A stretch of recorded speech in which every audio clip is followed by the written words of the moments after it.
We tryna get you old now, viral online. Truthful lies, say it loud, say it clear. Left the streets when you need you here.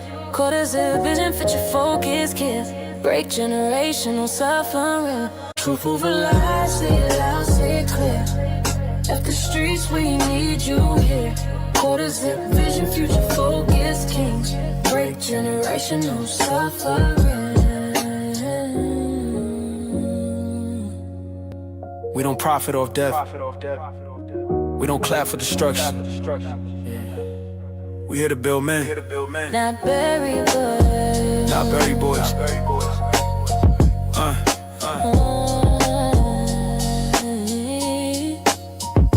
Truth over lies.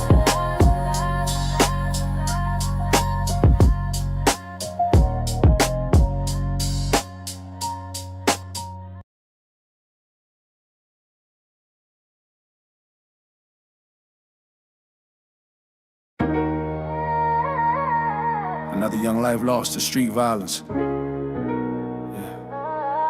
This ain't entertainment. This is an intervention.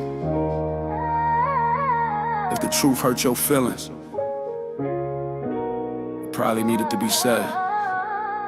Yeah, truth over lies. We don't glorify pain. Left the streets, tryna break them chains.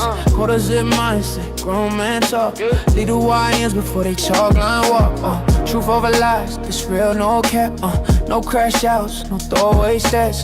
OG's back, put order in place. Say to you, left the streets, left the case, yeah. I seen talent die for Instagram stare. YNs chasing clout, no plan, no prayer. Street code outdated, nobody wins. Same block, same cycle, same pen. They selling dreams, but it's really a trap. Labels love bodies, they don't love blacks. We need leaders, not shooters with aim. Need fathers in homes, not candles in name. Quarter zip weather, mine on legacy. Talk money, discipline, equity. I ain't judging, I'm correcting course. Truth hit hard, but it's safe. Truth over lies, we don't glorify pain. At the streets, tryna break them chains. Quarter zip mindset, grown man talk. Lead the YNs before they chalk line walk. Over lies, we don't glorify pain. At the streets, tryna break them chains. Quarter zip mindset, grown man talk. Lead the YNs before they chalk line walk. Yeah. OG talk, pull a chair, sit down. Ain't no honor in a jailhouse gown. They told you drill was the way to shine. But the real killer's time and fine. They cheering when you crash out young. Then forget your name when the sentence come. We ain't anti-culture, we anti-death. Anti-mama crying, anti-breath, last left. You wanna be a man, build something real. Stocks, trade, skill set, something you can feel. F the streets ain't hate, it's level spine. We tryna get you old, not viral online. Truth over lies, say it loud, say it clear. F the streets, we need you here. Quarter zip vision, future focused kings. Break generational suffering. Truth over lies, say it loud, say it clear. F the streets, we need you here. Quarter zip vision, future focused kings. Break generational suffering. We don't profit off death. We don't clap for destruction. We here to build men, not bury boys. Truth over lies.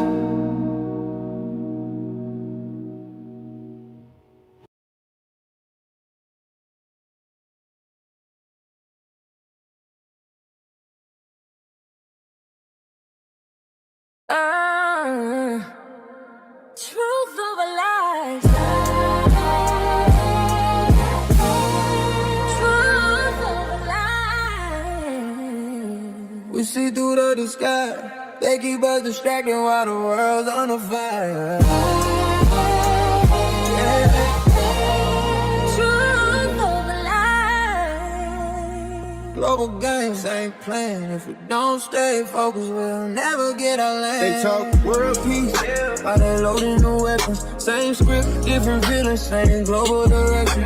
US pointing fingers that is well on screen, but the real war invisible, messing with minds of the people. we sing. They say pick a side, red or blue, while the money keep printing and the truth stay new. Black folks caught in the middle of a chessboard play. Entertainment distractions keep us arguing all day. They don't want unity, they want noise. They don't want leaders, they want angry boys. Scrolling, debating, beefing online. While reputation get better in the headline. Truth over lies. They selling fear on the news. If we don't see the pattern, we'll keep falling for the rules. Truth over lies. Same empire, new face, so distracted people never win the race. They weaponize conflict, divide the globe. Sanction, invasion, money controls, but tell Black America to stay entertained while generational death never got reclaimed. Reparations ain't charity, it's a debt. Stolen labor, stolen land, don't forget. They want us beefing over nonsense and cloud. While the real conversation never comes out. Peace ain't possible without truth involved. You can heal a wound you refuse to resolve. So we stand locked in, eyes wide open. No distractions, we decoding what's spoken. Focus, they want us blind, unfocused. We too young to be hopeless. No more smoke screens, no more circus shows. Truth over lies. They selling fear on the news. If we don't see the pattern, we keep falling for the rules. Same empire, new face, the distracted people never win a race.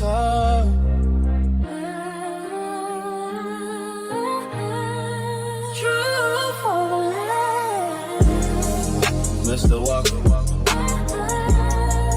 truth over lies. World politics, black focus, no distractions.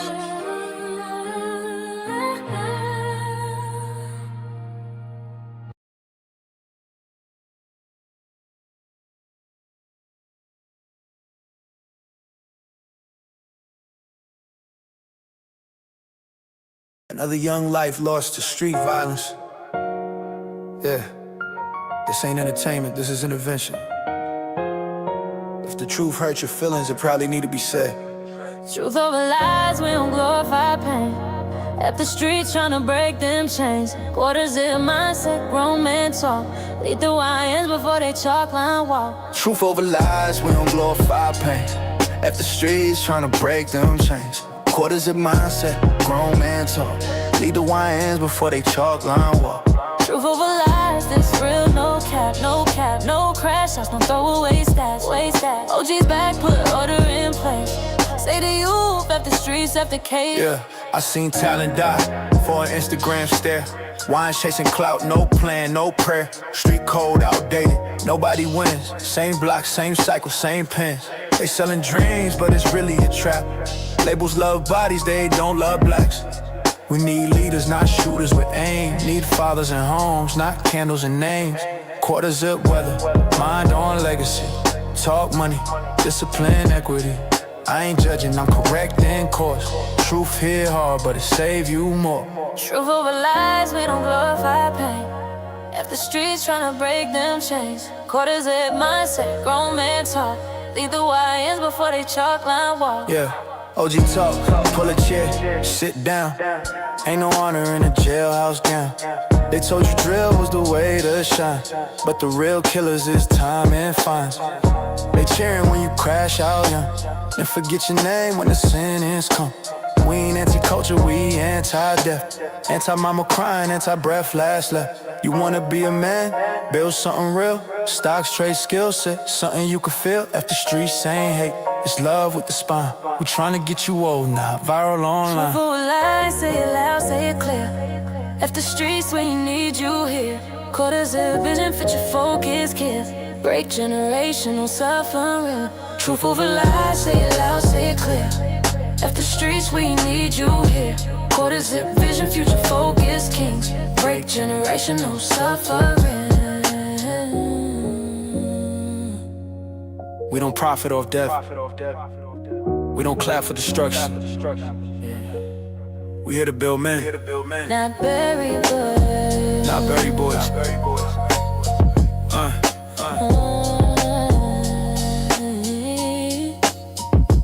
Truth over lies.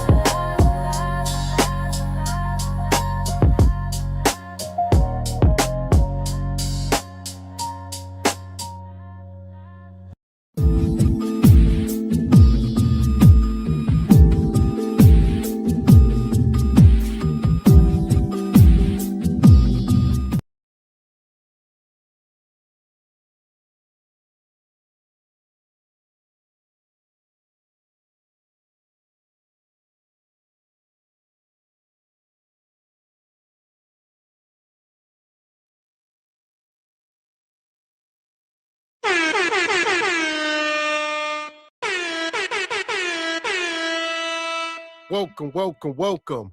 Live Tuesday, Truth Over Lies, brought to you by Caught before the horse production. We live. Welcome to. Caught before the horse production. How you feeling today, Mr. Walker? Yes, sir. I am feeling freaking-tastic per usual.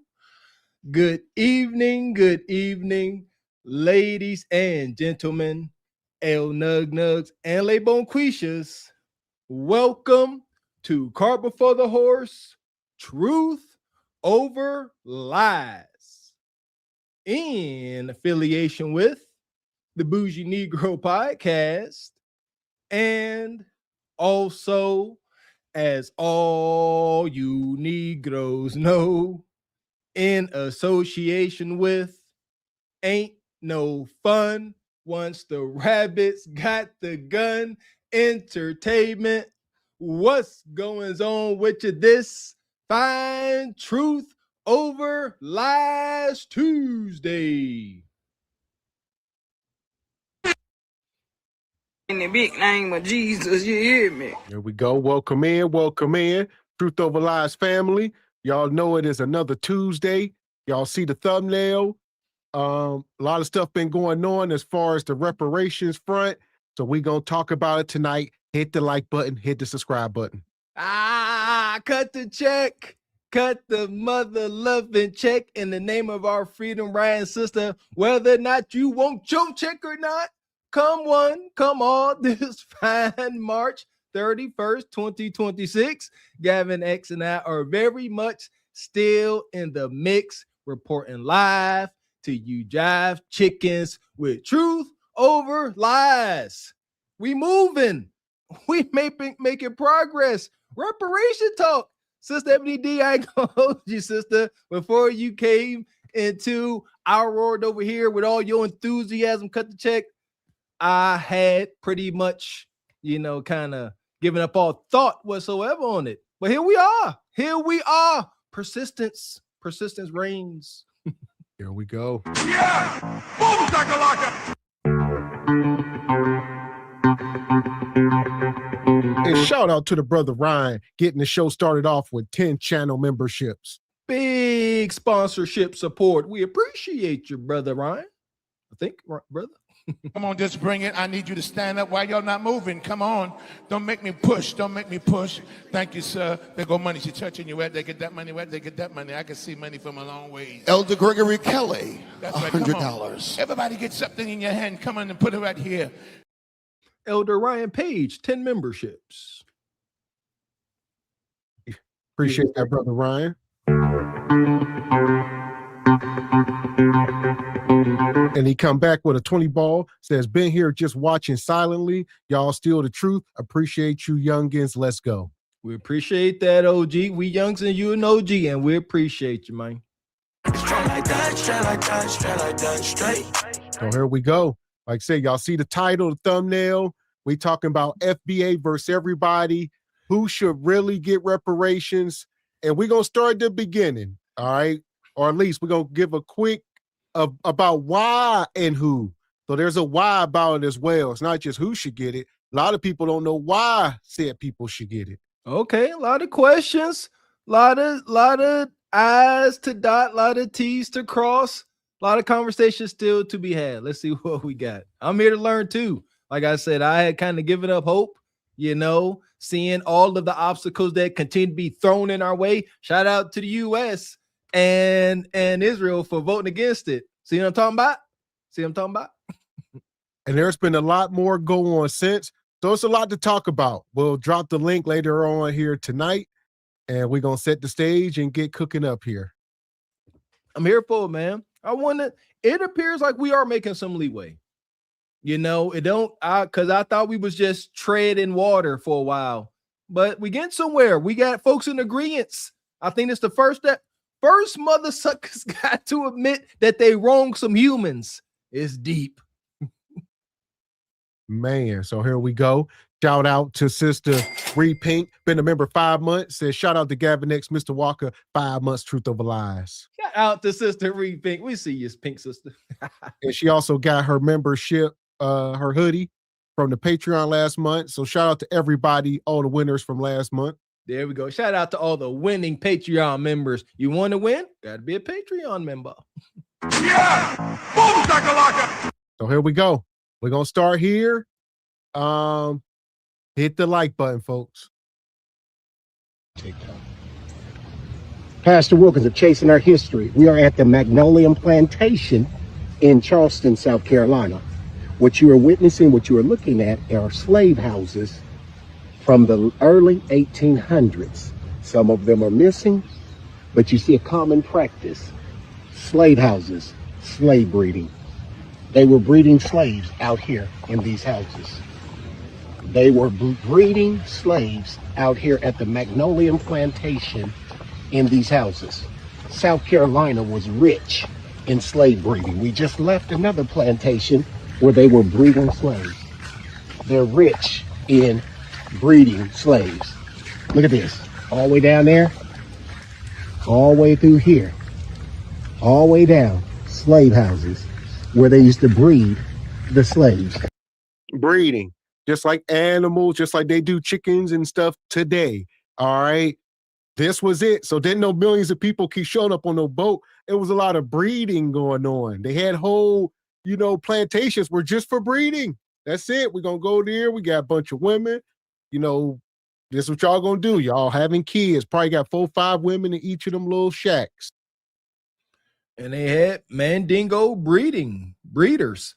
They would take the strongest, most able-bodied of the men, and they will put them in a stall or designated area, and depending on who they were forcing this young man to mate with, they would either let him do it without a sack over his head, or if they was making him mate with one of his relatives, they would put a bag over his head so he would still carry through with it.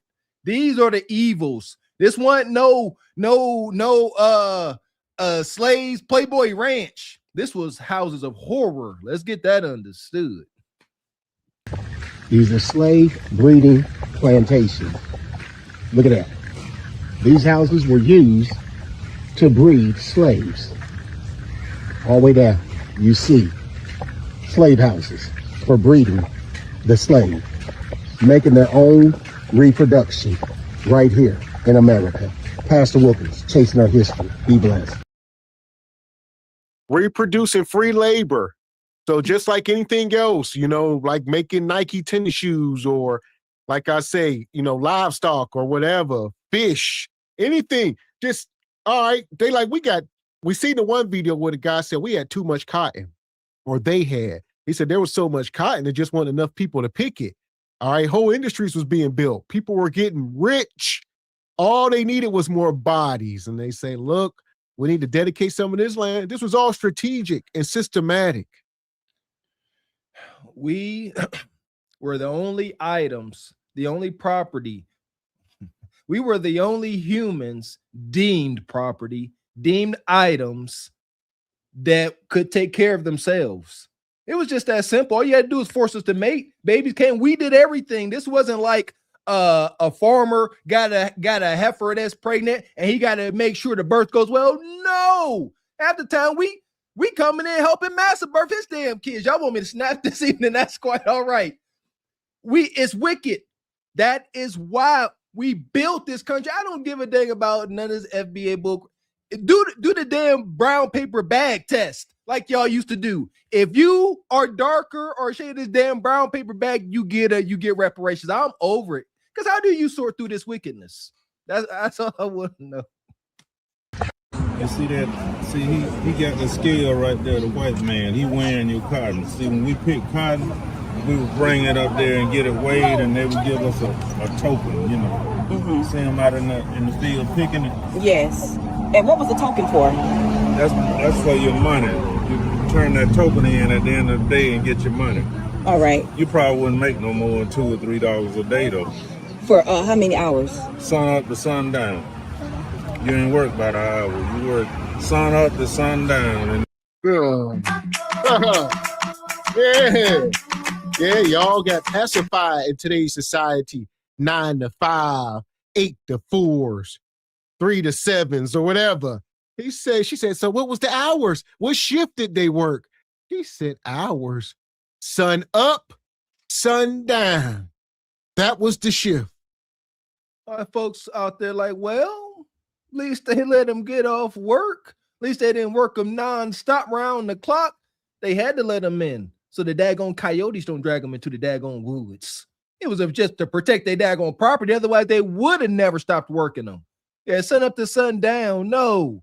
About time the sun came up, Massa had better look in his field and see folks working. Y'all don't get it. Not the sun come up. Okay, let's get ready for work. When Massa crack open his eyes from waking up, from touching himself and drinking cheap liquor, and he look out over his plantation, he better see feet are moving, picks are swinging, and folks are singing. All that. I was going to say, that's the thing about it. Master had to do very little. There was handlers.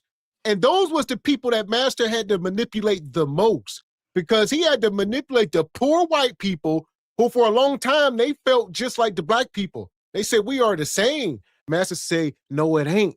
As long as y'all in control of them, they ain't equal to y'all. So show them every day in the harshest of ways, in the most inhumane ways, that you are better than them. Whip them almost to deletion. Have your way. Emasculate, castrate, all that. Let's talk about the horrors. So tired of people whitewashing over us being prisoners of war like it was some harsh labor. We were dehumanized by every chance they got. Every chance. Shout out to Nat Turner. Long live Nat Turner. The fields at that time. Okay, was that slavery? No, that was during the sharecropping era. That was after slavery. Do you know if all the sharecroppers always got their money? They had different ways of manipulate you, because the people that own the land, a lot of them own the stores and everything, you know. At the end of the season, when you turn your crop in for the money, they'll give you a certain amount and they take the majority of it. But they buy the seeds, they had the land and the equipment. You didn't have nothing. And most of the time, your living quarters was on that man's land. We're from Jackson. They took everything. Sharecropping. To put it very, very simple, you worked and your pay, your pension, everything was the fact that you could sleep in one of those quarters on Master's land, protected.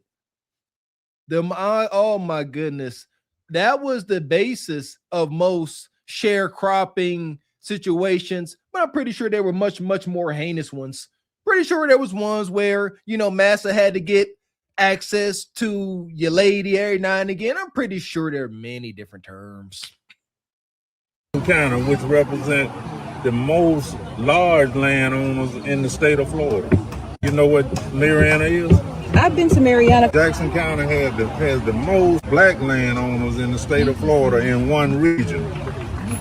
Wow. Because Jackson, Holmes, and Washington where all the slaves were, because of the land we got up there. See, the land we got can grow, but South Florida, you can't grow nothing on that land but tropicals, fruits and stuff like that. So we can grow peanuts. And shout out to Florida. Like people say, the Indians and the Seminoles, That was us. Those were black people that were there, indigenous. And like you said, Florida was taken over and split up into 4 territories. And like I said, before they had 1 governor, there was 4 governors. And they would split the land up. All right, this point in time where people were simply claiming land. We got a video we're going to show with like Thomas Jefferson and them like, look, I want 100,000 acres, demanding it. We the most hated. We are the most hated. After this last deal with the reparation talk and negotiations, seeing how the U.S. and its best ally voted, they hate us. They despise us. I don't know why. Can somebody, there you go. I would like to know the answer to that, because the hate is pretty damn evident. So why would we expect them to acknowledge that we are natives? You see, for those that out there, oh, y'all ain't natives, why would they acknowledge it? They hate us. They don't want us to have any ownership whatsoever to the land. I hate it. Man.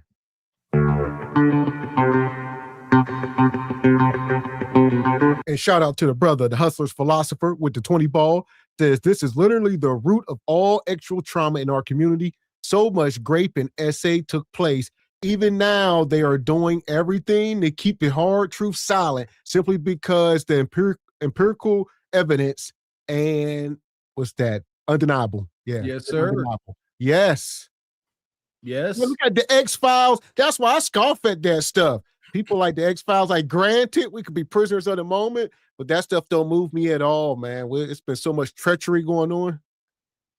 Oh, yeah. As far as sympathy, empathy, thank you. Yeah, I ain't gonna hold. Thank you. Very well said, Mr. X. I ain't gonna hold you. Yeah, my tears are reserved for my kind. I can't even start to begin to hold you. At the same time, I think it's interesting how white man don't even hold himself to his own standard. Certain things supposed to be absolutely forbidden and condemnable until you president. Well, that's the thing about it, though. If we really do our history, go look up Thomas Jefferson, some of these people. The atrocities. They was married to 13-year-old girls while president. This stuff been going on. You're right, mistakes. Now you driving the point home, brother. Now you driving it home. Yeah, that I wasn't aware of. I knew Elvis Presley and other folks. It's documented. God dang it. That's why I say it's doom and gloom going on, but fear not. Fear not. The change has to come. All right. The storm doesn't come to destroy, it comes to cleanse. See these peanuts right here? They're special to our area. We call them Dick Serrano. And they made for the peanut oil. And that's what we grow up there in Jackson County, that type of peanut right there. The farmers make pretty good money on it, but now they don't make, because the chemicals cost so much to spray them. Do you know if the enslaved, well, you said it wasn't enslaved, the people who are sharecropping, who picked the cotton, did their descendants get anything from that? Come on, reparation? Yeah. No, we hadn't got no reparation paid from that. And we made all of them rich, like the banks and the insurance companies, the Rockefellers in New York, all those people, the steel mills and all, we made them rich. They got rich off of sharecroppers? People worked in those places, for minimum wages, below minimum wages, just a day pay. The most anybody would make is maybe $3 a day. Okay. Nope. Yeah. So them steel mills and some of this stuff in the early times, most folks was working for free. That's why she's talking about slavery. She said, I guess they weren't slaves, they were sharecropping. Yeah, it was still slavery. Because like he said, you would get a token at the end of a shift. You may or may not get paid, and they will pay you whatever they want. Here's $2. Thanks for your labor for today. We'll see you tomorrow at sunrise. Sometimes they cut off your daggone man parts for your troubles. Speaking of peanuts, shout out to George Washington Carver, one of my favorite ancestors, brilliant brother. He created many things out of the peanut. It's not just a myth. Forget your Johnny Appleseed, some drunk man walking over U.S. planting crabapple trees. George Washington Carver created, I'm going to look it up. I'm posting in the Patreon. He created items for the military, obviously, different foods, different oils, just from the peanut. George Washington Carver was deemed loopy, even though he invented glue, military glue, different things, because he said the peanuts talk to him. He said the plant they talk to you, they tell you what they can do. He didn't mean that literally. It meant being in tune with it. This brother was so brilliant that a white couple took him in.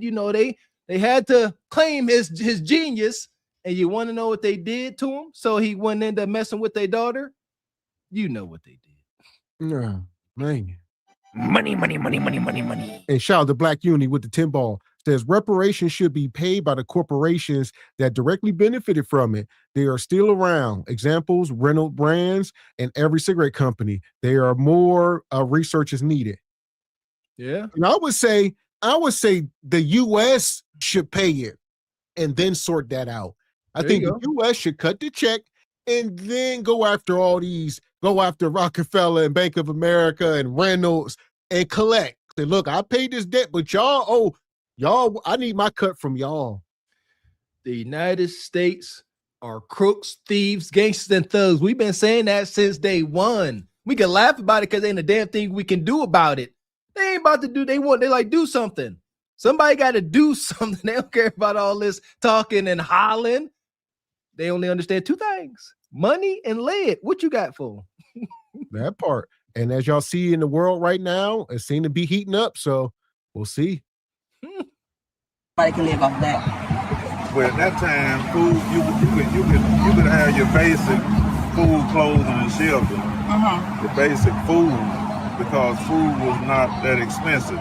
Okay. And see, during this time of the year, which was harvest season, that was hog killing time and syrup cooking time. You had to have those essentials to make it through the winter and everything.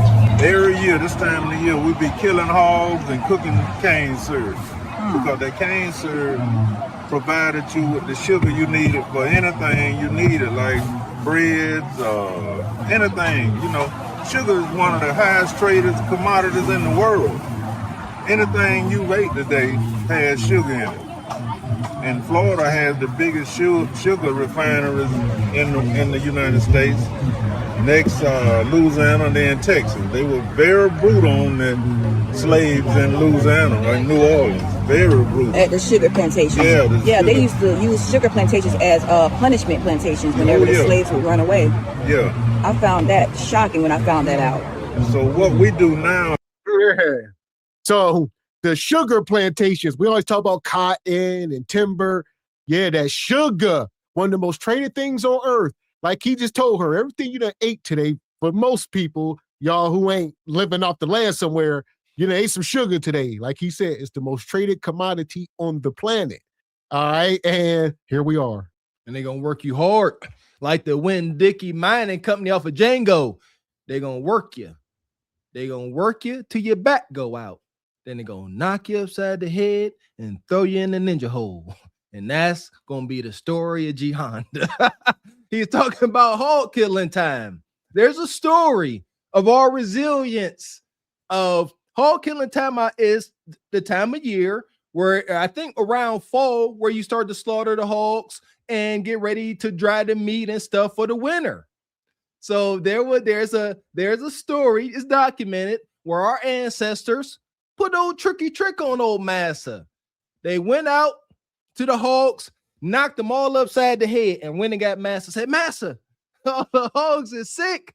The meat ain't no good.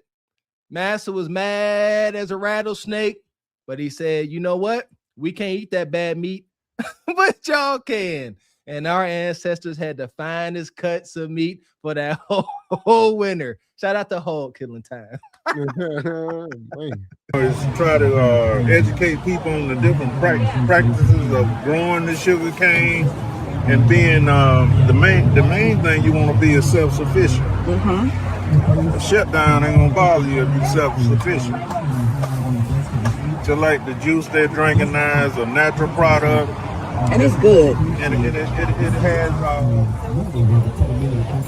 health benefits, like it boosting their immune system and all, Okay, even though it's sugar cane, it has health benefits. It has health benefits because it's not like refined sugar. What's the health benefits? Boost your immune system. People in South America, that's the main thing they use it for. And like he talking about that sugar cane juice, as y'all see, they refine this stuff right here on site. This is real. This ain't this ain't refined sugar that, white man put in the bag and it's all granulated. This is sugar cane. It has real health benefits. Look at this, like apple cider. All right, you getting down to it. This has nutrients. It is a plant. It is a plant, but here it's refined and every beneficial nutrient in it is stripped. For what? There's a reason. It ain't just because they freaking hate us. It's also so it can have longer shelf life. Natural things do not have a shelf life. Natural things do not have a shelf life. Breads, meats, these things will spoil overnight. Don't that terrify you now that there's so many corn, whey, wheat, sugar products that can sit on the shelf for months on end? They strip everything from it. Ain't nothing but crack. That's what it is. Sweet crack. It has health benefits. It has health benefits because it's not like refined sugar. In our own era, we worked in the fields and all. Mm-hmm. Oh, yeah. Y'all still work in the fields? No, not like that. No. I'm not picking no more cotton. It has seeds in the cotton. It's got a stick on the end of it. On the end of that bow, that'll stick in your hand and cut your hand. The boll weevil came, and that's what ruined the cotton industry. Oh, yeah. The boll. And that people don't talk about that. Who brought the boll weevil here? That devastated the cotton industry, as y'all see. The U.S. cotton industry in the late 19th century, early 20th century, by feeding and laying eggs in the cotton bolls. And so it was like ruining whole fields. All of a sudden, maybe they were sent by God. God said, we're going to put an end to all these cotton fields. Amen. Some things that's good for the goose ain't good for the gander. That's what I'm trying to say. Fret not. We gonna be all right. Listen, let it. It's all just got to come crash down just a little bit, and they calling it. Salute to the boll weevil with your bad self. Listen here, masters out there, mad as a rattlesnake. I know our ancestors were jumping for joy, ain't got to work, at least for a little while. Then we definitely paid the price for the loss, lost crop. He definitely took it out on us. Matter of fact, I take it back. Wasn't no damn winning. Yeah, crop bad. Yeah, somebody got the pears. Give me my rope. Yeah, we about to have a picnic this evening. Matter of fact, gonna have 2 of them until y'all do something about my cotton. Hey, go through this cotton, boy, and I want you to go through and pick out every weevil and egg. I can't see the eggs. Well, no. Well, I'd imagine, like you said, I'm sure the slaves probably got blamed for it. Like, y'all did they like, what is all the crops are being ruined? What have y'all done? Gotta blame somebody. Shout out to the boll weevil, though. End it. There you go.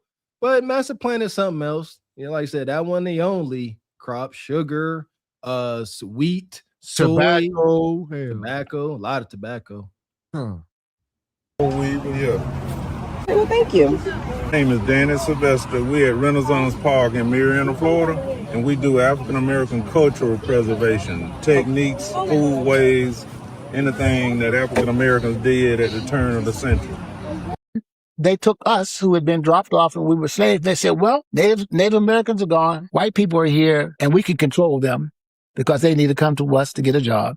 So we're going to make you black folks slaves and we're going to make your children slaves and your children's slaves. Well, what happened was the whites were the overseers. So after working for a while, the overseer said, well, dang, my condition doesn't seem to be that much better than that of the slave. Look at the kind of house I'm living in. Right next door to Big Mama's house.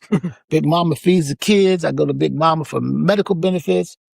She watches the kids and all those kind of things. I'm not that much better off than the slave.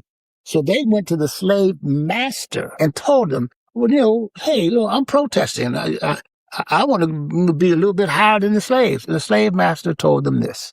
And this is Jim White. This is a Jimism. Prove me wrong, though. Slave master said, as long as you are one step above the slave, you're getting the house, you have food, you have freedom, and you also control the slaves. Don't come to me to complain about anything.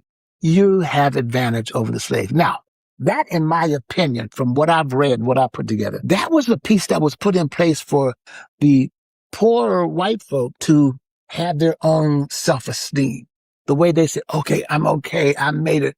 As long as I'm one step above those slaves at that time, as long as, and the N-word at that time, and today, as long as I'm one step above black people, then I'm okay. And anytime they saw that we were at parity with them or higher than them, that was an insult to their own character. And what did they do? Yeah, burned it down, blew it up. So here we are. And even today, while white folks is mad because majority of them are either equal or beneath everybody else. That's the truth of the matter. Majority of white folks are either equal or beneath the rest of society.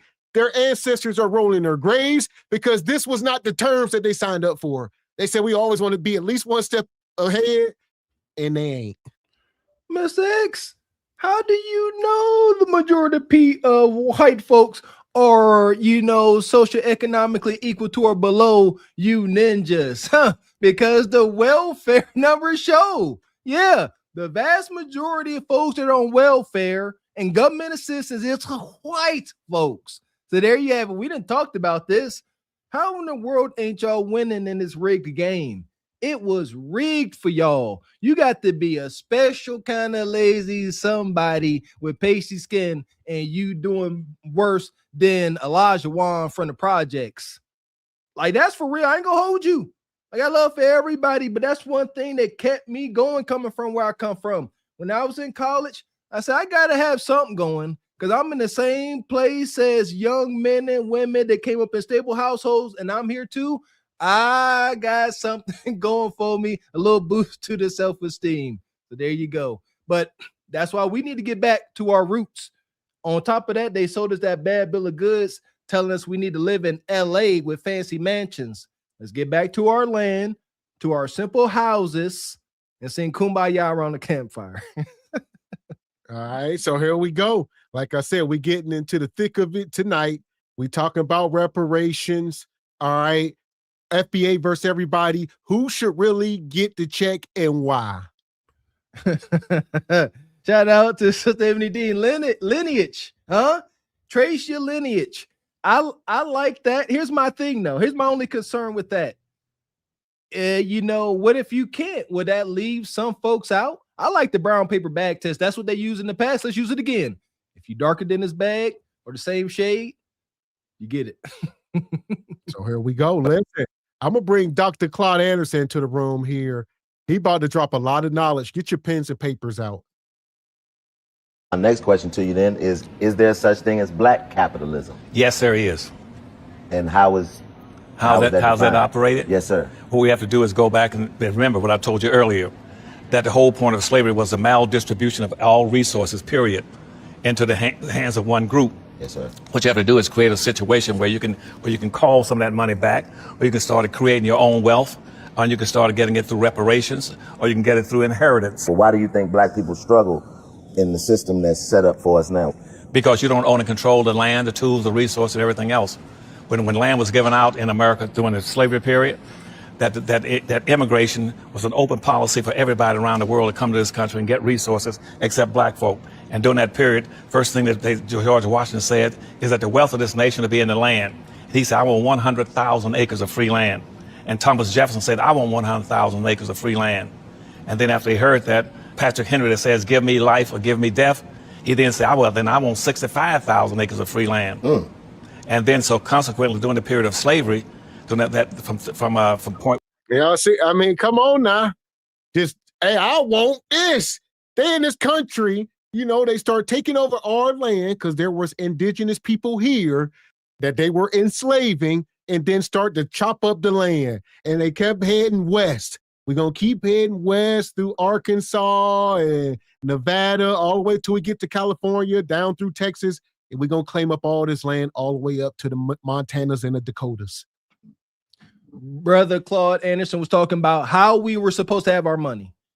Either reparations, that's where we are now, or let's go to inheritance. He said that was an option too. So where the naysayers? Where the wicked white folks at? Well, where's y'all inheritance? Y'all stole it. Following the Civil War, free slaves and their descendants accumulated approximately 15 million acres of land by 1910, despite the federal government reversing the promise of 40 acres and a mule. So we acquired over 15 million acres.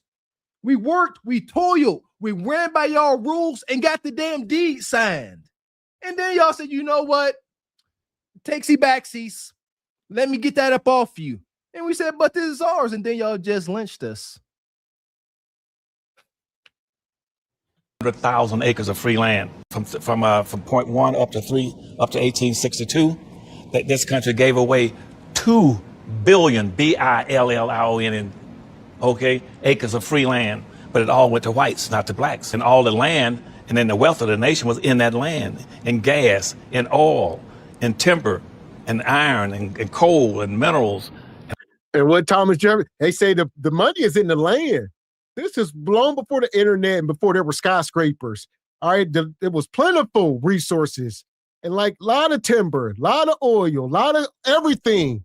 And they say, look, we need the land and we gonna make them work the land for free for centuries. That's how American wealth was built. That's why class, what have we learned thus far? What was the first stock ever traded on Wall Street? Black flesh. This, humans, first stock ever. We literally built this land. And now we said, can we get something on the back end? This is who I'm trying to make who. This is like a business deal, right? We said, look, all right, we understand. All right. Can we get something on the back end? We on the back end. We've been on the damn back end. Let us get something for what we have done. And America just keeps showing us their middle fingers. It's unfortunate. And that's the problem, though. We ain't asking, let us get something because it's a debt that is owed. So we are not asking for a handout. We ain't saying, no, we are telling you what you owe us. There's a debt. There's a dollar sign attached to it. Start cutting checks. They keep saying, all right, well, they keep going with different stipulations. I heard the rebuttal from the U.S. Did you hear it? They said no because it wasn't considered an international crime. They don't think they need to repay it because at the time it was legal. So and all that kind of stuff. Black folk couldn't get any land because the Dred Scott decision of 1857 says you have no rights to get any land. And so the liberal white congressman in the Republican Party, called the Radical Republican, says we're going to correct that by creating a second constitution. And that's to mean from 13 up to 15 will be a second constitution. This constitution, just like the first constitution from 1 through 12 amendments were strictly for whites, we're going to create another constitution. And following the Civil War, it's going to pick up 13th, 14th, and 15th Amendment and the civil rights laws. And those 3 things or 4 things will be strictly for black people.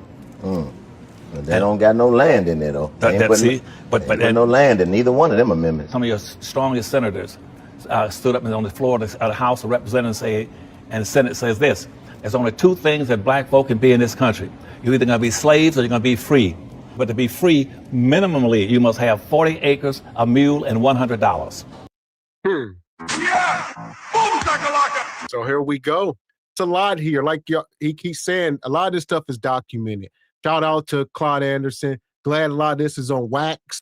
All right. This is what we say the OGs need to give the knowledge back so we can build off of it. All right. We don't know what's in y'all heads, but this brother do a lot of explaining, writing books and, interviews and whatnot. Shout out to him. Yeah, he done the work. Claude Anderson, he done been at these meetings in these halls of Congress. He done heard the wicked white man's rebuttals. He done heard it all. And that's why, most respectfully to the movement, I'm here for it. If brothers like Dr. Claude Anderson and the NCAA or NAACP are having a hard time getting leeway and getting through all the white man's red, yellow, blue, white, purple tape, it's going to be a tough one. Man, the only person that is operating on that is Spike Lee.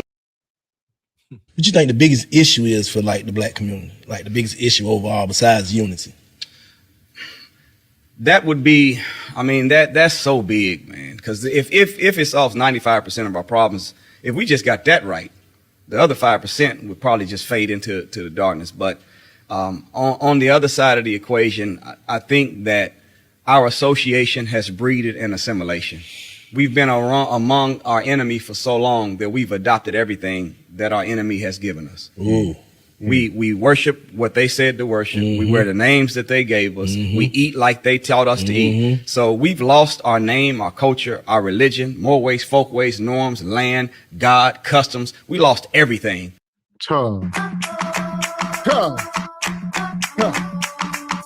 We did not just lose it, it was stripped from us.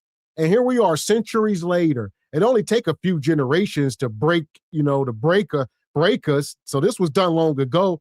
We just been carrying it on. And, shout out to the ancestors, though. They did a hard fight. Mother Moses, they didn't just lay down like they're trying to say. So it's just sad that we, at this point in history, most of us don't know our history. So we operate in ignorance, not knowing how powerful we are. Our history, that's the roots.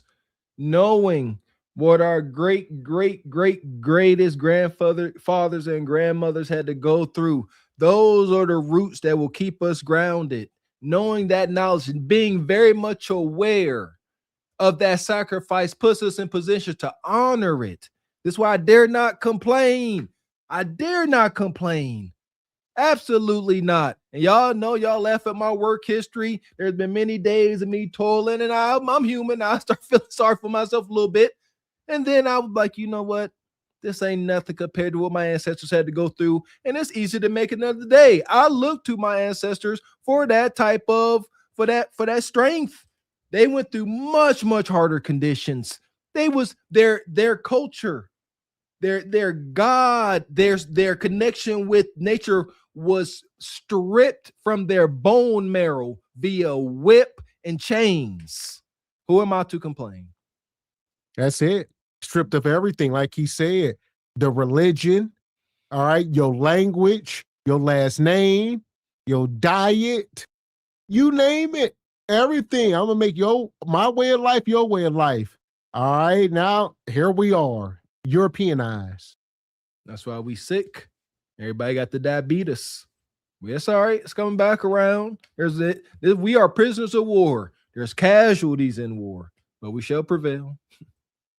Man, and shout out to the brother No Contendo, come through the fireball. There's Jeffrey Robinson, King Cotton Lecture. He claimed the slave trade was worth more than all the banks, salons, rail cars, and steam engines combined. It was, of course, because the labor built the banks, the salon, the rail cars, and the steam engines. It was the ultimate labor. So there you go. Yeah. That's why I need to cut the check. My goodness. Of essential. And our association is breeded in assimilation. So just like in the hood, whatever goes on around you goes in you. On a bigger scale, what's been going on around us since we've been kidnapped and made slaves, we've been westernized and Caucasianized by the enemy. And now we are to each other what they used to be to us. Buildings.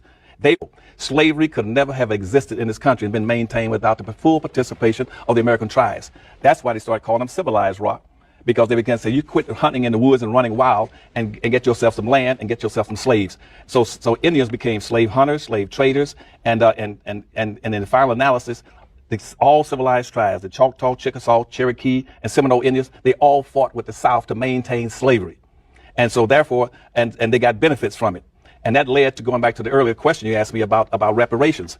And even after the Civil War ended, the Choctaw and Chickasaw were still holding about 12 or 15,000 slaves, even after the Civil War ended. The United States government sent in troops saying, you got to get rid of this slavery and set black folk free. And they set up what's called the 1866 Indian Treaties with these 5 civilized tribes, which says that black people in this country must not only turn them loose, they must get benefits. They must get forms of reparations. Going back to your earlier question, you must first of all set them free.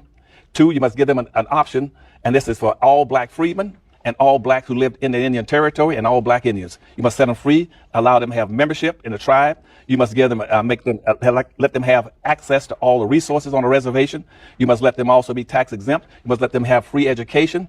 You must also let them be able to give them $150 in cash. You must give them 160 acres of land. And in present day times, those black Indians under the 1866 treaty should be getting, they could also hold gambling casinos. Now, this country has never carried out the full mandates, but yet we're still honoring it for Indians.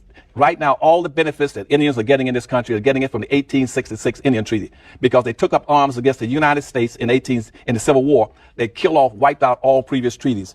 Now, every year in the White House, we get about 560-some white Indian chiefs, which in history they call $5 Indians, because 90% of the people call themselves Indians nowadays are not really Indians. Those are whites passing as Indians, because they paid $5 to the Dawes Commission to get their name on the Dawes roll so they can get all these advantages. But every year they get invited to the White House. And every year they got approximately $3.5 billion every year, even that Obama's been in office.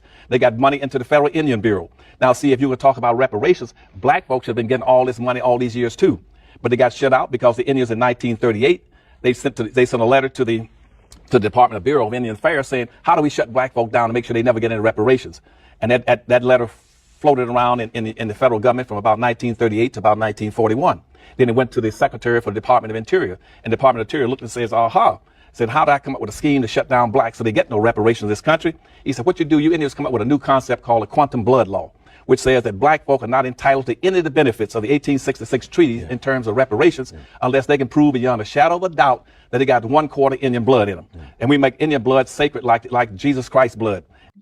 I remember when I lost my mind. It's so deeply rooted. Just this little segment alone could be broken down for hours because there's so much here, right? But my God, it's so deeply rooted. Cut the damn check. Quit giving us the run around. Like he keeps saying, everybody else took up arms and had to fight. That's one thing we noticing. I'm trying to understand what makes us different. Is it the fact? Like, what is it? Come on now. You know, the Native Americans, they put the Native American up on the TV, that old commercial, and dropping the tear all sad. The small hats, they continue to sympathize and empathize with their deal with those camps. Every nature, every culture, the Irish, Asians, every culture gets a pat on the back and it's okay. Here's some money and land. Why not us? Is it because of our, I don't know, our gravitas? We make music and art and magic and invent things through all this. Do white men feel like we haven't suffered enough? You don't think we feel pain? Is that what it is, white man? Like, you know what?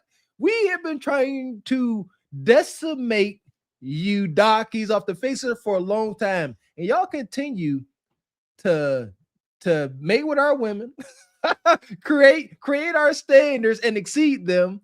Why won't y'all just go away? Because God. And there you go. And we talking about the $5 Indians. He just explained it. They literally paid $5 to the Dawes Commission. So those folks that y'all are talking, those was not black folks. Those were cosplaying. They might have been breeding with black folks. Like he said, about 90% of them are not. Most of them are, different, maybe Mexican, white, a lot of different stuff. And over time, now today. But if you see the pictures here, he got the black Indians up there, but not the ones you see, not Pocahontas in them. Yeah, Pocahontas and John Smith. More heinous madness. Shout out to the X-Files. And therefore, they've been shutting blacks out all these years. That's why they didn't get any reparations, to go back to the earlier point. And the last point on reparations, you asked me earlier about a blueprint. This country's always given reparations to all groups except black folk, even though black folk were the ones who built the country. They built the bridges, they picked the cotton, they built the highways, they built the government buildings. They were the backbone of this nation. But now, so in the Marshall Plan, we gave billions of dollars to Germans after World War II. We got under what's called a Point 4 program. We gave reparations to Japanese. We gave reparations to American Indians. We gave reparations to everybody but black folk. Yet black folk are locked into the bottom of a vertical order and a descending order of wealth, owning, and poverty. And control of resources. And nobody wants to address the issue. Because right now, see, in this nation, everything that everybody dreams of is identified with and associated with white skin. That means privilege, wealth, power, income, and privileges associated with white skin. Nobody's right mind will identify with anything black that's negative. If black folk are carrying 6 to 7 times their fair share of everything is bad, why would anybody want to identify with blackness when they can identify with whiteness and get all these advantages?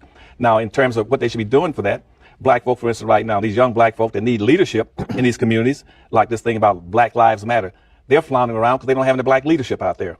Now, black leaders will say, well, what can we do to help these blacks, give them some leadership, and at the same time give them some mild form of reparation that's not violent, not committing themselves to violence, and then kind of overthrow revolutionary activities. They should go in all these urban areas. 70% of all the black people in America live in and around 10 large metropolitan areas. Why don't you go in and reindustrialize those areas and build industries in there? But what this country should... What does that mean? That means that... All right, that was all the gems we getting tonight. But like you say, 70% of black folks live in these 10 industrial city areas. Big, probably Atlanta, Houston, North Carolina, etc. And we need to figure DC, some of these places in the South Mississippi, Alabama, Louisiana.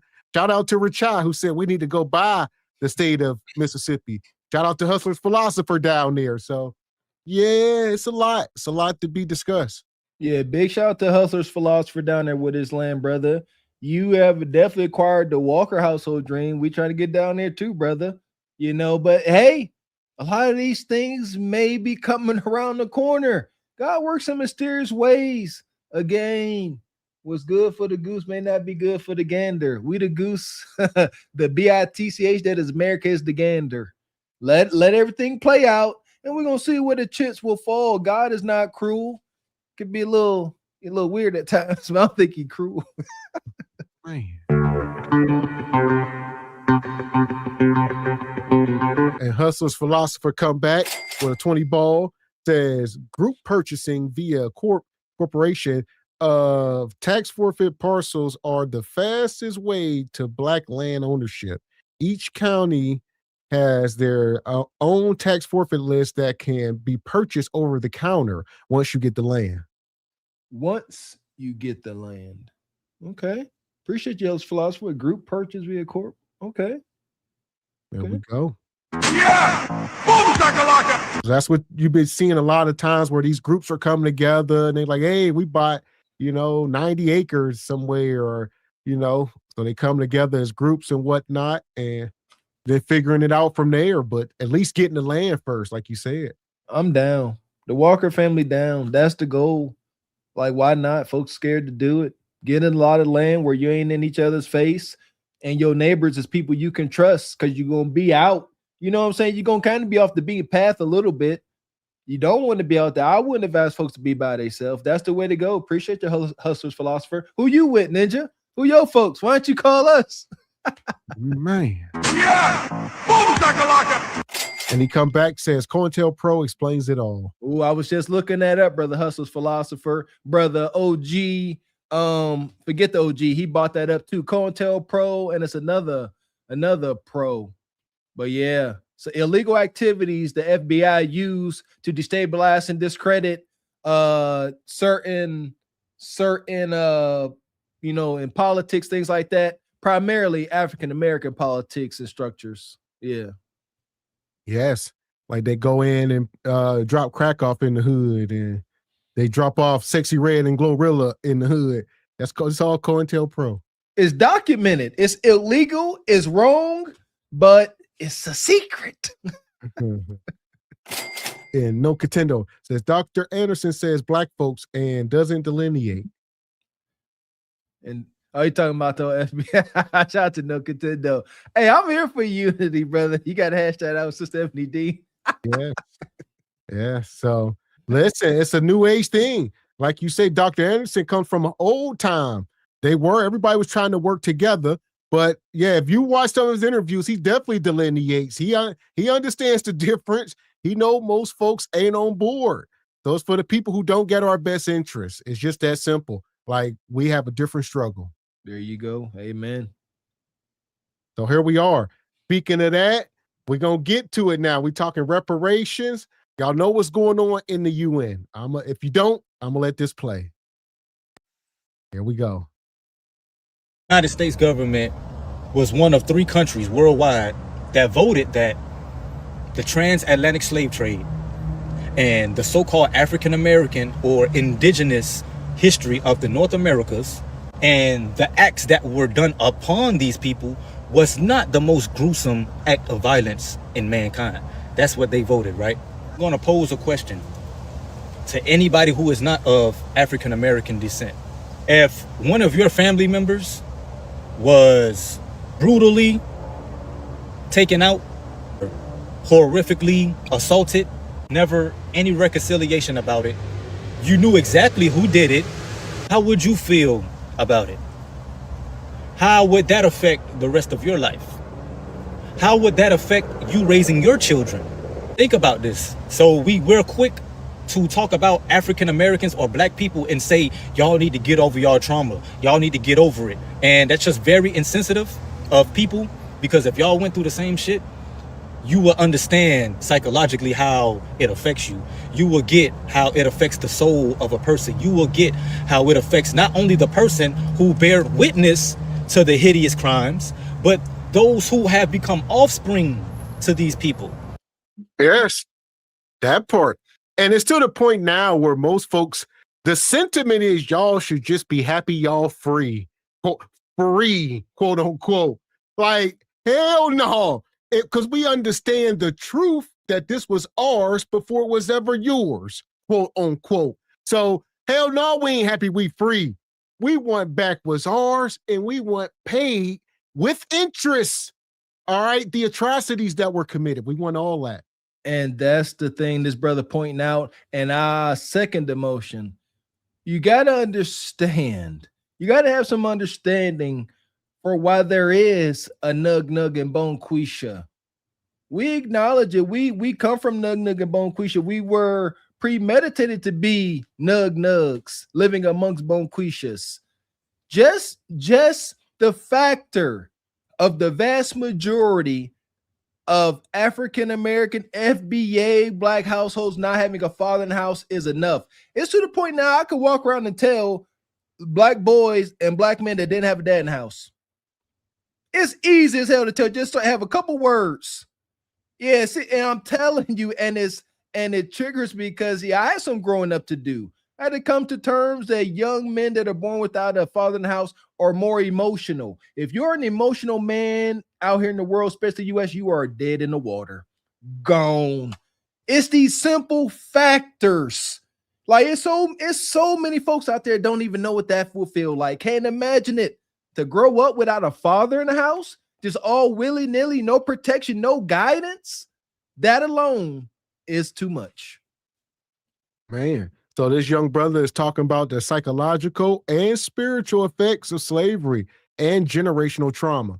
A lot of people simply write this off as if, get over it, you know. Yeah, I agree with the sentiment. You know, we don't agree with being victims. Yeah, we don't teach our kids that, none of that. But we understand what a debt is owed.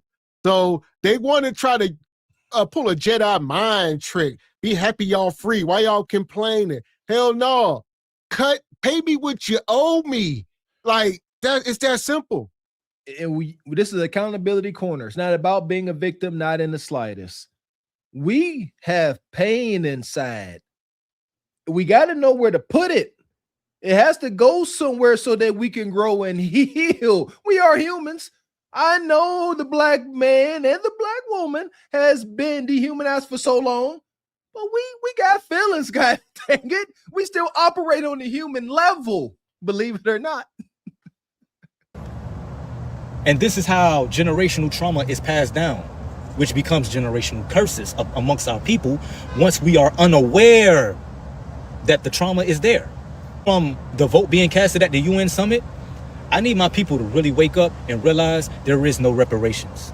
There is no moral sad story. There is none of that for us. Only thing that we need is unity, which for some fucking reason seems to be our kryptonite.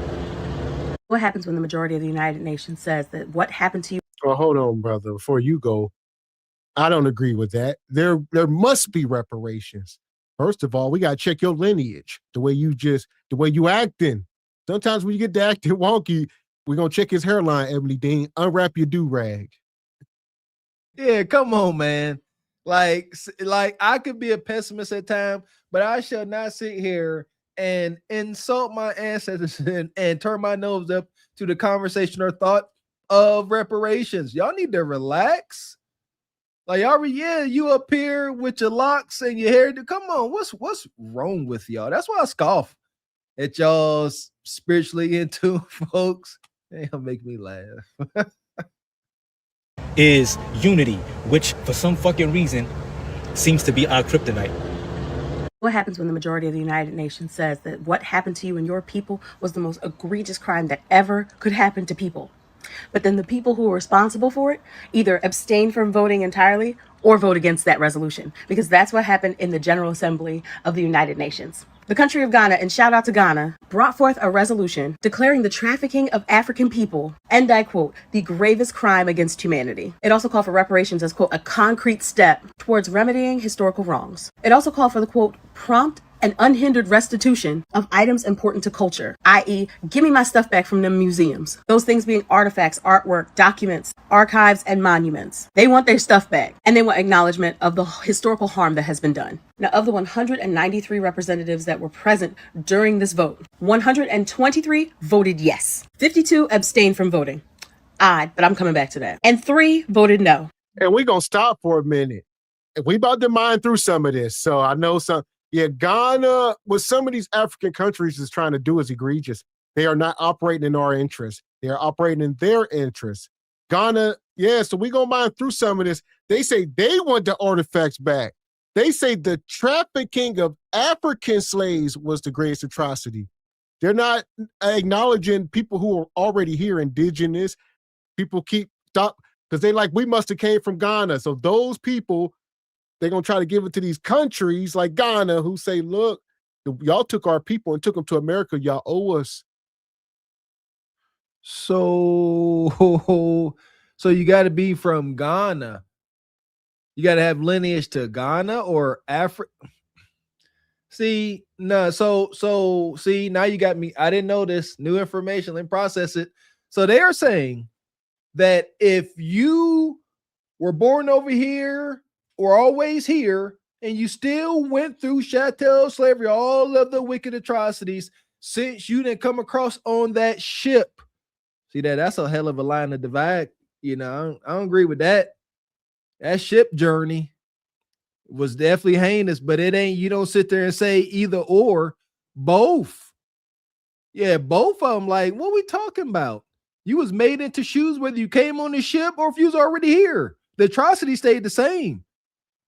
I don't want to die. I don't want to see. I don't want to disrespect that journey because God dog, I done said it. You can't put me on no ship. They's gonna have to slaughter me on that shore. I ain't getting on nobody's boat. But I don't know. That's deep. But what the heck? Argentina, Israel, and the United States. As far as the abstaining votes, the United Kingdom and all 27 of the European Union countries abstained from voting entirely. There's no surprises here when it comes to the United States, because the United States barely acknowledges chattel slavery at all. Look at how it treats even the discussion of chattel slavery. When mere months ago, this administration literally tried to rip the panels just discussing the enslaved people owned by the first president of the United States. This is a historical fact. Try to get those panels ripped off of the walls of that monument. So yeah, no surprises, even though this country was entirely built, like this stolen country was built by stolen people with stolen labor. And you expect a thief to acknowledge the theft? But the European Union and the UK is very, very interesting to me, because rather than saying yes or no, they just decided not to vote at all, despite the fact that Europe itself can also attest to the sheer amount of money made off of the backs of enslaved peoples. Anywho, congratulations to Ghana. Thank you to all of the nations who actually stood up and said the right thing, that this atrocity that happened over many centuries to millions of people that westernized nations too often ignore for their own benefit was one of the most egregious things to ever have happened to people. Now, while this resolution is not legally binding, it is a reflection of the world's opinion. This is how the world feels. And we talked about this before. Shout out to Baba T. Baba T and Brother 10. We were up here months ago and they discussed this. Baba T said this has to go to the United Nations and they have to make a ruling, which we are seeing. The thing is, who gonna force America to pay it? So it's so convoluted. That's why you get people like Ghana and them trying to get into it. But y'all ain't gonna force nobody to do nothing. Where's the Ghana army at? What y'all gonna do? So that's why America ain't like, no, we ain't voting on it. Why would we vote to pay y'all? You know, they ain't gonna do it. So all these other countries, yeah, it's a perfect time to kick them while they down. Pay them their money. They want to see America, and we want our bread. But the thing is, you know, UN can say it, but you got to force them to cut the check now. Some is fishy here. My spidey senses is going off now with this new information. The world is in turmoil. That's a fact. WW3 has been upon us for at least weeks now. We're going to stop the bull jive. United States ain't faring too well. I really believe that all of this bargaining and talks without our daggone input, it's all right. Let it go. Just let it happen. Obviously, let's stay alert. Let's keep our voices heard. But I think it's going to work out because this ain't what I thought. This ain't what I thought at all. And it is a step towards future actions that will get us to repair. Okay, thanks, bye. Okay, fuck the United States, Israel, and Argentina, as well as every single country that abstained for voting for reparations. Gonna let a vote in the United Nations or reparations for the descendants of chattel slavery, also calling it the greatest crime against humanity. And every single country that abstained from voting, that stuck their head in the sand, needs to be shamed just as much as the ones who voted no, because all of their racial politics are still extremely fucked up and they're trying to avoid accountability for what they did in the past that got them to be that way. Let's first look at the 3 countries that voted no, that the Black descendants of slavery are not owed reparations. So much of the US economy is still reliant on the exploitation of Black people, who make up a disproportionate amount of the prison population, which the law allows to work for free. The entire economy of the US from hundreds of years before it became an independent country was founded on slavery. The banks that are consistently able to deny loans to Black people and other people of color, well, these banks' wealth was extracted from their ancestors. And for anyone who's surprised by Argentina because it is a Latin country, I wasn't. Ethnically, they are majority European. They used to have plenty of Black folks, but let me just say that that's not the case anymore. There were policies that made that happen. And Argentina continues to try to claim the benefits of Latinidad while denying the racism in its past. And as for is not real, well, if they showed even a bit of favorable intent toward... And here we go. So the UN, you know, slavery ain't never ended. Shout out to Leon King, always talking about the 19th Amendment and that type of stuff. Shout out to Uncle Beans. We got Uncle Beans in the crowd. I seen he was talking about this yesterday, and he mentioned how there was, 4 million slaves released in 1865 when slavery ended. It was 4 million Black folks released, quote unquote. And there's how many today? We about 43 million strong, but there was 4 million of us released after slavery into America. That's what they said. All right. And he did the data that was saying more than 4 million people have been incarcerated since 1980 in the war on drugs and been forced into prison and worked for free. So there's been more people locked up on the war on drugs since 1980 than there were released from slavery. All right. So they just transitioning bodies. That's all. They're going to get that free labor one way or another. And you know, the waters are so muddy.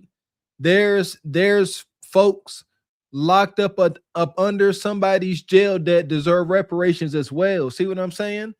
The right that needs to be wrong. I don't think the wicked white man got what it takes to right it. It's over. Righting that wrong topples his empire. God got to make this right via some wild world conflict. God is going to make it right. We seeing asteroids, you know, they releasing everything but an X-File. They talking about the Martians is here. There's an ocean under the ocean. You know what I mean? They releasing every, you know, classified file except for that file. God gonna make it all right. And shout out to No Contendo. The same way Haiti, Congo, U.S. ghettos full of blitz and chaos. COINTELPRO dropping stuff off. There we go. And shout out to Naif, became a channel member. Appreciate you, sister. And No Contendo come back. Says boats left Ghana. It should include all diaspora. Okay. Yeah. We're going to get into it. Shout out to Hustler's Philosopher with the 5-ball. That some Africans put Caucasians on their driver's license. Just ask one. I ain't got to ask none. AI says so. Some immigrants from Africa may identify as white or Caucasian on official documents, including driver's license. Y'all wild as heck. Are y'all wow? Well, not just from Africa. Anybody from Mexico, you know, any Latin country, any Middle Eastern country, any Asian country, they can all come here and identify as Caucasian if they want. And that's like kissing the wall. Kissing the wall. That's what and it's it increases their number on the census. So when we say, oh, you know, white people are 70-something% of the country, a lot of these numbers are watered down because you don't know who's included in that number. Holy guacamole. Can't believe nothing. Huh.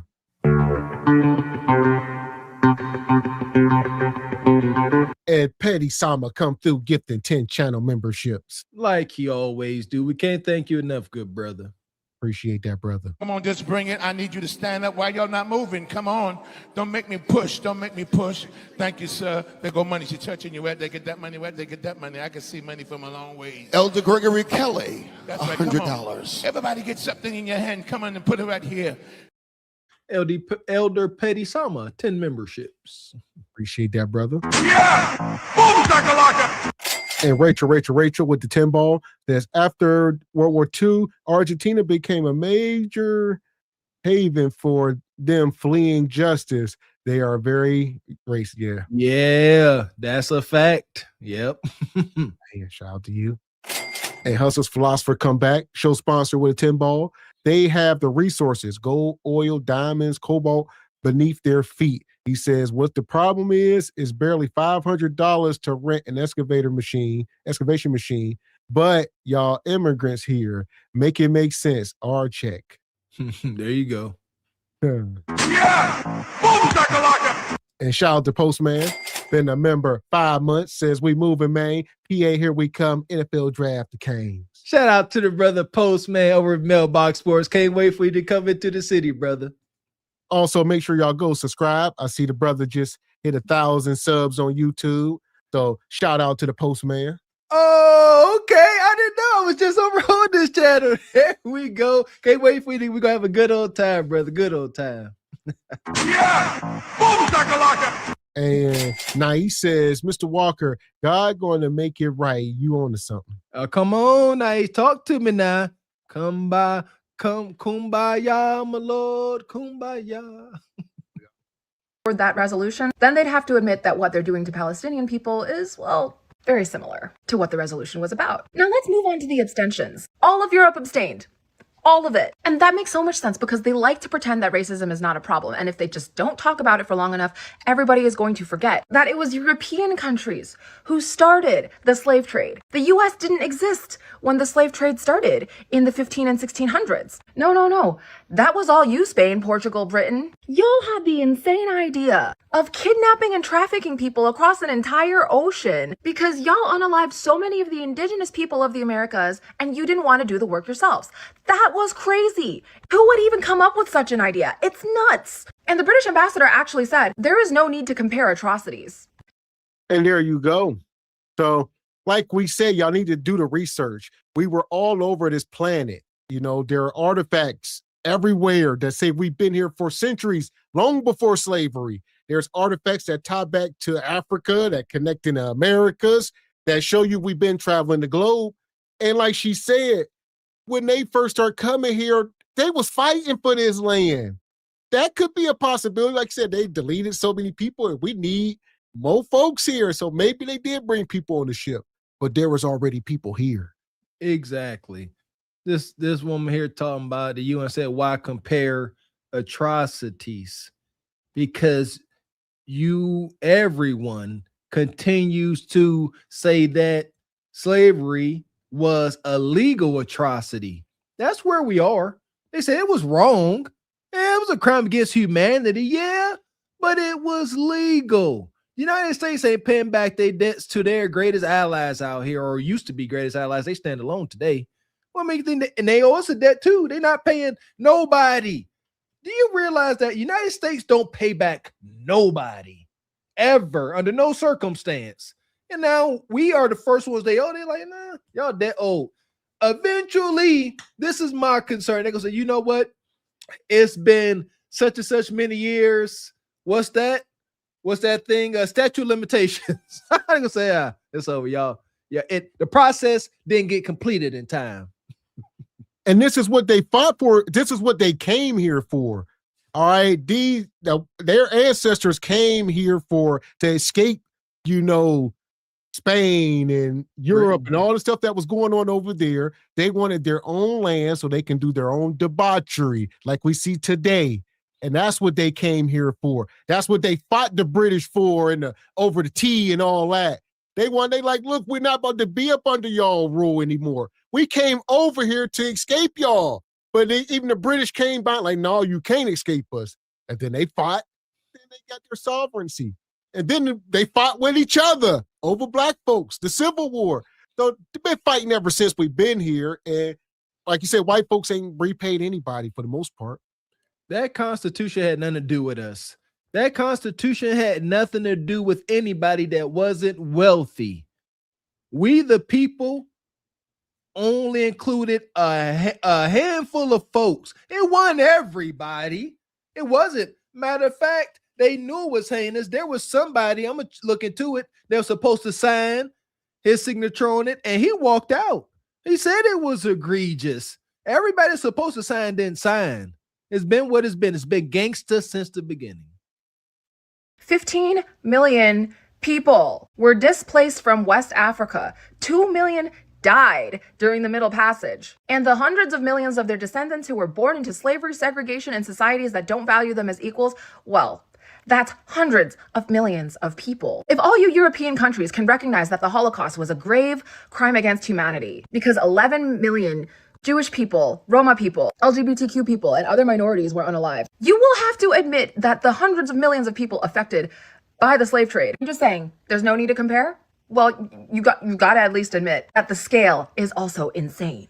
And then let's move on to the Asian countries, because I'm actually really freaking disappointed in some of you. Japan. This didn't surprise me. Japan doesn't surprise me because they do whatever the white people do. They learned their fascism from Hitler and Mussolini. When they were still a baby imperialist country during the 1800s, they studied what the Europeans did. They did what the Europeans did, and that's how they conquered Manchuria, Korea. Japan also really likes to stick its head in the sand about things. China, Korea, the Philippines, Taiwan, actually most of Southeast Asia would like to have a word with you, Japan, because if you admit that what was done to African slaves was wrong, then you'll also have to admit that what you did to all of the countries I just listed was crazy. Also, Cambodia, what? I feel like you guys of all people would know better. And as for the people who said that China voting yes is not a good thing, like sure, China is trying to maintain a good relationship with most African countries. Sure, they might have their eyes on the mines. They might want a little bit of copper. But would you rather they have voted no? I'm not going to glaze China too much for this, but yeah. So, of course, some of them countries didn't vote yes, like Japan. They are still ruled by America. Anywhere where you see American, bases and stuff like that, no, they're not. Some of the countries just didn't vote at all, or they voted no. But somebody like China and Russia, yeah, they gonna vote yes. They want to see mud in the water. They want to muddy the waters for America as much as possible. It's done. Like I said, this is much deeper, and I do apologize. I don't think this, it's showing. This ain't got nothing to do with us, really. This is just more weaponry. This is just different aspects of warfare. They just trying to just beat the witch that is America down, and the outcome is inevitable. That's why T-Money out here to recruit folks that are 40 years old. He said, if you 40 years old, come and join the band, my baby. I'm 40. Man, listen here. As good a health I think I'm in, I can't go fight nobody. Let's sit here and ain't no way. But the outcome is inevitable. Rights, wrongs shall be righted. Don't y'all fret. I am going to shame Japan and Cambodia because what the fuck? What is incredible about this is that reparation would, at the low end, would cost us billions. At the middle would cost us trillions, and at the top end would cost us probably the entire economy's GDP. And yet we have the UK's representative not say, this is ridiculous, all bad things have happened in the past. We can't have actions every time something wrong has happened on our watch. Instead of that, they say, actually, not a bad point. I tell you what we're going to do. We're going to abstain on this. How on earth could our country abstain with something which could literally wipe our economy out? Why haven't we got a prime minister or a foreign secretary or a permanent secretary of the Foreign Office stand up and say, we are not abstaining on this issue? It is completely wrong. We are fighting for our people. We are not paying one penny. We are voting against. Who made that decision? Please, was it you, Yvette Cooper? Was it you, Starmer? Was it you? I don't know who it could be. Who could possibly have said we should abstain on an important issue which would affect? Don't worry about what's happening in Iran. This would be 1,000 Irans, right? So please, would somebody from the Labour Party explain to me how such a decision was made? Yeah. So he mad that the UK abstained. They didn't vote one way or the other because they knew it's some bull job. The problem is they keep having this discussion. We can't pay it because it's going to topple the economy. No, it's not. All it's going to do is transfer power back over to the righteous people, which is us. All right. That money ain't going nowhere. The money is still there. We're going to invest it and we're going to be in control of things with our assets. It's just going to be a transfer of power. The money ain't just going to vanish into thin air. It just, with money comes power. Bottom line, and by all them trillions of dollars being transferred over, yeah, it's going to remove power from one group of people to another. And that could be a good thing. There you go. It's not going to topple the economy. It's going to topple their individual legacies. That's what it's going to topple. And we all right with that, believe it or not. I can't help but continue to see the snares and tricks the wicked white man got. I can see it now. You know, the value of the dollar is in extreme jeopardy. I can see it now. Everybody starts shipping American dollars back. And then and only then, you gotta say, you know what? We done switched over to a stable coin. We done switched over to digital currency. All y'all darkies want this useless paper money. That's gonna start. Black folks gonna start waking up with stacks of cash outside their door. Here's your reparations. Was it worth? Nothing. They're not looking to give us anything, but God is going to make it all right. So here we go. And shout out to Project Leroy. Says Elon Musk daddy got rich on diamonds in Africa, yet you see the same Sambos praising Elon and his daddy for being wealthy off of someone else's resources. Man, wicked. Now, everybody getting rich off of us. Can we get rich? Can we get rich off of us? Oh, man. And Brother Travis says, everything we did great was alone. We good. We good.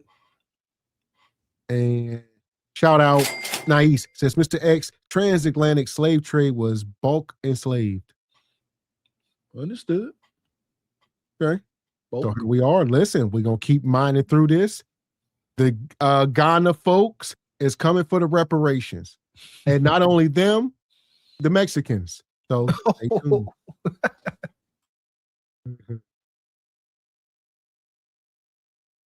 This happened yesterday. Gathering in the name of remembrance and reparations to back a draft resolution recognising the transatlantic slave trade as the gravest crime against humanity. The result of the vote is as follows. In favour, 123, against 3, abstentions 52. Argentina, Israel and the US voting against the resolution. The United States, as well as Europe and the UK, who abstain from voting, essentially are all the primary beneficiaries of the transatlantic slave trade. So, of course, none of them want to pay any damages for any of that. But another reason that the US government is motivated to vote against a resolution like this is that slavery is still legal in the United States. Read the 13th Amendment. Neither slavery nor involuntary servitude, except as a punishment for crime whereof the party shall have been duly convicted, shall exist within the United States. Robin McDowell. Well, it was never abolished. It was transferred. I'm going to lock you up. I'm going to put you in said conditions that, you know, COINTELPRO. Some of this stuff is all systematic setups. I'm going to keep you on the plantation one way or the other. Somebody has to work for free to keep this machine going. I hear y'all. I hear y'all wicked white folks. Oh, then just stay out of jail and there's nothing to worry about. What if I told you, being COINTELPRO, other heinous, wicked, psychological whacks, we were literally just shoved into the prison system like cows into the slaughterhouse? Would you believe that, even if it's documented? So it wasn't just like they said, all right, if you go to jail, now you lose your freedom. Now you become an indentured servant and slave once again. No, they did everything in their power. They came up with plans, organizations. They spent millions of dollars to make sure black folks got themselves into that prison system.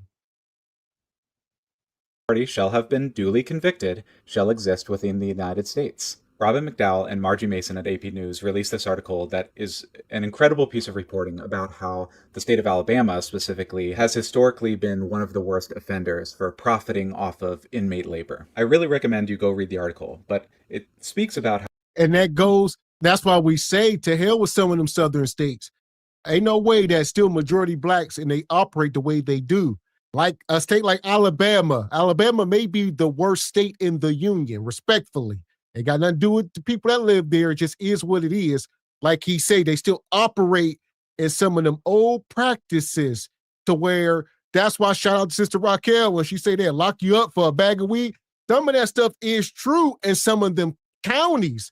All right, you get off into some of them backwood countries in Alabama, they'll lock you up for anything and then turn you into inmate labor. It is a system still down there.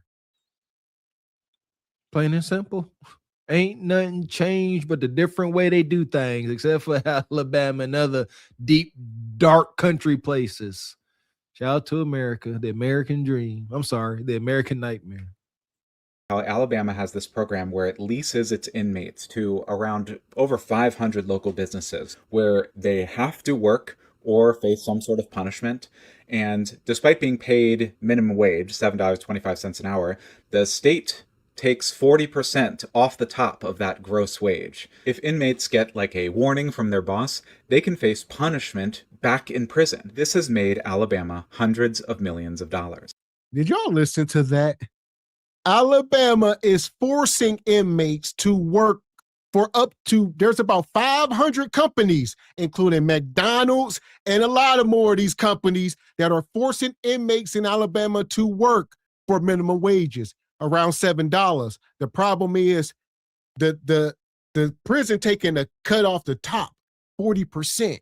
So now we down to about $4. Then you paying taxes and some more stuff. Now you down to about $2 an hour working, building industry still.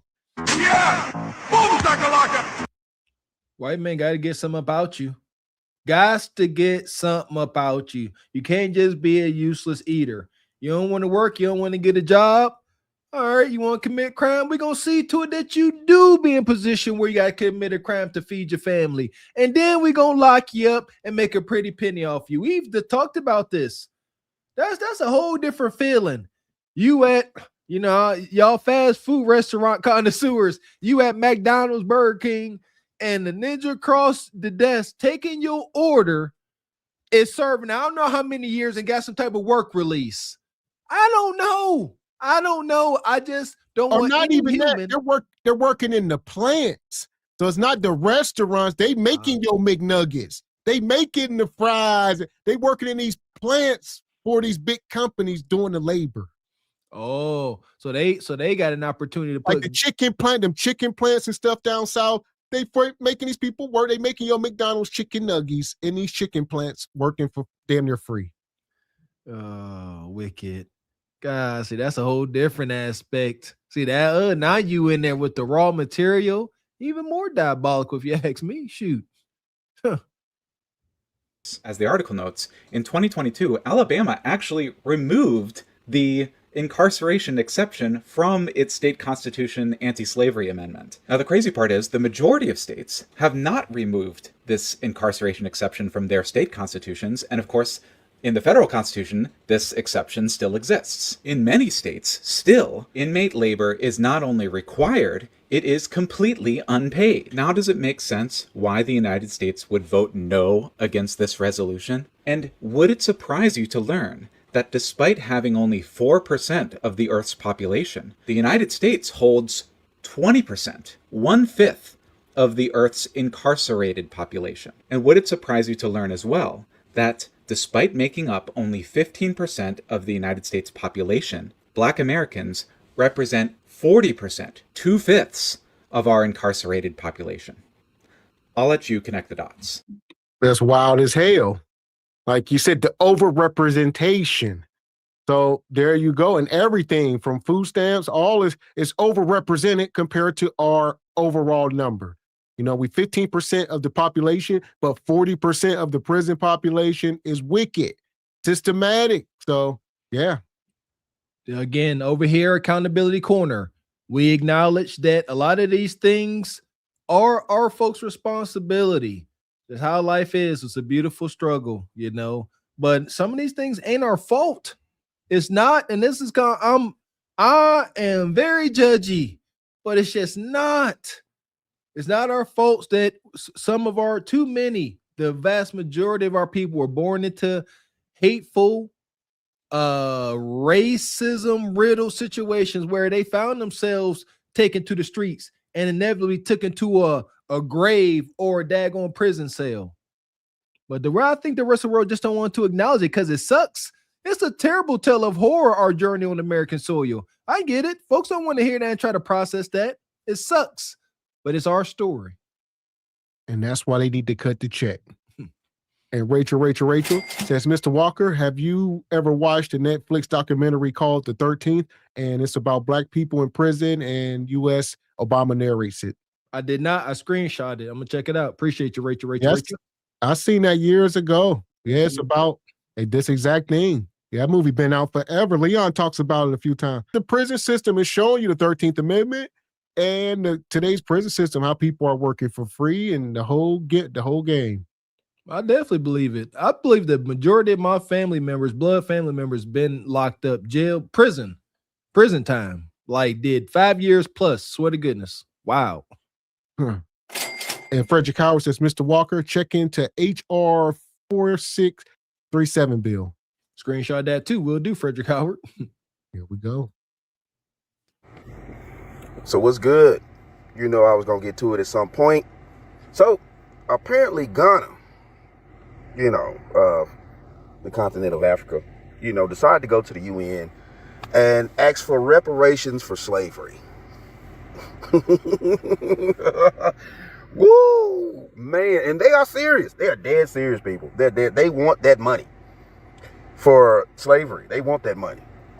But I'm amazed and I'm shocked and I'm baffled by the stupidity of the leader of Ghana and the audacity that he had to get up on that platform and ask for reparations when, let's just say, and I'm gonna throw this in here. Yeah, the descendants of the slaves over here in America haven't even got that yet. That's neither here nor there. But the real reason here why it's so egregious that the leader of Ghana would ask for such things is because they rounded the slaves up and sent them over here. Like, if you do your research and your history and stuff like that, and you know history, I'm a huge history buff, loved history in school, all types of things, so I know shit. If you know any better, you know that in that west part of Africa, at that time, that tribe was shipping people off. They were rounding up other neighboring tribes and stuff like that, and either through kidnapping or the tribes that they fought lost the war and Ghana won. And this is how it goes down. Sorry, I gotta be honest with you over here. Most of us over here we were either kidnapped, our ancestors were kidnapped and brought here, or our tribe lost the war. We were losers and we got shipped over here. Sorry, I gotta be honest with you people out there. I know you black people ain't gonna like that shit, but it's the truth. But anyway, this is where it goes down. So now he's on the UN stage asking for reparations for his tribe or whatever, things like that, back in those centuries, decades ago, like, participating in shipping slaves off. And, to some degree, they're still doing that now. But the problem here is the audacity. Like, people don't know what your ancestors did all those, decades ago. And, we can't sit here and allow this buffoon to get up on the UN. So I'm going to slow him down for a minute. There's so much here, all right? A lot of research has been done over time. And like I said, believe what y'all want. Everybody got their own beliefs, but the truth is the truth. Most of them folks never arrived in America. It's just the truth. They were in Caribbean islands, South America, stuff like that. Most of us was here already. That's just a fact. So, but as far as Ghana doing this, Ghana say they want reparations for slavery now. That's why they was at the UN in their own best interests. They was not trying to do anything for FBA. They like cut the check for Ghana and our people, which y'all did to us. Y'all took my people. So they want the bread go straight to Ghana, not touch U.S. soil at all. Exactly. Oh my God. In that case, you know, like y'all know I'm all about, you know, us being together, unified. Can't be. Obviously, can't be. The complaint they are taking to the rest of the world excludes us. You hear that? That's why there is a divide. That's wild work. That's fine. See, I keep getting pre-triggered or re-triggered by this daggone madness. We all didn't make it. It's documented. And that's why they stopped at the other places earlier. I keep seeing more and more reels with information about the transatlantic slave trade. And there are instances where the captors threw everybody over just to make more money because there was insurances and things. Like, I get it. But you can't sit here and discard. What about us? What about us that are here? What about us that went through, you know, whose direct ancestors went through Jim Crow and Willie Lynch and chattel slavery? Like, we just to be forgotten. Keep it up. Keep it up. God will make it right. Keep it up. And sit there and talk out the side of his neck. Now, yeah, there was a few countries that decided to acknowledge that slavery was one of the most heinous crimes in history and stuff like that. I do get it. Certain countries did not, you know, it just is what it is. But, you know, my issue is too, is like, you know, okay, so let's say we do decide to give Ghana reparations. Let's say we do this. Basically, I'm just gonna speak for America here. Let's say we as Americans decide to give Ghana these reparations, okay? What's going to happen here is somebody's got to pay for that. We already got tax problems. We already got issues over here financially as a culture, stuff like that. It's a lot of shit going on. So somebody's going to have to pay Ghana. And, you know, once they get that money, somebody's going to have to pay that. So, you know, I mean, you know, the taxpayers basically definitely would have to pay that. And I'm sorry, as a descendant of a slave in this country, I'm not finna pay them for shipping my ancestors over here. Are you fucking kidding me? So it's the audacity that creep had to get on stage at the UN talking out the side of his neck when he knows the history of what his people did. He knows. And it blows my mind how big this dude's balls is, knowing what his ancestors did, and then want to get up on stage and ask for reparations for shipping people off. Burns me up. Just burns me up. Wish I could talk to him in person. Woo, man. The audacity this dude has in Ghana. The boo-boo tutu, whatever the fuck his name is. Jesus Christ. So you want me, because somebody got to pay for this. If we decide to give Ghana some reparations money, somebody going to have to pay for this shit. 9 times out of 10, it's going to be us, the taxpayers over here. We already got enough issues. I'm not finna pay Ghana for no fucking, are you kidding me? Here, exactly. Ghana, whatever you want, go and take it in blood. Y'all must understand, these are countries, sovereign nations. We are FBA here in America up under white man rule. White man has been the majority the whole time. Y'all live in countries where y'all are the majority. It's damn near all black people in some of these countries. Figure it out. That ain't our setup. Never has been. So y'all got your armies or whatever. Go and get your reparations. That ain't our fight. They don't get it. They don't get it. They don't understand the pain that comes with being this. I got a confession still to this day, and I'm legal as the day is long. I still get nervous when I look in my rearview mirror and law enforcement there. I don't speed. I ain't got nothing going on illegal. But every time I look in that mirror, because I've had enough run-ins, I know they'll stop you for nothing. Do folks in Ghana know what that feels like? Do y'all have any idea what it's like to literally be a prisoner of war on your own homeland? This is our homeland, but we're still prisoners of war. We're captives. and we are treated as such every day. It don't matter what you got going on. You can't buy yourself out of it. Shout out to Kanye. You could have a Benz. Now you're just a ninja in the Benz. Congratulations. When they did the shipping, they did the kidnapping of other tribes, or other tribes lost war, still kidnapped them, took them, shipped them off, things like that. Man, stop it, bro. Stop it, bro. And we want to sit here, and a lot of you people don't understand the history of this situation. That Africans shipped other Africans off. It wasn't just white people doing this shit out here in these streets. Man, y'all gotta wake up, bro. Y'all gotta wake up. And this is highly disrespectful that this dude got on the stage, the UN, and asked other countries for reparations. Definitely some that have descendants of slaves from his fucking country. So you want descendants of slaves that are in these other countries to pay the taxes that's gonna give you the reparations. All right then, bro. You know what I'm saying? Yeah. Okay. Well, one thing we must understand, white man's been ruling so long with an iron fist, so a lot of folks don't got a choice. It's like that old movie with Benny Siegel, Get Down or Lay Down. That is America. So they be like, oh, black tribes were selling black people. Get down or lay down. Either they was going to get on board and be partners with these caucus or else. All right. Those were the rules. Still are. White man came over here with that boomstick. They show us in the movies and cinema how it went down. We over here with our spears and stuff. We athletic. We are physically superior. But white man's a warmonger. I can get it. You got all your big bad dudes, and white man pull out this long object and go pow pow, and your baddest dude fall down flat. Say now, if anybody else want that to happen, you better do as we say. I can visualize it. And again, it ain't hard because they make movies out of it. Get down or lay down. Not excusing the actions, but understood. I understand how it could take place. A little bit of cowardice. Boo boo tutu. You know what I'm saying? Yeah, okay. Whatever, bro. You need to go sit down, bro. You need to go sit down. The president, whatever, Ghana, whatever he is, you need to go sit down, son. You sound like a fool. Getting up on the UN stage.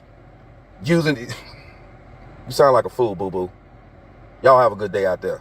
And that's the bottom line.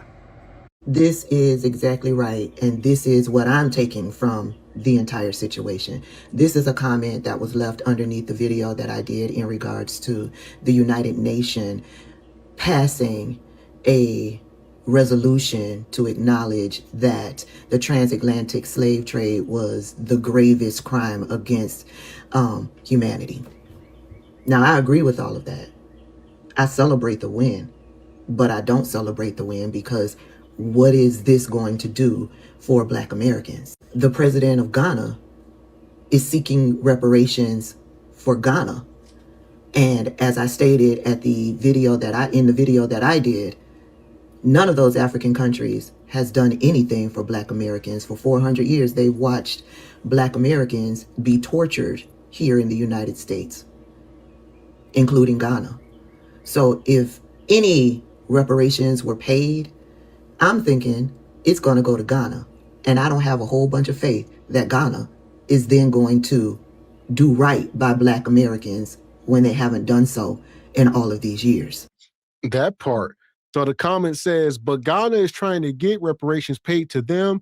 So how does this benefit Black Americans? Trickle down. White man say, I'm going to get the money to Ghana, and we in hopes that Ghana break y'all off something. Hell to the no.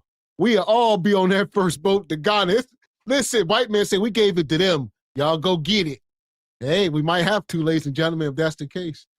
Yeah, meanwhile, now the plane tickets, train tickets, and boat tickets is now absolute premium. Yeah, who you is? They're gonna look at you. All right, yeah, you want a ticket to Ghana? It's gonna be $25,000 cash, all hundreds. Oh my goodness, ain't no trickle down. It ain't coming. The United States will continue to block us from getting any type of financial relief that we are owed. Then Gaddafi try to send Farrakhan millions upon tens of millions of dollars to help get things going. And the United States government said, I wish you might. And you see what happened to Gaddafi. They're not going to allow that money to get over here. They just not. I don't see it. I don't see it coming without God coming down with his mighty hand and making it happen himself. We'll see. And there we go. So that's a funny thing you said that, because she said that, you know, none of these African countries been trying to help. For the most part, they have not. And speaking of Gaddafi, when they do try to help, there's what happens. Before Ibrahim Traore, there was Gaddafi. A lot of people been on my dick about my praise of Gaddafi. Oh, but he's a dictator. The fucking audacity of America to claim moral superiority will never cease to amaze me. That's like Jeffrey Dahmer talking down on Mike Vick. Y'all was both violent, but it's levels to this shit. And there you go. So that's a funny thing. I'm gonna let this go. Shout out to this brother. Like he's saying, they try to villainize the brother Gaddafi. He was a dictator. He was this and that. Coming from America, where we had presidents like Thomas Jefferson. And y'all got the nerve? Yeah, Thomas Jefferson was wild. Was another one too. And I'm sorry to tell you, but yeah, we are leading into a dictatorship. That the writing's on the wall. Do you know one way for a president to not have to leave office? If you're in an active war? And guess what? People saying we are currently in a forever war. Talk to him, Brother Menza. Talk to him. Gaddafi did. Nationalized control of his oil, which is why I mentioned him in my conversation about Venezuela. Free healthcare, free education, housing subsidies. In the United States, you will die homeless for your inability to pay for healthcare, housing, and education. So please spare me the fucking judgments of morality. So America came and brought freedom, and now Libya is an open-air slave market. That's why we say, watch out when they come to liberate you. Now, yeah, liberation. All right. Like you say, obviously people are going to have their issues with Gaddafi. Ain't nobody perfect. No leader. Show them. And like you said, when he was there, was thriving. The whole nation was one of the only African nations thriving like that. And now it's an open air slave market. Crazy. Yeah, Gaddafi it's my understanding he was really sent up top to the upper room because he said, you know what? Well, I'm about to back our currency via gold. It was another attempt to better Africa and topple the American petrodollar. But the American petrodollar is being toppled nonetheless. They tried. America just gangsta. So they just went and deleted him for trying to do what he tried to do. And then, yeah, they got to demonize him first. That's the American way. They got to try to look good. So we can't sit there, oh, they toppling our economy. He's an evil dictator. Like Mr. X said, every leader got their flaws. And like I said, we about to enter into a dictatorship. So let's see how bad it really is. liberate you. Now, Gaddafi's greatest crime was his attempt to unite Africa under a single gold-backed currency and basically establish a United States of Africa. That's why NATO, Obama, and Hillary sent the mob to drag him through the street and murder him like a dog. Then Hillary got up on this video and laughed about it like a sicko. Yes, we came, we saw, he died. Did it have anything to do? He supported financially South Africa's fight against colonialism, Burkina Faso, Namibia, Zimbabwe, Somalia, Algeria. He was trying to get us free. Yo, Gaddafi tried to give $1 billion to black Americans through Minister Farrakhan, and the U.S. blocked that shit. Awesome. You will not be meddling with the niggers on my plantation. Yo, that was gonna be like reparations on the Chappelle show. I got enough cigarettes to last me and my family the rest of our lives. I'm rich, biatch. Now to Tron, the world's richest man. Hot hand in the dice game, baby. Who has ever pledged to come to the defense of black Americans internationally? Now look, was he repressive against his opponents? Hell yeah, he was in power for 40 years. No freedom of the press, none of that shit. That's not a durable system, and it wasn't a humanitarian system. It's not free from reproach. But if you ever wonder why Africans at large love Gaddafi, it's because he gave us hope. He was our last hope before Traore for an anti-colonial, unified, self-determined Africa. And it's irrational to ask the colonized to reject our heroes because of the colonizers' morality. Well, there you go. Yeah, his thing was he was trying to unite Africa. Like, look, we got all these damn resources. We don't need them meddling. We can do this ourselves. We can back our own currency. We don't. But the European and Western influence on Africa is far too intertwined. They will never relinquish their talons about all the diamonds and oil resources and gold. They ain't about to just walk away from free resources. Back to COINTELPRO, destabilizing governments. The only way you can extract all the resources from a beautiful, rich place like Africa, you got to keep it destabilized.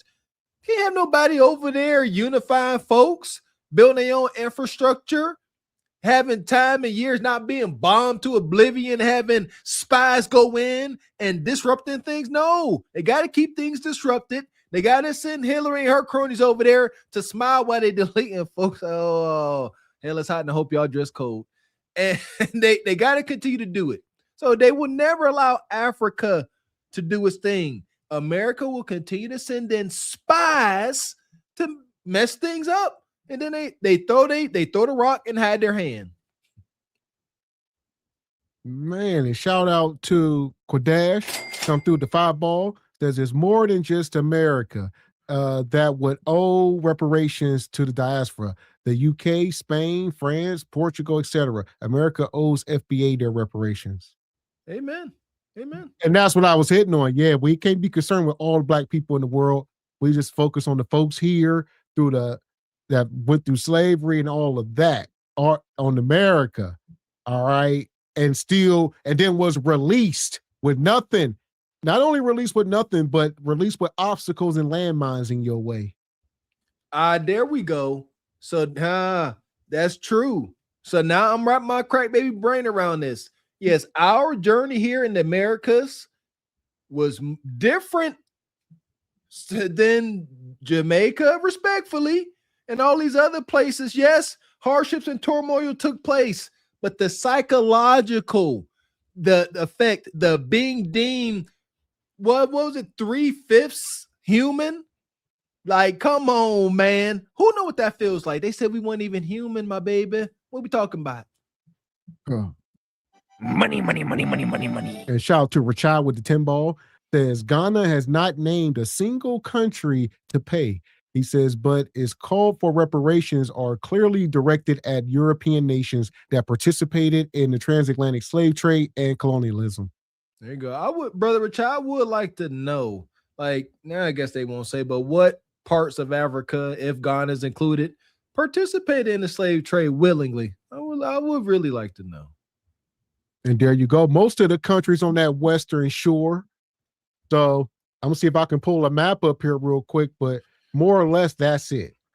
No excuse, but I gotta find the humanity in this. Is it possible the ones that traded us over to the slave ship, maybe they didn't know exactly what we was gonna be subject to? Huh? Maybe they said, it's gonna be a nice little ride. It's gonna be cool. We just gonna relocate them. They'll be all right. Maybe they didn't think we was going to suffer the atrocities that we did. Perhaps, maybe. So here we go. I'll pull this up real quick, but let me take him down. It'll more or less be most of these countries around that coast. So it'll go Ghana here. You got what? Where we at? Liberia, Sierra Leone. So most of these countries on the coast, Nigeria, Cameroon, Angola, the closest along this coast here. And what's right next to it? So it's an easy sail right over to Brazil and South America. But if you're going sailing from Ghana all the way up, you're going to pass to South America, you're going to pass the Caribbeans and go all the way to the Americas. Oh, that trek. My God, God bless the ancestors that had to go endure that. Sweet Jesus. Yeah, they weren't trying to go all the way down to Angola. Yeah, they right there. Yeah, every day on that ship was critical. Okay. Yeah, so you're right there on that western coast, that coastline, which was, Ghana was a hotbed, some of these countries, Liberia, Sierra Leone, I wonder how long they made them trek. Because, we've seen the movie Django and brothers walking in chains. I could see them dropping them off over in Brazil. How for real now? Like after Trail of Tears, with these $5 Indians, how many of us had to trek from Brazil up to the south of the Americas? That's crazy. I bet they did. So it's been a lot, like you say, just off the geography alone. I mean, you can use your common sense. And again, I don't think people care because how we care ourselves as a people. All of the heck we've been through, but we refuse to bow down. We refuse to cower. We refuse to lose our spirit. Blessings to us. So there we are. Nonetheless, I'm gonna pull this back up. Where's we at here? We ain't done. We talking reparations, FBA versus everybody. We get to the bottom of things. Cut the check. And let me just add on to that, because there was a commenter who also stated something very poignant. The commenter said that this resolution is in regards to the transatlantic slave trade. That is an atrocity. Chattel slavery here in the United States, totally different atrocity. Are they connected?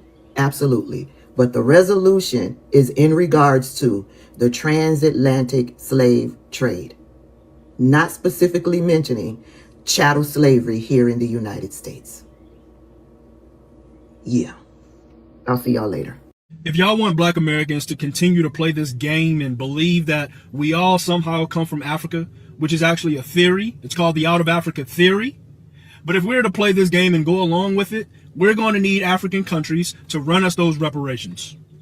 We're going to need your diamonds, your oil, your land, your money, all of the things you brag about that says make your continent so great. We need that. See, we talk about slavery, right? But y'all forget about the other part. It was called the slave trade, which means you guys received and benefited something for the transaction of human capital by way of your own people. And if that's the case, run us our money. And we're also cutting off that Pan-Africanism and that diaspora stuff. We're cutting it off because Black Americans, we don't benefit from that at all. We are the money and the resources that drives that whole thing. When we're talking about Pan-Africanism, we're always talking about the money we are going to give to Africa, the resources we're going to get to Africa. That part. Shout out to Sister Ebony Dean. It has been a one-sided deal. Nobody has ever gave us a fair shake, even when it comes to Africans or wherever you from, different countries. It's always what we can do for them. And then they talk ish about us. But no, nobody ever says, how can we help y'all? What's owed to us? No, everybody's like, how can we extract more from them? Like she said, bring over y'all greatest musicians over to Africa. Come over and do a concert. All right, send over, whoever, your biggest Michael Jackson and them. Let them go to South America and raise money and help us raise money. Raise money? Y'all got a whole nation with diamonds and minerals. We got nothing. Y'all keep extracting from us, but nobody pours back into us, and we done with that. There we go. We done with it. We do not have the same mindset as our parents and grandparents. God bless them. But we are moving the goalpost forward. All right. Some of us, enough of us, are our ancestors' greatest and loudest prayer. We are. I truly believe that we are going to see our day. They don't respect us. They don't include us in these conversations. Us FBAs born in these streets, in these cities. Shout out to Chicago, New York, Detroit, all of these rough places. They don't acknowledge just because on paper, we have no power. We have no money. We have no power. But again, I truly believe and I live by this is our land. It's owed to us. And I believe God is going to right some wrongs. Shout out to that beetle that took out those cotton plants back in the day. Other things are coming. Have some faith. I keep telling y'all, our fight does not reside in the physical realm. It resides in the spiritual realm. Let it take place. Stay the course. Stay loud. Stay causing ruckus. But have faith. When we're talking about Pan-Africanism, we're always talking about the money we are going to give to Africa, the resources we're going to get to Africa, the business deals we're going to do in Africa, building up schools and businesses that we're going to do in Africa. But they never talk about what they're going to do right here. We have people that's in poverty. Our school systems can be way better. We need funds for our businesses, but we want to peddle it all to Africa in the name of Pan-Africanism. So that's going to stop. If y'all want us to continue to play this game that we all come from that continent over there. It's so crazy, y'all. Y'all remember when Black Panther came out? That was the time that they also started pushing 23andMe and Ancestry.com to make all black people pay for these tests. And you paid to give up your DNA just to see what kind of regions your people came from. But I'll get back into this. Run us that money. And if we bring this to the UN or international court, watch how fast they change this stuff. Let me know what y'all think in the comments. I'll see you on the next one. That part. And yeah, they can be using that stuff to water the muddy the waters. Who knows? Like you say, to detangle and be like, look, you know, take your ancestry. Look, you ain't even from America. You Nigerian. So that could be part of it as well. There's so many weapons formed against us. We just got to keep fighting. That's all. Let's see. I feel attacked a little bit. I took the 23andMe. Huh? I'm about to pull mine up later on, see where I definitely believe they said I'm from some part of Ghana. That's interesting. I don't know, man. Let's say shout out to all my folks out there trying to trace their roots, their ancestry. You know, ain't no clear way, but I'm still gonna keep trying. He's saying it's a trick. Everything's a damn trick for us. It's all a trick. Shit. And Katie and Kyrie became a channel member. Appreciate you, brother. And No Contendo says, I said earlier, foreign blinks always end up our area. Nino Brown said that. We ain't making them guns in Harlem. We go. And Travis Golston come back, says, water glaciers won't allow a trip from Africa to the U.S. Water geysers, huh? Okay. Oh, guys, I'm sorry. Especially back in the 14 and 1500s. We are talking, 500-600 years ago. The technology and the ships. It wasn't what you thought. Just the understanding of what it takes to be out on the ocean for 3 or 4 months at a time. I mean, they had enough resources on these boats to keep everybody alive. What? Everybody was suffering. Everybody. Dysentery, rampant, scurvy, bacteria infections. Absolutely disgusting. Everybody. No navigation. None of this modern navigation. They know where they was going. Even think about nowadays how long it take for a ship. Even the Navy ships don't move that fast. Everybody, look, it's going to take us a couple weeks to get to the Middle East. We'll be there when we get there. Even with all of our navigation and all these high-powered boats and ships, it's going to take a while. So back then, when they was just following the damn currents and whatnot, it was all working out like a perfect science. Do you know how long it takes an oil rig to get through the Strait of Hormuz over to the U.S.? At least 45 days. As Mr. X was saying, this is with modern technology. This is white man's most coveted vessel, the oil barge. 45 days for that. Again, blessings and honor to those that had to take that terrible voyage and survived and didn't survive, man. Holy cow. Man, nonetheless, here we are. I'm going to pull this up. It's not only FBA, Africa, now Mexicans. Hit the like button. This Representative Jayabal Democrat is saying that if they win the mid-election, they need to give reparations to the children and families traumatized by ICE. Need to be held account for the trauma that they have created, and we are going to have some form of reparation for the kids and the families that have been traumatized through all of this.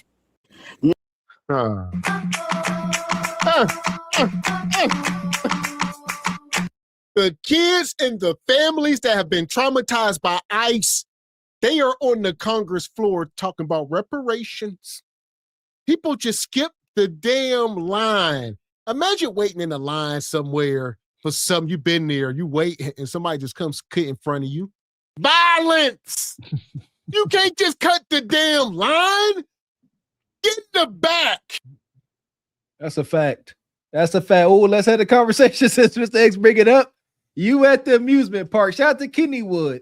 We grown adults.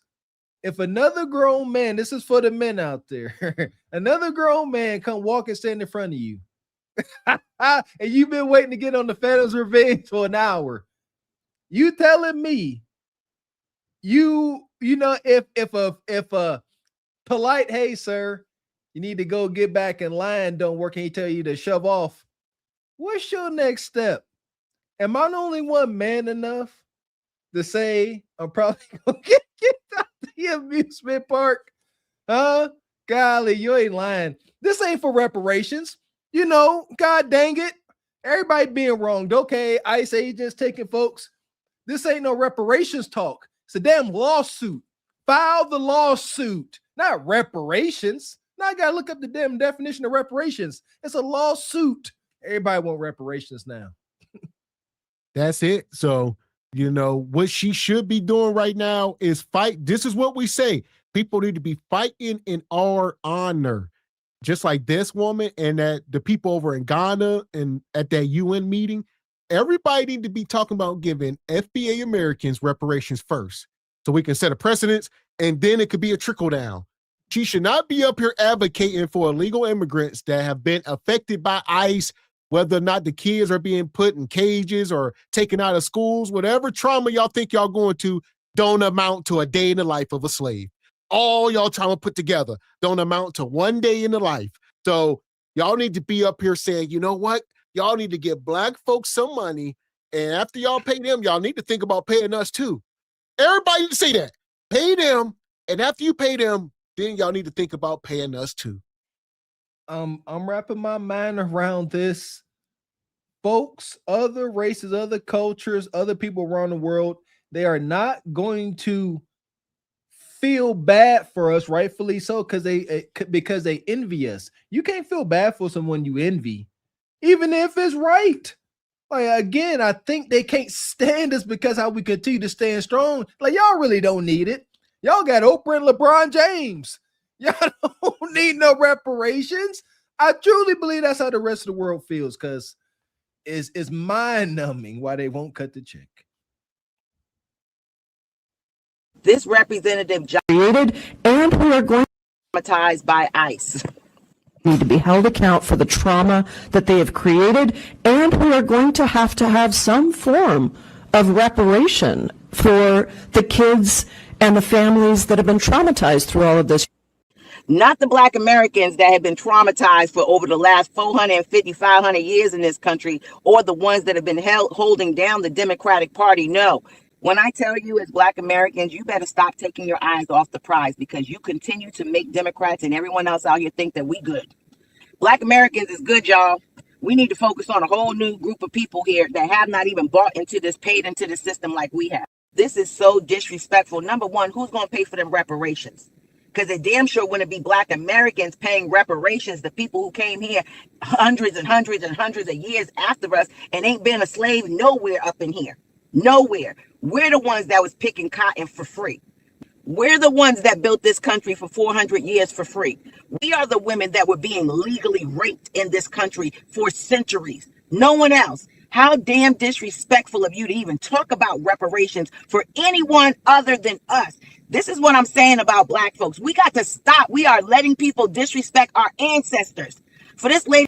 And this is the greatest part.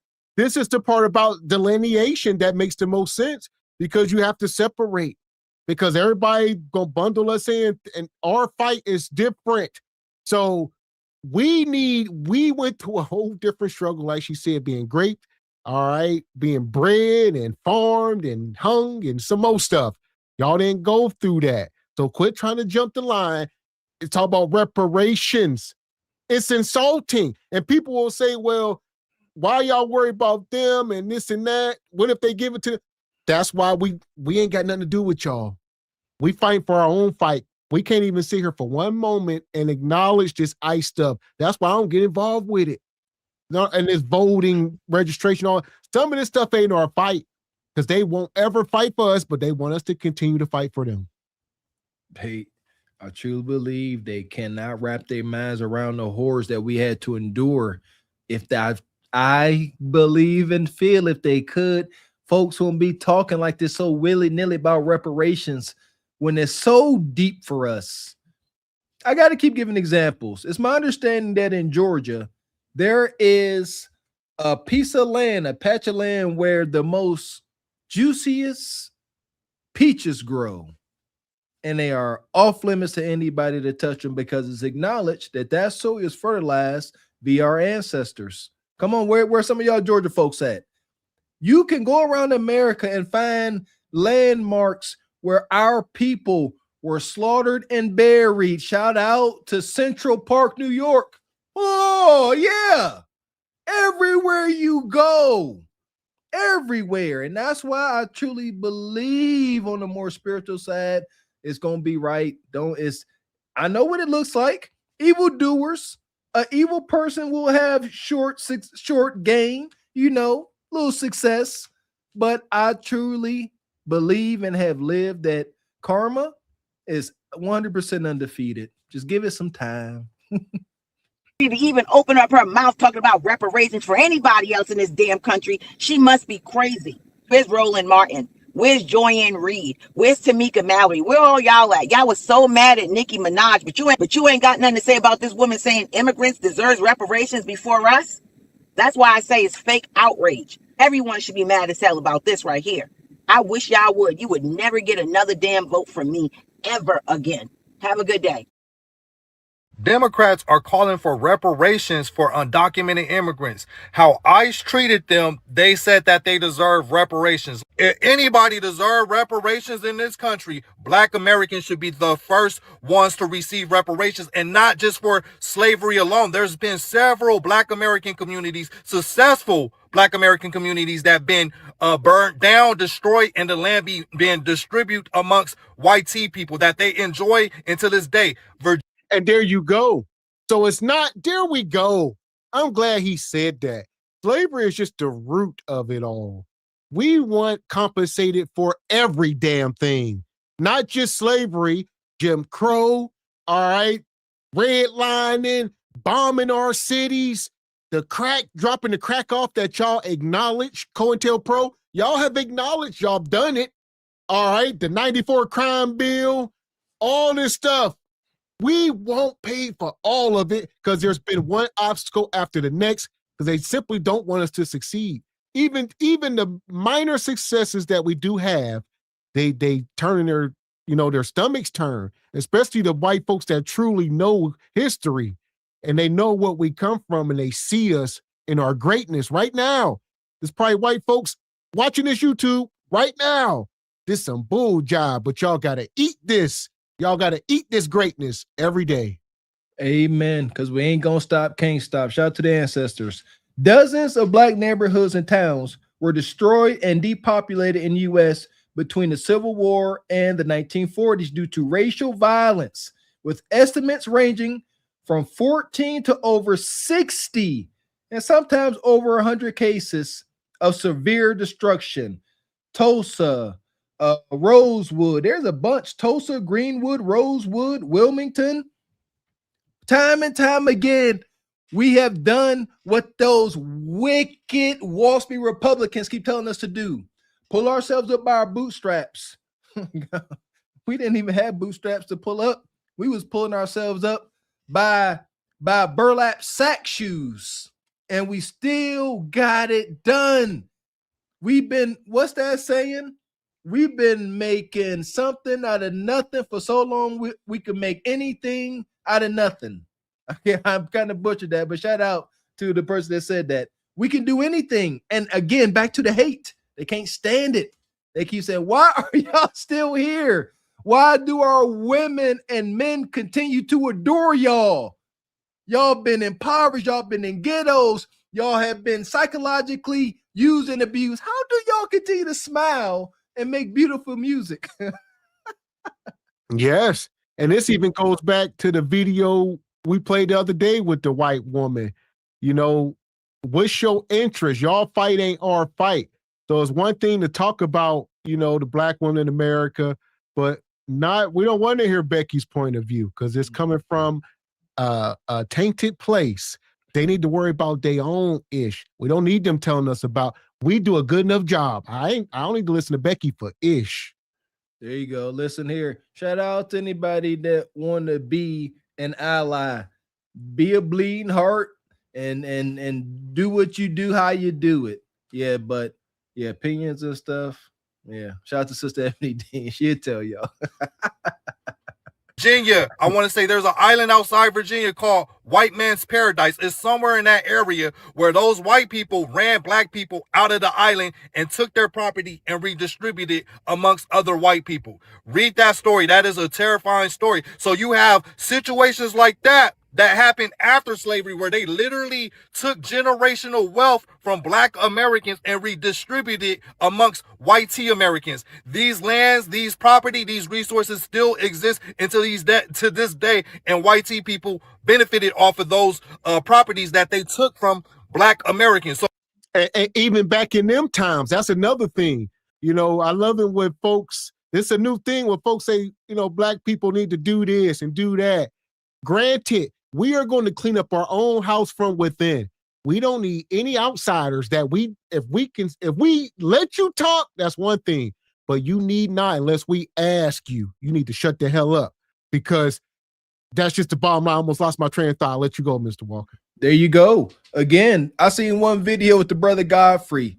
Like, y'all got to stop with y'all input if y'all don't acknowledge our strife, our pain. It's weird. It's awkward.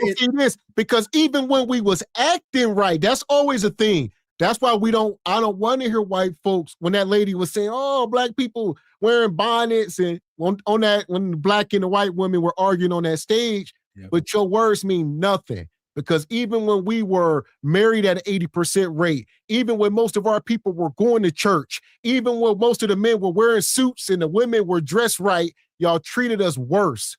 So I don't want to hear white people say a damn thing. It means nothing. Don't y'all get it? There you go. And that's a reason why some of these brothers and sisters rebel against dressing formal. I get it. Me too. I can't stand a daggone tie. For what? To be accepted? To be considered one of the good ones? That's just my point of view. But exactly. So hush up. You don't have reason to speak. Shout out to Farrakhan. He was talking to some news reporter, and the news reporter was trying to say that Africa was the most corrupt place on earth. And Farrakhan told him, you shut up. Don't you dare speak with all the blood America has on her hands talking about the most corrupt regime. Hush up. Don't speak. So we're not just talking about slavery, right? And Jaya Powell, she's from India. I want to say she's a first generation Indian in America. How dare you talk about immigrants, undocumented immigrants who came into this country with their will, free will. They crossed over into this country, undocumented, free will. They deserve reparations before black Americans. Why don't you address the caste system that's going on in India right now? Matter of fact, 3,000 years plus, the untouchables, how they discriminate against dark-skinned Indians, the untouchables, Dalit. I think that the group is called Dalit. Why don't you fight against the systems in your own countries? Right? You come over here, you get these positions, and then all of a sudden, you're the voice for Americans. Like, make that make sense. But like I said before, if anybody deserves reparations in this country, black Americans is first up.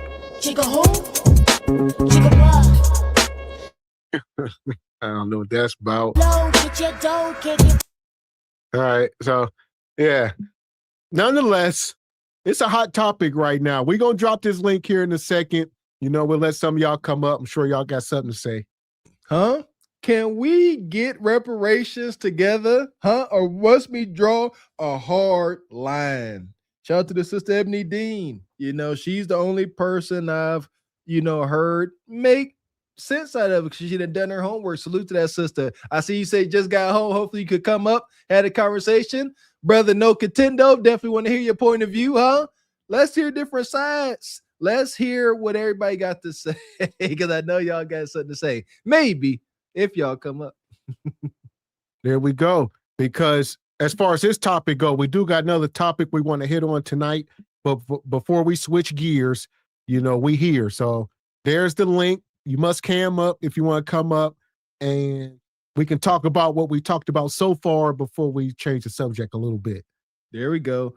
So far, I've learned that Ghana had no intentions on us FBAs over here getting any money.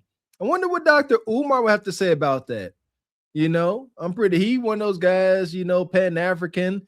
I wonder what he would have to say about Ghana not including us. That would be interesting. Welcome up, Sister Ebony. Thank you. Thanks for dropping the link, guys. I was in my car in traffic trying to get home. I'm like, man, drop the link. And then I had all my stuff in position because I was waiting, but then the Wi-Fi was all janky. I was like, please, God, just let me get home. So here we are. We've been talking about, FBA versus everybody, who should get paid, why they should get paid, because people just throwing this reparations around. Everybody wants it now. Where you at with it? Well, where I'm at with it is it just shows how much we influence the entire world, because people weren't even talking about anything reparations wise until we started redefining ourselves. We started naming ourselves and calling ourselves foundational Black Americans. We started delineated. And then all of a sudden, everybody out the woodworks is seeing that we got motion with our claims. Now, all of a sudden, everybody's trying to tackle onto it. And that is a big problem. The thing with the Ghanaian president who was trying to get reparations for us, first of all, that was just to acknowledge that it was a crime against humanity. There was no tangibles talked about. There was no money being talked about. There was no nothing. They were interested in getting their artifacts back that where some of them actually was sold off. They got paid for some of those artifacts and some things were stolen. But let's be clear, they made deals with these people. So the fact that they lost their land, the fact that they let the Chinese come over there, take over their land and their resources, you mean to tell me you got all them diamonds and gold over there? Let some FBAs find some diamonds and gold over in this country. Oh, we're like somebody in the chat was saying, we're going to get some little excavations and we're going to make something shake. So that's just kind of how our spirit is. But back to what I was saying about the Ghanaian president and stuff, they're just trying to tackle onto it. And all the people that were for reparations in that UN vote, it wasn't for us to get our tangibles. It was so that they can get a piece of it. And so we already knew that America wasn't going to acknowledge our claim. And it is what it is. We have a direct claim to the U.S. government. We are going to talk to the U.S. government about it. And then we can holler at, those countries from the Ivory Coast. Then we can holler at all them other countries that may have been complicit. But right now, our stuff is with the U.S. government. Amen. I agree. 1,000. And we got some super chats here. Shout out to Rachel. We appreciate your sister. She says the illegal immigrants voluntarily come over here. Knock it off. They should get nothing. Hey, they got lawsuits, not reparations. Relax. Oh, man. Appreciate you, no contender. Hopefully you come up, brother. Says both parties want Latino vote because they vote high numbers. See, what is this? What is this voting in numbers? What is this? Somebody got voting class. I mean, everything's a number game. So yeah, it's a new voting class. You talk about swinging elections, millions and millions of people. Yeah, so it's a huge thing. Cut the check. These votes. Appreciate you, Sean Miller. Says, but they gave us Jesus. Why we need reparations? We just need to keep on believing, keep on hoping, keep praying, and we'll get our heaven when we perish. And my foot. Fuck is you talking about? How about that? Appreciate you, brother Sean Miller. Says, and I was so being facetious. We know that. Okay. So here we are, nonetheless.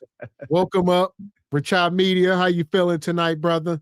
What you got on the whole reparations talk, what we've been discussing tonight? Hello, can you all hear me? Am I okay? Yeah. Perfect. Hey, Ebony, how you doing? So you all covered a lot of stuff, man, and I I was definitely sitting back here taking notes and not trying to get triggered because couple of things came out. You know, when they talking about Ghana was addressing the UN, and they're proposing that they get reparations through those European countries. It's got nothing to do with the United States, so let's not conflate the two. Okay, Ghana is pointing at or expecting the Europeans to pay them reparations for slave trade because those European countries were their colonizers. All right. So the thing that I see that is that Ghana has representation approaching the UN. Those Ghanaian leaders and those African leaders are approaching the UN, speaking to that fact. Here in America, we don't have anybody on our side to approach the UN or even approach the US Congress with that single voice saying, this is what we want. Okay. The NAACP, Richard? That's a relic. There ain't nobody in there going to be fighting for me in the NAACP. That's an organization that has, in my opinion, I can't speak for everybody with my skin color, but that's the organization that has passed its prime. Okay. Name one thing they've done since the death of Martin Luther King. I got nothing. I got nothing. They're like stagnant. I mean, you can't, high school students, Black high school students in these urban environments can't even get a scholarship from the NAACP to go to college. Okay. They just can't do it. I've been through that whole process. So let me ask you this. Who should represent us then? Who do you think? I don't know who's out there that's on our side, because we cannot rely on the Black caucus, because all those people that's my color are from some other country, or have relatives, or their parents came from some other country. All right. So they don't have a buy-in. They don't have the lived experience of being in an urban environment, going to school, growing up, living in an urban environment, and has a history of generations of people in the urban environment, or even in the rural environment of Mississippi, Alabama, and Georgia. They don't have that connection. So they cannot identify with our plight or our struggle. Okay? They just can't do it. I would say part of it is we will have to unite up under one umbrella. Just like, I mean, Ghana is its own country, so there's unity. You know, they have a sovereign nation, so they can unite up under that umbrella. Do we need to get like some paper signed? I've been thinking about this a lot. Like I said, we need to unify. Folks go around getting petitions signed. Do we need to start that? Like, I mean, seriously, like ground, like FBA sign petition, like, and start to get some things going. Or has it already started? We got to, people keep saying we got to take this to whatever, the international courts. What are we going to take to the international courts? Well, you want to say something, Ebony? Well, I just was going to say that whoever we do get, it needs to be somebody who is from the lineage, like Rich High Media said. They need to be a full foundational Black American with no ties to any other country that can try to co-opt it or try to remix it or try to throw something in there in the bag for other people.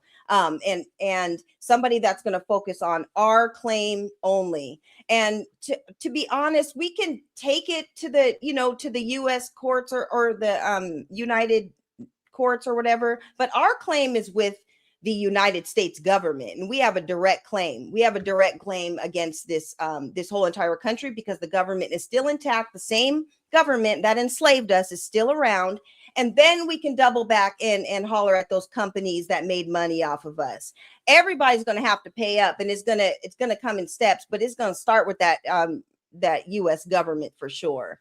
But whoever it is, they need to be from the lineage. We're not dealing with nobody with the complexion, with the wrong protection. We're not letting anybody slide in and try to get in on it. And even with No Contendo, bless your heart, No Contendo. I did put in the comments, I don't know if you saw it, but you need to watch Hidden Colors and you need to watch American Maroon to just kind of learn some of the things that can kind of catch you up to speed, you know, for all the things that we know and the reasons why things were a little bit different for us. And I think it will help answer some of the questions that you have, because you do have a lot of them. And I see that you're seeking knowledge. I think that's a great start for you to take a look at those documentaries. Amen.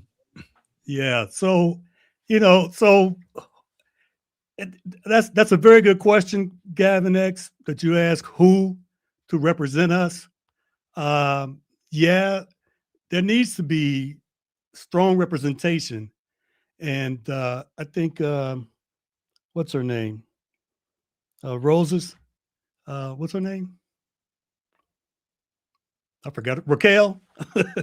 She mentioned that it's easy. We need to get started politically and even at the local level. She mentioned about school board and city government, you know, at the local level, because that we need a big voice, a voice that can rally people and stand up under one umbrella. See, right now we got all these different divergent groups going on and all these different messages coming out here. And, you know, to create dissension, just like that woman, Jayapal, you know, that's just a distraction. Okay. That's to get us all spun up and be reacting like that woman in the car talking about Miss Jayapal. So, you know, the one thing I do know is that we need to understand that the more progress that we're making towards reparation, we're going to get resistance. And it's coming right now. We see it right now. I mean, see, but that's the only way you know you're making progress. It's like an airplane. When the airplane takes off, it's not the speed of the plane, it's the air current that is running against it that gives it lift, that makes it travel. Okay, because without that air current pushing against it, without that resistance, it would not make any progress. So we are making some progress. All right. And you know, this is not a fast boat. All right. This is a big ship. Okay, a big ship can't make a short turn. You know, so it's going to take time, but we need a voice and a committee to push this. But we can't get defocused on trying to go to the UN. What are we going to do at the UN? Huh? They're saying it's an international crime. No. It's an American crime. We got to start here in America. I agree with that. Start here, and then we can go. But I agree. Start here where now let me ask, why start here? This is where the crime took place, right there here. There you go. So okay. One other thing I want to say, because that was a very good intro, Gavin X, when you went to that guy that at Florida, and he was talking about the sugar cane and whatnot, and you know, and I just want to say this, that my family's from Mississippi, and my mother, her family, you know, and there were like 13 or 14 of them that my grandmother had. And she had to have those many kids because my grandmother was a sharecropper. She had to have those many kids because they had to go out and work the fields.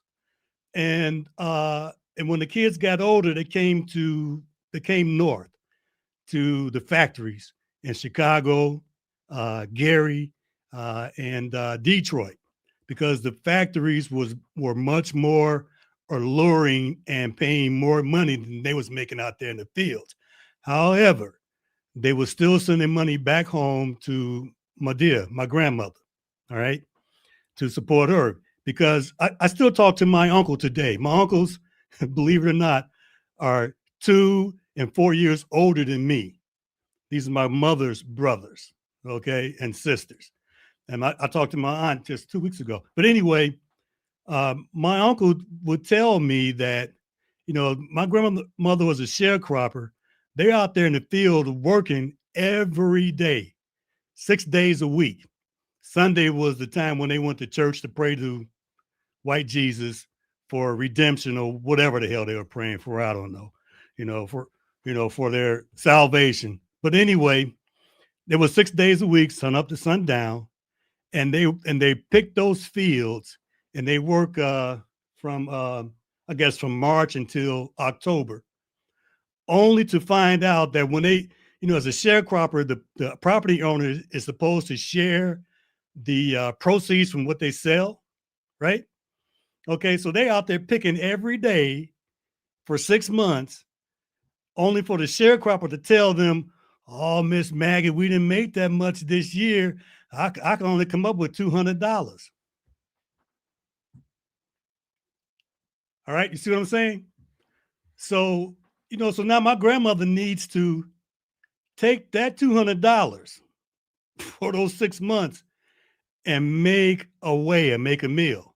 Granted, the house she was, well, not the house, the shotgun shack she was living in was on the sharecropper's property, plantation. Okay. So I don't think she was paying rent for that, but what she was paying for that was her to be out there in the fields. So whenever my mom and my aunts took the kids down to visit grandma, guess what we were doing? Working. I had a sack at 5 years old, picking cotton. I don't know how to pick cotton, picking pole beans, and what else were we picking? Picking cotton at 5, and that plant tears your fingers up, don't it? Man, my aunts and uncles showed me what to do because they've been doing it for so long. And at the time, they were like 10, 11, 12. You hear what I'm saying? My uncle that I speak to every day, he was driving a tractor at 12. You hear what I'm saying? So, sharecropping and slavery is one and the same. They're one and the same. Instead of getting beat with a stick and a whip, they beating you economically. Because just like they said that guy said in that opening, even though they lived in this small town, Mississippi, and the money that they were being paid, they had to go buy stuff in town from the store. And guess who owned the stores? The plantation owner. Yeah.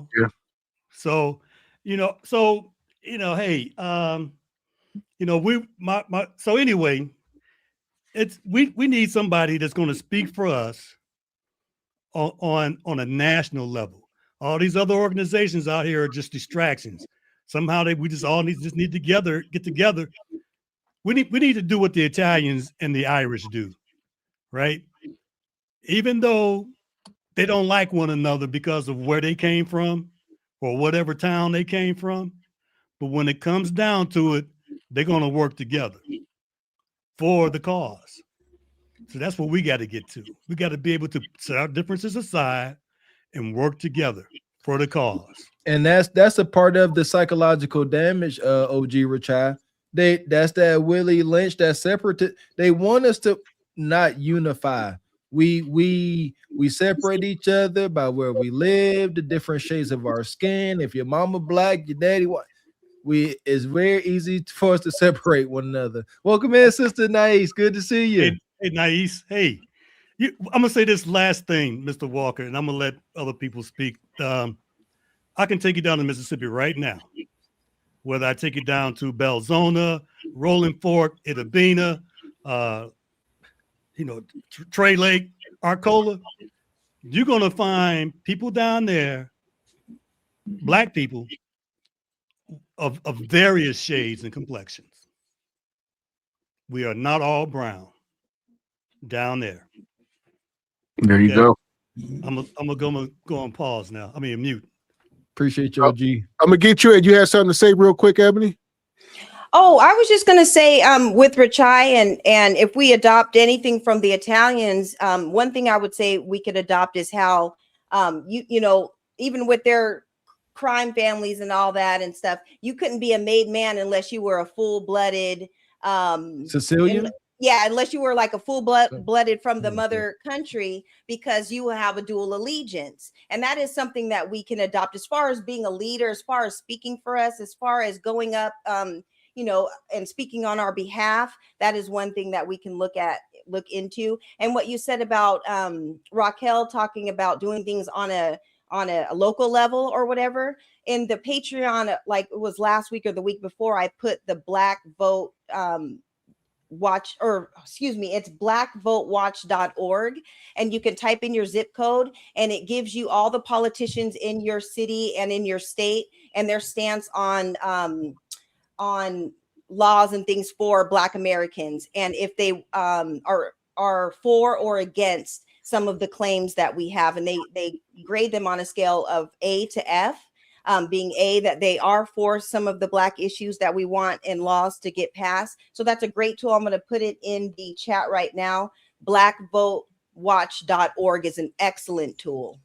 Yeah. I wrote it down. I'm going to go to it. Thank you. So there we go. She's going to put it in the chat as well. Make sure y'all check that out. Yeah! Boom, shakalaka! Appreciate you, brother Sean Miller. Says, bro, Chai is correct. We need to unite like one fish, two fish, red fish, blue fish. Knick knack, patty whack, give a tug a bone. 2000 party uptown, my bacon smelling fine. Money, money, money, money, money, money. Oh, wow. Shout out to Rachel. She says in 2021, Biden administration wanted to give $450,000 per person to illegal immigrant families for the kids that were separated under Trump's first term. Republicans blocked it. Shout out to Chad Media and Ebony. Appreciate you, Rachel. There we go. Appreciate you, Evie Ray. Says there's no glazed galaxy in truth over lies. So we appreciate you. Welcome up, Sister Nais. What you got here tonight? Good to see you, sister. Everyone, how's my sound? Good. I've been trying to come up for a while. I've been nervous. To the beautiful sister. Come up. No need to be nervous. Chat come up. To the beautiful sister Ebony. It's a pleasure, dear sister. And those other guys. Yes. Yeah, it's good to see you, Nais. It's good to see you. Good to see you also. Just I don't know, one of the main issues I keep having when Mr. X keeps saying most of the people were here, but the biggest issue of the slave trade is that we were bought over from the continent. Now, a lot of us were settled once we were bought over here. We weren't all settled in America. We were settled in the Americas, but the majority of us were bought over, and initially they were trying to enslave the native Indian who was here, but their physical composition could not take the torture of the brutality. And then that's when they set out to bring so many of us because of our strength. And, we could, in essence, take so much without dying off, right? So that was like my main contention. And I love y'all, brothers. I came late to, your channel didn't come up on my YouTube stream for probably almost a year that y'all had already, or a year and a half or something. So I'm really late. That's fine. We appreciate you being here. And I was gonna say, look, I would say to each his own. Folks could believe whatever they want as far as that. I think we all came from some point because we migrated the globe. I don't believe we were brought over here on slave ships. Now, I believe we were traversing the globe, and there's monuments and statues everywhere, Mexico, South America, that are directly tied to statues in Africa, and you can compare these things. So we were traversing the globe and we were here, but as far as the bulk of us being brought over on a slave ship, I don't believe that. But the transatlantic slave trade. So what did your thoughts on that? Well, it's just a matter of, let me help you out with that. It's a teaching. So if you want to be indoctrinated with white man's teachings. Listen, you have to think about it. Ooh. The numbers. How many ships do you think, and how often were those ships coming from that part of the world over here? How many ships? For that many people to come over here, how many? Oh, I would have to I wouldn't even try to I wouldn't try to guess at that. But I do believe, but I will say for the record, I will do more research, but for the record, I will say I believe the transatlantic slave trade. I believe that the majority of, I'm not saying that, I mean, Black people were all over all the lands of the earth. Okay, that's undoubtable, because you have the monuments, you have, I mean, just everything tells you, we told you we were here. Mm-hmm. Okay, so that I'm definitely not saying that the first time Black people were all over the earth was when white people came into Africa and started putting us on ships.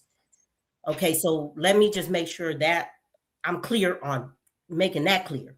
Mm-hmm. I'm not saying white people populated or the lands of the earth beginning with the slave trade. No, I know for a fact we were the first human beings all over the planet. We made the planet. So that's clear. What I'm saying in terms of specifically the slave trade, specifically that the bulk of us were brought over. Now we populated all over as well, because a lot of us didn't make it up to America. In fact, probably the smallest amount of us in the slave trade came up to America. The majority of us were dropped off in the earlier, Caribbean. Right? In the Caribbean and South America. So I don't know. I would say my thing is, I don't think it's an absolute. I'm not sitting here saying there wasn't one slave here that came here on the boat. I'm sure there were, but for the most part, the most of people were here. They were being bred here, and it was a whole system.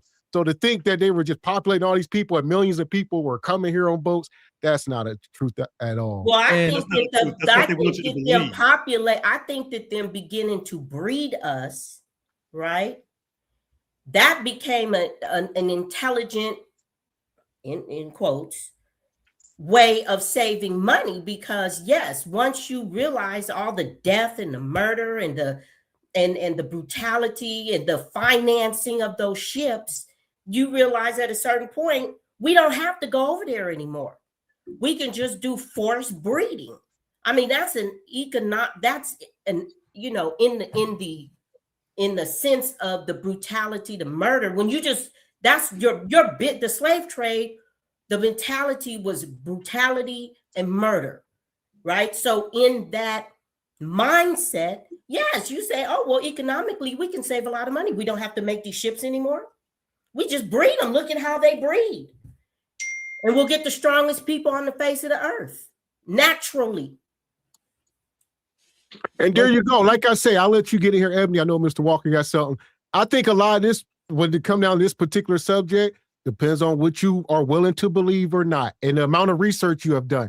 That's all I can say on it. But I'll get you in. What you got, Ebony? Yeah, I was going to say, I think it's documented that only like 3% of the Africans from the transatlantic slave trade actually made it into North America, and the rest went to South America and the Caribbean and to other countries. But there were many Black people that were, they were once classified as Native, and they actually got reclassified as Negro, because when the first settlers and stuff arrived on, in the Americas, they were like, these Indians or these Native Americans look just like the Ethiopians in Africa. So there were many Black people that were already here on this land. And what happened was they reclassified us as slaves, along with the 3% of the Africans that came over from the slave trade and the Native Americans. We kind of got all lumped in, that's how we had our ethnogenesis. So, yeah. No, I didn't have much to say. I'm gonna let you go. No, Contendo. It's just thank you very much. In regards to what Sister Nai said, I saw a video. I think it was the Swiss. I think they have a display and exhibit over there of all the slave ships, and they broke down the numbers. They just did the math. Oh. What's that? No. Go ahead. I want to hear this. Yeah, they broke down the math, And it's my understanding they said it was impossible for us all to get shipped over here, had these numbers. I like what you said though, Sister Nice. I like your train of thought. It makes sense. Just breed us, and they did that. However, I'm gonna look more into it. But as of right now, I do stand to believe that a lot of us were here. What do you have, No Contendo? Good evening, and thank you for having me. Good evening to everybody here. In regards to the reproduction, I was on PBS, one of their websites, and I believe it said for the cotton, tobacco, and there were a couple other crops that they were growing down there during the slave trade. I think they said they had at least 60, 66 to about 80 something odd % infant mortality rate is what they were calling. So I'm just trying to understand and gain some knowledge. Thank you guys for educating me, because we can all stand to learn something.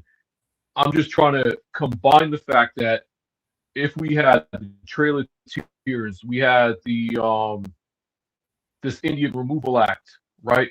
And we pushed all these people out, the Native Americans out. Granted, what Ebony Dean just said, that does make sense, that you would have people that are reclassified and never really. I was not taught that in my high school. That's not something they're going to teach us in our high schools. I don't know what you guys went through or were taught rather. But I'm just trying to, how do you have a 60+% infant mortality rate and keep those numbers? That's not sustainable for 300-400 years. I'm just trying to understand how that works. Sorry about that. And so are you making the argument that you don't believe we all came over on slave ships as well? Is that your argument? No, I actually think that we did, and that was my other point, because as big as I'm not saying it was the Spanish Armada, because those were warships, but it's safe to say that as big as the Spanish Armada was, they had other, what's the word I'm looking for? Similar boats, not similar, but related boats. They wouldn't be warships, but they might be mercantile ships, if you will. Right. So conversely, with to the Spanish, you had the Portuguese. They had a clash for some time, the Spanish and the Portuguese, right? And then you had the English ships. Then you had the Dutch, who were all in the Caribbean, right? Hence why you have Portuguese in South America, Portuguese in Brazil, Spanish in Colombia, Venezuela, and you can go all around, and they broke up South America as they saw fit between them two. And then Mexico speaking Spanish, right? So many boats came into the region. Mr. Gavin, you had shown the map of Africa. I'm no expert. I'm not too sure if these dudes are going all the way down to Angola, because it's shipping human beings when they're chained to the pillars of the boat and they're standing in a pool of their own feces. Disease was rampant. The shortest time, it's like shipping mangoes in a truck, right? You're not trying to have them in there for 3 weeks, right? So Ivory Coast, Sierra Leone is what I heard. Raquel, Nisi, if y'all got anything on that to bring me up to speed, but I'm not too sure about Ghana, but I'm pretty sure Sierra Leone and Ivory Coast, being that it's a straight shot across. Brazil makes a lot of sense. Brazil, to my knowledge, has the highest concentration of Africans outside of the other hemisphere there, right? Also, when I was up here the last time, I mentioned the term Canaan land, Underground Railroad. They went up north. That goes to Nova Scotia. So that, from what I've been taught, is another high concentration of African people outside of the America, if you will. But I'll pass it off to somebody else. That's what I got. I say the boats played a role, a larger role, because between the Dutch, the Spanish, the Portuguese, there were more than enough boats. And if you got people dying off at a minimum 60% clip, how do you sustain that for 300 years? I pass it off. Can I jump in real quick to answer Brother Absolutely. Richard, because I want to honor Brother Richard, because he's gonna challenge you. So thanks to Google, approximately 35,000 to 54,000 slave ships made the transatlantic voyage between the 16th and 19th centuries, transporting over 12.5 million enslaved Americans to the Americas.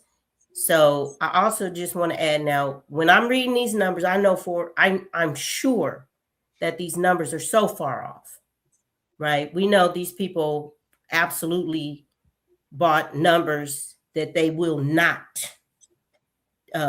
divulge in the reality. What is it? What's off? What, the voyages or the number of passengers? No, this is the ships. It said Yeah, 35. the ships. You got 54 voyages. That's ships. 54 voyages. No, I said approximately 35,000. Not I said, what I read, excuse me. Yeah. Approximately 35,000 to 54,000 slave ships. Voyages. I believe that was what Brother Richai asked me earlier. I think it was voyages. I looked up the same information, Nice. It was 35 to 54,000 voyages. And I think it was 15.5 million slaves, which that's going to put 277 slaves per ship. That's what I've been looking at. Listen, I'll say, if you believe that information, I got a bridge in Brooklyn to sell you. Well, I already, I qualified that I am sure that the numbers are always way lower. I'm sure if the numbers are lower, and really, I believe that's why the argument of reparations is so volatile, because you cannot pay us. Well, the thing is, the people that are responsible for paying us are also the same people that are giving you this information. We must understand that. That's why. Yeah, but are you hearing me when I'm saying that I don't believe that these numbers are to the T and that they're exact? I'm not eating the cheese. What do you say? Easy 1,000. Like I said, I got a bridge in Brooklyn. I'll get you an Ebony, then we go get EV. What you got? No. So here. So 10 to 15,000 is what they're estimating. That's a rough estimate that participated in the transatlantic slave trade. All right. Now, that's the number that they estimated. All those ships didn't make it across the ocean. A lot of them were destroyed. Many people drowned, lost their lives. I agree. Okay. All right. Now, so those ships, when they came to the Western Hemisphere, they went to the closest port or closest land entry, because America was too far up north. I agree. All right. And yes, Angola was part of the slave trade, young man. Okay. I got it on the map here. So, if you ever go on a cruise ship, Royal Caribbean, and they go to the Caribbean islands, and Carousel is one of the islands that's on route, you need to get off the boat and look at the museum in Carousel. Have you ever heard of this guy named? Anybody heard of this guy, Q? Yes. No, sir. All right, so he was he started a revolt in one of the Caribbean islands. I think it was in Carousel or one of the Caribbean islands. This is early on in the slave, even before what they did in Haiti and whatnot. So, but I'm losing the point. But Carousel, so the Caribbean islands is where they first went. Okay, all those islands. Okay, all of them. There's an island called Dominica that's there's nothing but black. All right. And they grew sugar and something else, oil and something else they have. But my point is that the first stop was the Caribbean islands.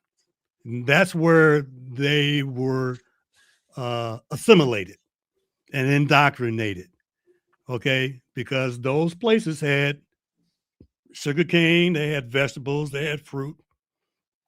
And then when the American colonies came up, we're talking 17 something, right? Then they started to they started to capture the blacks that were here, the indigenous people that were here, and mix them in with those people from the islands. Okay. So, they estimated about 10 to 15,000, but That's an estimate based on, like Gavin X said, the colonizer who's giving us the information, you know, and I don't believe there's 1,000 slaves on a ship. The ships weren't that damn big. Okay, come on. You know, how many people on a cruise ship? How many people can you get on a Carnival cruise ship? The smallest cruise ship I got like 3,500. But so there we go. And that includes the staff too, right? Yep. So we can make the argument that they weren't seated comfortably like you're gonna be on a cruise ship, so they were cramped together. So then back to that. They were stacked like wine racks. You were stacked, but how long do you think it like on those boats? They weren't that big. They weren't that big, and you know I've seen the illustrations of how we were stacked on each other. Yes, like sardines, like wine racks. Okay, but how believable is that if you try to place yourself in that situation? You stacked on top of each other, and that's why the mortality rate was so high. Okay, that's a yes, extremely high. Some say even impossible. I choose not to believe a lot of us came on slave ships. We didn't make it. Like I said, the latest science I saw said the rust from the chains would have asphyxiated us. The waste, the virus, the disease, it's just too much. I'm personally not buying it. And some of those slaves committed suicide because a lot of them right there on the ship. All right. So come on. We're playing around. Yeah. I'm sorry, for me? Yeah, go ahead. Oh, okay. Yeah. These were not Tom Joyner cruise ships coming over to the Americas and to the South America and to North America and all that in the Caribbean. These were, you know, we're talking, you know, in the early 16, 17, 1800s or whatever. These were not like commercialized ships. And so, like I said before, it was 3%. The majority of them went to the Caribbean and went to South America. There were already Black people on this land in the Americas. As a matter of fact, when the Spanish and the Portuguese came over to America, they actually brought more slaves more who were actually free, but they could translate because they knew how to talk to the Blacks that were actually here. They all shared the same dialect and everything. They needed the Moors to come over to translate with the Black people, our ancestors who were already here. And so that is a known fact. No contendo again. The questions that you're searching and you're asking for, we all were taught the BS in our high schools, but we had to seek this knowledge out from our families, like I told you, and doing our own research and learning about it on our own. But check out Hidden Colors and check out The American Maroon. I think a lot of the things that you were taught is going to be eye-opening for you because it just simply wasn't true. And there's a lot of evidence to back that up. So I think we should just, we can talk about the Caribbean and all the things that went on in the Caribbean and stuff, but you know, our focus is kind of what's going on here. And maybe when we can get to that point with the slaves and our reparations claims and all that, we can circle back and we can go to Brazil and talk about the Caribbean and all that. But yeah, things were just different here on this land in the Americas with the slaves because we were already on this land. Yes, ma'am. I do acknowledge that you had the Iroquois, you had the Chippewa, and many other Bear Clan, what have you. They were all here, so I will not argue that fact.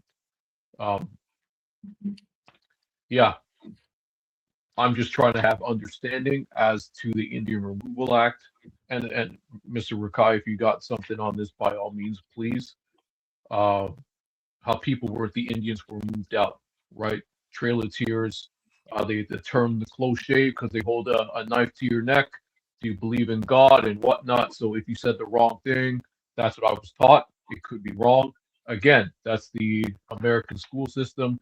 It's taught to keep us confused, right? So I'm here with open. Here, let me interrupt you for a moment, young man. Yes, sir. Yes, sir. And I'm gonna stop. I'm gonna let EV talk. Here in America, the school system is not designed to educate you. It's about indoctrination and assimilation. Indoctrination and assimilation. That's why they drill in you American history, who the presidents were. All this BS has nothing to do with my people. The American school system is focused on not on educating you, but indoctrination and assimilation. I'm done. You know, shout out to Brother Rashad. Exactly. Our education system here, brother, is so wicked. You know who are the books in our school is written by McGraw-Hill. McGraw-Hill is owned primarily via BlackRock. BlackRock is heavily associated by the tunes of billions of dollars to folks heavily involved with the X-Files.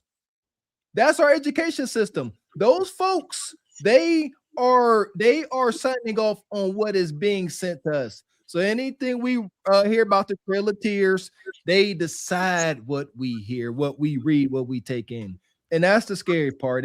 That's why I don't fault anybody for their thoughts, beliefs, or outlooks on this, because we all a bit confused. So, but I still like to hear everybody's point of view.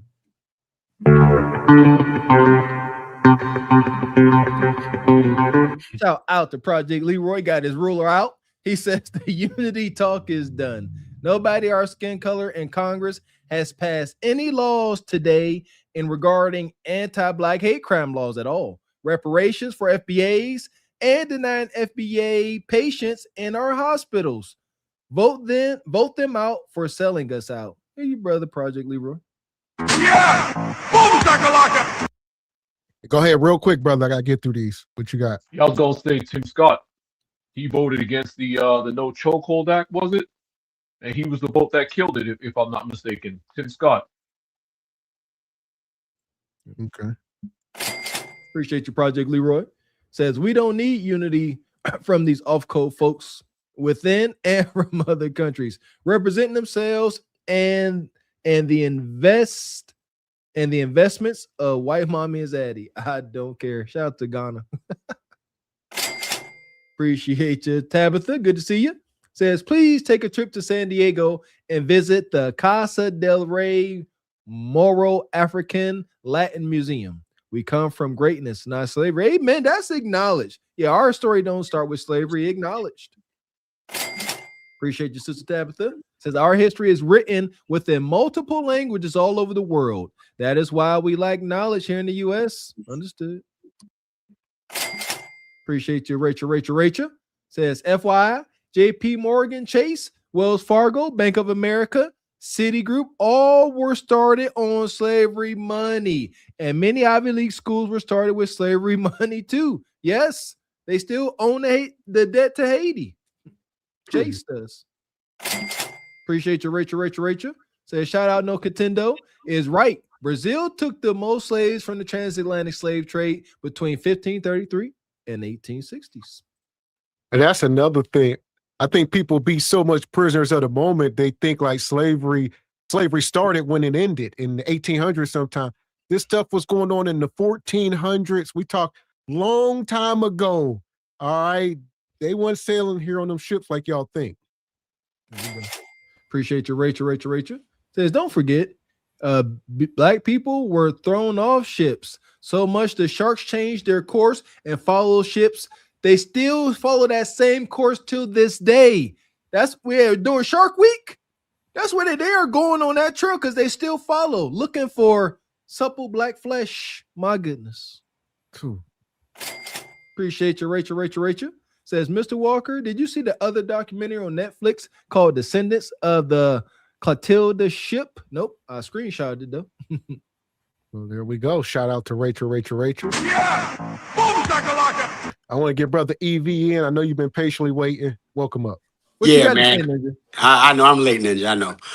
And when I saw this, I was like, I thought about Ebony. And I said, oh, man, I can't wait to get on because she's been talking about reparations. And look at it. They played in our face. Now, we can historically, I think we can historically confuse ourselves so many times into where everybody will say they are going to need reparations. You follow what I'm saying? And so with that being said, it's like, unless you came over on a boat, and I know some people in the chat say, oh, well, we didn't come over on boats. Unless you have pretty much like the Italians. So let me go back to that for a second, because I saw that earlier. The Italians, to be, I guess, to be considered, full-blooded, you had to have 100% blood from the old country. So you just couldn't be mixed with something else, or you could be mixed with Irish and that kind of thing. So that's how they considered it. So the FBAs, I think, should be considered the same way. You have to have 100% African blood, period. None from any other countries, and that's how it gets diluted. All of that stuff kind of gets diluted when you start including everybody else. Much like now, Congresswoman Jayapal, that should be the basis. You should have 100% African blood. You should be tied to you should be descendants of African slaves. I don't think none of us got 100% African blood up here. Well, I think we all don't have 100% African blood, but I guess my point is it has to be traced back to Africa. And here's the thing, though. I think we need to focus on these 4 million people that were released and their descendants. You know what I mean? We can't keep going back to Ghana and Brazil. There's tangible things we can all trace our lineage back to a certain point. Right. I think we need to focus on that first before we be like, hey, start going down too many rabbit holes. Well, we got some African blood, but the reparations, to make it easy, should be descendants of slaves. So however you got here, if you're a descendant of slaves, then that qualifies as reparations. So with that being said, there are a lot of people who can claim whatever they want to claim, but they have no ties to slavery. I mean, their ancestors didn't have any ties to slavery. So why are they entitled to reparations, i.e., Joy Reid and Roland Martin? So you get all those people put into the mix, and those people, they begin to believe, well, we need reparations too. To be so brazen, you got people now from Somalia saying that that they're supposed to have reparations. That's the part that really kills me, because you have a party that tells you that they're all for black people, they're all for black people, they're all for our people, but yet they go cape for those reparations. She didn't say a study. She didn't say, let's go take a look at if we can get, if we can see if it's feasible or not. She's saying, no, they definitely need it, and we need to bring them to me or to us to make sure that they and put them on trial. No one cares for the black community that way, and that's my problem. And I think this is so rich to me, because when you see people blatantly playing in your face and you make a excuse for that, then you're really sure how stupid you are. Then it always ties back to the indoctrination. Going back to the indoctrination piece, you're indoctrinated through your television every day. You're indoctrinated through some of the stuff you see on these reels, because you look at it as reality, and it's not reality. And so, but this right here is reality. In the words of Leon King, this right here, this is reality, because they are caping hard for a group of people who have zero ties to the United States, who have already said they're not black. They have no ties to black people. And then the last part, our reparations is tied up in their billions. If you really think about it, your reparations, what we're talking about right now, what we think we should have, they got it. They just got that. I mean, how much was it? Was it $20 billion? They got it in Minneapolis, and I think more than that. And I think it's some in LA. So they're getting all our reparations. So that's why I say I think blacks need to really sit this out. And I think it's what we do from here. And I think our people, and just like Project Leroy just said, we don't need to be trying to be one and unify and do all this other stuff with these people. We need to really stand on our own square and, not be on the right or the left. We need to be on a black. We need to be B1. There we go. And I got a quick question. I just wondered, do most people believe that Africa is the cradle of civilization, if you will? Most black folks come from Africa at some point. Is that a theory? Well, it's as of today, it's scientific, it's scientific fact. Is any DNA test you take, it has a disclaimer saying that it is documented that every human has DNA tracing back to a woman in Africa. So that was my thing here, is we're not sitting up here arguing the fact of nobody ever came here from somewhere else at some point in time. It's just a matter of pinpointing the moments in time and not be lied to about some of this stuff. Yeah. Can I ask you a question? Go ahead. Yes, ma'am. Yes, ma'am. Okay, so it sounds like you're making this point that the transatlantic slave trade numbers are not they're actually they're say that again. I didn't hear you. They're not accurate. No, not just not accurate, but that they're like much less. Like they're inflated. The document numbers are inflated. And then it sounds to me like you're making this point that okay, well, no, the majority of those of us who were brought into, and specifically chattel, right? I don't know if we need to rework that word, chattel, chattel, slavery. That we really weren't stolen from the continent for chattel slavery, but we really were bought up from the lower Americas. Is that like the foundational point that is being I wouldn't say brought up from the South. We were just already here, and just how the colonizer went to every other place. He just the Americas, right? Yeah, in the Americas, yes, in the Americas he came and enslaved. Well, however he arrived here, whenever, however, we were here, and folks were enslaved. So the Caribbean islands are considered the Americas. Okay, they call them the West Indies or whatever the hell they called them. But anyway, and then South America is part of the Americas, right? Right. Okay. All right. Now, which America is a made up name, right? So we understand North America is the continent. So we're not calling those lands originally the Americas. We're calling them the Americas because that's in these last whatever 100 years we've been told that they're the Americas, but we know that these lands were not called the Americas by the original people. Long time ago, no. Okay. So Western Hemisphere, modern world, whenever that began, okay, it's Western Hemisphere is the Americas. Okay. Just like over there on the Eastern Hemisphere, they have Europe and they have whatever else they got over there, right? Mm-hmm. But here on this side of the world, it's the Americas. You got North America, you got Central America, and you have South America, right? Okay. It's the Americas.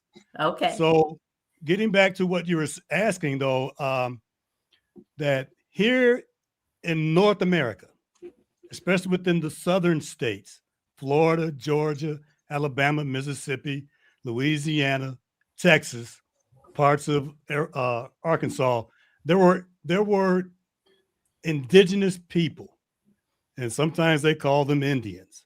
And these indigenous people, or even in Virginia, they looked like us, same complexion.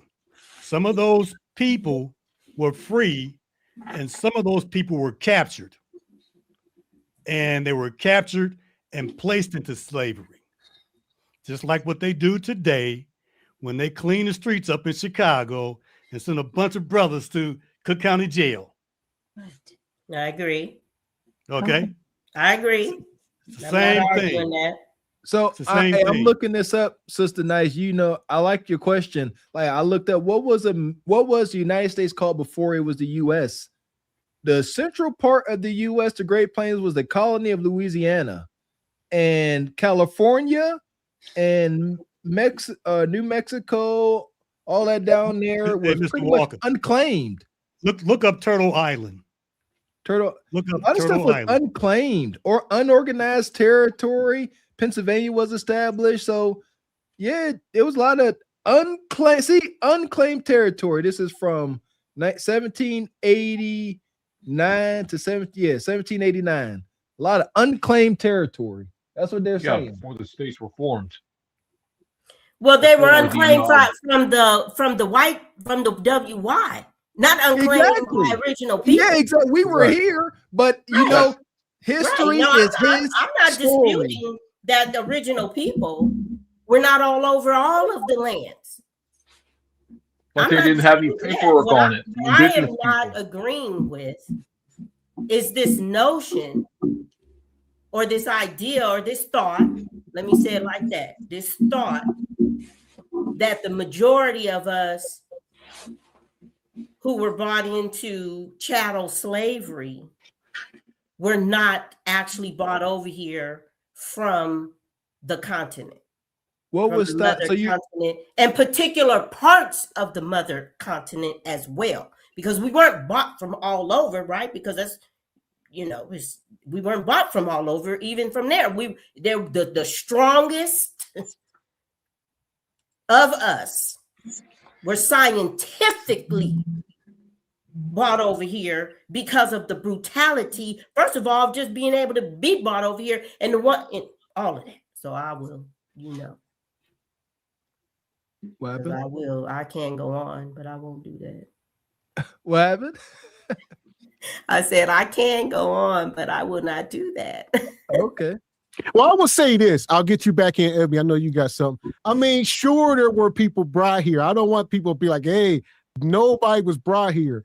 But I mean, what number are you thinking? What's the number that you got back in 1450 something versus the number of people, the 4 million people that were allegedly released in 1865? Well, where are you getting 4 million people released? That's what white man says. Right. Okay. So this is the thing, right? This is the thing. The only way to know that number is you got to be God. Come on now. That's the only way. Even the people who were doing this to us at that time, they didn't have ways of calculating how many of us they were still including the children. Well, I think it takes very little. It takes very little people to come here on the ship to mix with the people you already got here, and they just started breeding people over centuries.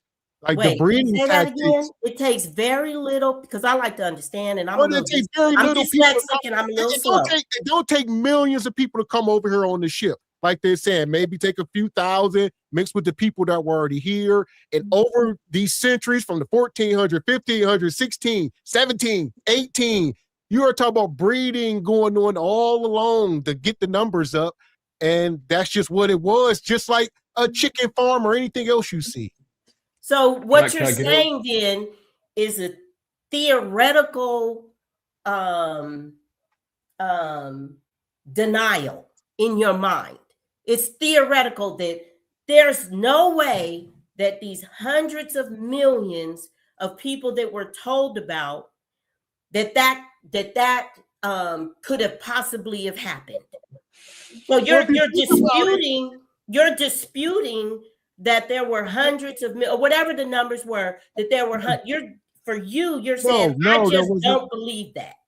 No, there wasn't hundreds of millions of people here. No. But my thing is not here. No, I didn't say here. I said bought over. No, but my thing is, how much territory do we think they were actually working with when they got here? We see America as it is today, all 50 states. When they were getting here, they weren't using that much territory. They started exploring more and more and taking over more stuff. But it all started in more central areas, Florida and some of these places, South Carolina.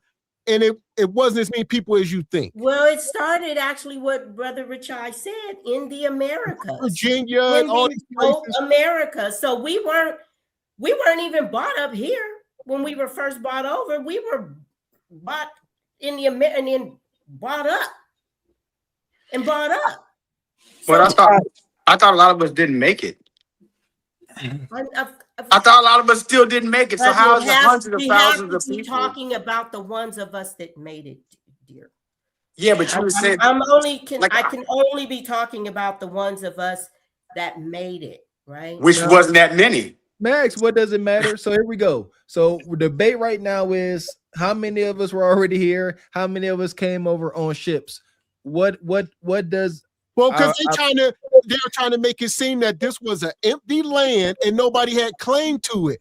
So when we do get into these reparations, they well, hold on, they further muddy the water.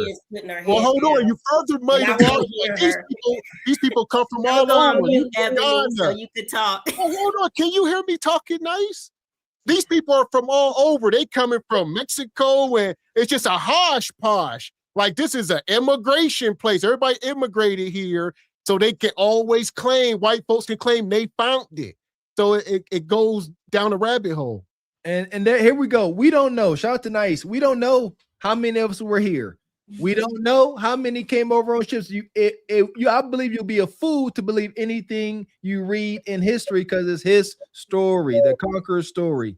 But never the dad go unless, you know, when I just pulled up this map and realized that history says that the vast majority of North America was unclaimed territory. That's what unclaimed territory. That's why they came in and wiped the natives out. They said, ain't nobody claiming this. Y'all ain't building no buildings. Y'all out here living amongst the land like savages. And they said, we claiming it since ain't nobody using it. So yeah, I don't believe too much of it. But like you said, whatever, at this point, it seems to be clear. Whatever you believe is a choice, because you can go off of what you read, and we already know that's tainted, or you can go off what you feel. I don't know. And there's real data. I'll get Ebony in, and we'll get you in. No, Contendo. Yeah, well, the good thing about the records here in America, you could have came from the Caribbeans or whatever, but things are documented because we were actually property. So we can pull up our birth certificates and the slave records and the war records and all that. And so we can trace our lineage back. As long as you were in this country and you were a slave, we are able to trace our lineage back. I think right now we've been able to trace my one of my sides of my family back to the late 1700s. So, and we keep doing it. So I don't know how it is in Jamaica with no Contendo or some of these African countries. I don't know how they keep records, but I do know in this country, they kept records. And if you are able to look up your lineage and you do those searches and everything, you will be able to find out if you were a part of slavery and a part of this claim. We're talking about United States slavery. We're not talking about all of the Americas. We are talking about the United States, and the land is the land, whether it was occupied or not. We got pushed out into Oklahoma and all these, we were pushed out everywhere. So this land is a part of this country. And depending on where you came from, if you were in this country, it's going to be documented. And that is how you will be a part of the reparations claim. There you go. Shout out to Ebony Dean. Via me, my wife, primarily my wife, we was able to trace my lineage back on my mom's side back to a great great grandparent back in the 1876. So yeah, it's definitely possible, because I was like, holy cow. So, and that makes sense though, be able to trace your lineage back. The only thing I guess I agree with it. I didn't think I was going to be able to do it. So that's why I had some, I was concerned, like, man, what if you can't do it? But like you said, Sister Ebony, these resources are out there. We just have to care enough to look for them, find them. And this is right now, this is getting our paperwork in order, tracing our lineage so we can prove, hey, we didn't just show up here as of recently. My great-great-grand folks been here. They built this land. They picked the cotton. They tilled the soil, cut the check. That's where we are today, and I agree with it. Yeah, and for anyone else, if you came from the Caribbean and South America and all that, holler at CARICOM, holler out to those mother countries that enslaved you, and file your claims. But this doesn't have anything to do with, yes, we were all enslaved, but you need to holler at, this is going to be an individual thing, holler at those countries. The difference with us is that we didn't sign any treaties or any plea deals or anything. We didn't get any money for none of this stuff. That's the difference. Britain and Spain, and they didn't give us any money for anything. We fought for everything that we had, and we didn't get anything in return. That's the difference between our claim and the claims from the Caribbean and from South America and all these other countries. We never signed any deals with these people, and that's why they owe. And another thing is because our U.S. government that enslaved us is still here to this day. A lot of the governments and stuff broke up. Those African governments and all that, they're no more. I'm not sure about the Caribbeans and all that, but the U.S. government, that's the government that enslaved us, and that's why we still have the claim. Here we go. So what you got, No Contendo? All right, my one of my questions, and Mr. Rec, if you could help me out with this if possible, please.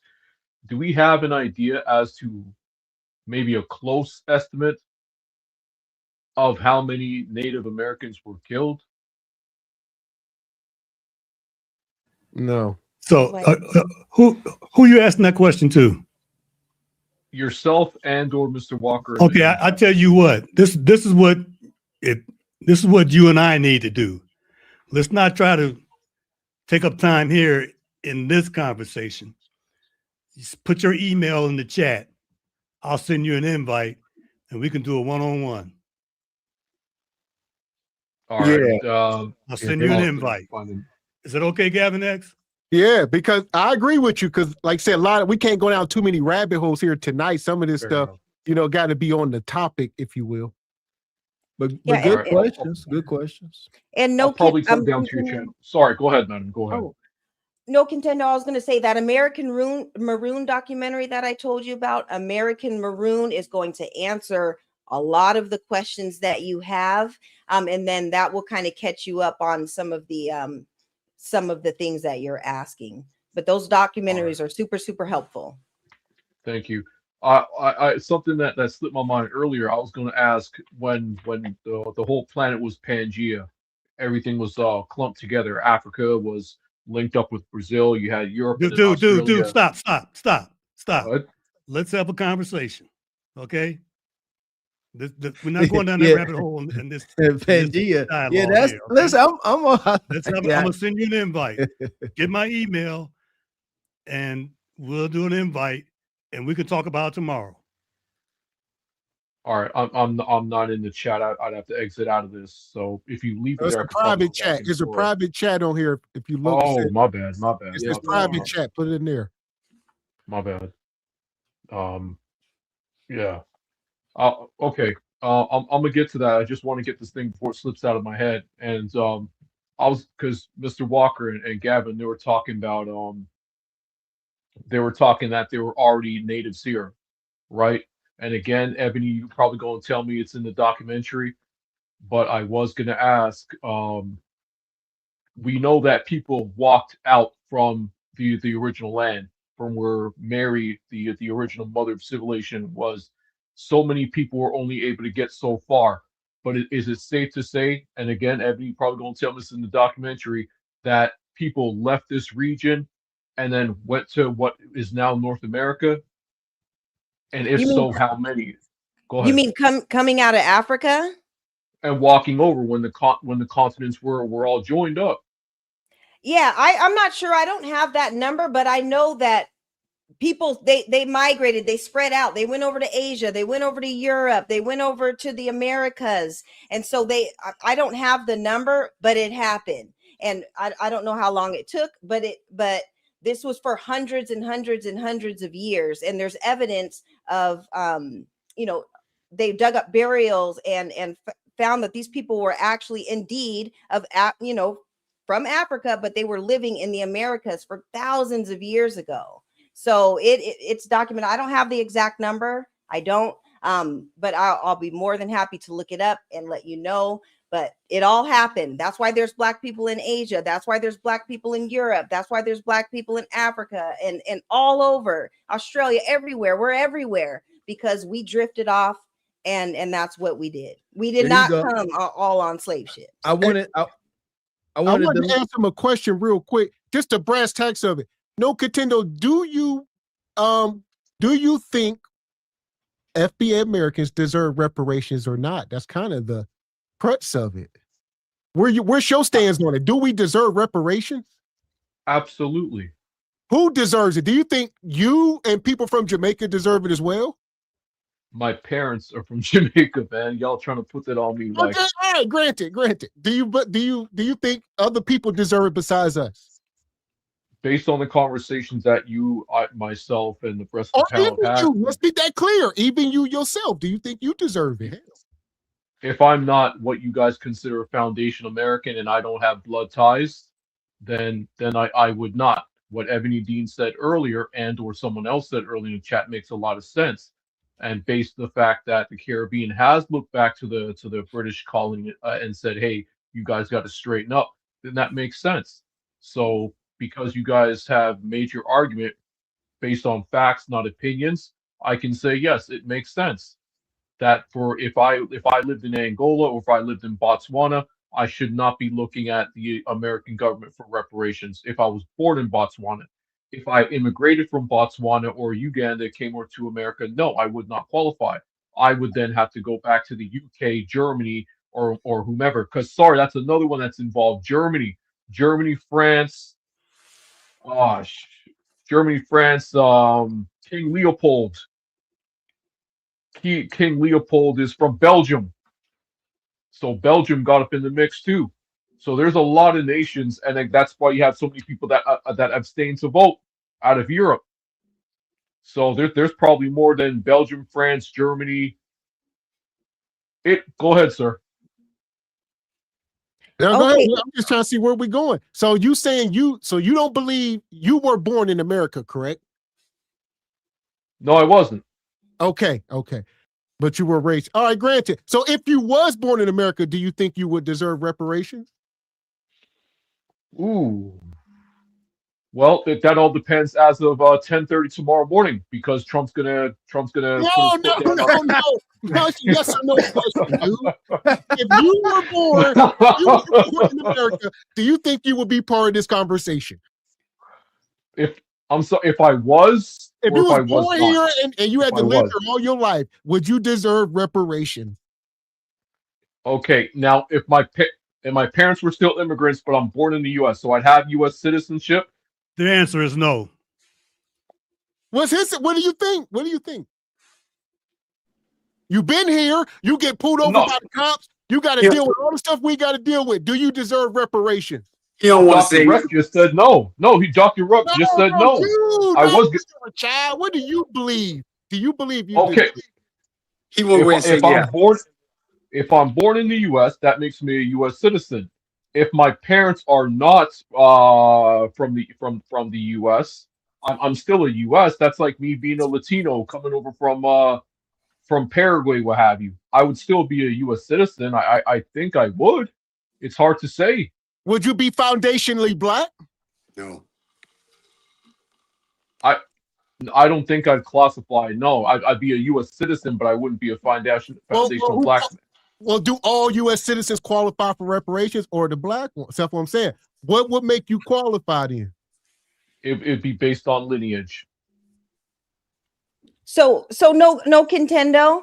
Can you trace your lineage back to Jamaica to like the 1700s and the 1600s? Do y'all have records like that down there? Yes, I would imagine. Yeah, I know I can trace back to my grandfather and my grandmother, or excuse me, great-grandmother, great-grandmother and great-grandfather. So that's going way back. Yeah, so those Jamaican records wouldn't work up here for our lineage claim, because that will take you back to your mother country, your parents' mother country, because it's based on your parents. It's not about you being anchored here or you came over here as a baby. It is. Are you calling me an anchor baby? No, I didn't call you an anchor baby. I said you were anchored here. I know. I'm teasing. Oh, okay. Yeah, some may call that being an anchor baby or whatever, but your lineage will take you back to Jamaica. And so those Jamaican birth records and those Jamaican war records and those Jamaican records are not going to work when we go to our reparations office up here. The stamps. I'm not asking. Oh, yeah. The flags will be different. All that will be different. And so that is something that you would have to take to the UK or to CARICOM, and they will take care of your reparations. I'm not asking. Oh, okay. I'm not asking. Okay. I tell you what, I had to look something up because I haven't heard Pangea since like grade school. But just right quick, a show of hands on here. How many of y'all think Pangea exists? Put a hand up if you think it exists. Absolutely existed. I looked it up, and yes, and it did exist. So at 300 million years ago, all land masses on Earth were connected. This is accepted as a scientific truth. Does that muddy the waters? At one point, we were all one big land. Please. So, no contendo. Put your email in the private chat. At the top on the right side, it says private chat, comments, and recording. Click the private chat. Second, please. Yeah. Put your email in there, and but you see my email. Appreciate your OG Richard coming through like you do. Says Turtle Island is an indigenous name for North America, used in the creation, stories, and cultural traditions of several Native American peoples. Appreciate you, OG. Appreciate you, Uncle C's. Says, I'm done. With respect, my family arrived in Valdosta, Georgia in the hull of a slave ship from Germany in 1768. It took generations to gather the records. So respect, OG. Most definitely respect. And sees, even with that, look how he said that his family came from a slave ship from Germany in 1768. They were enslaved here. They would still be qualified for reparations because it's before the 1870 census. So see how that works? So you got to go back and get your paperwork in order. People are coming from all different areas, but it's about that 1870 census and before. That's what's going to matter. I'm not asking.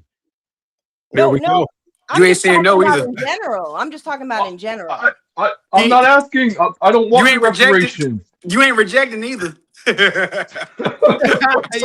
ain't said no. You ain't said I don't want any.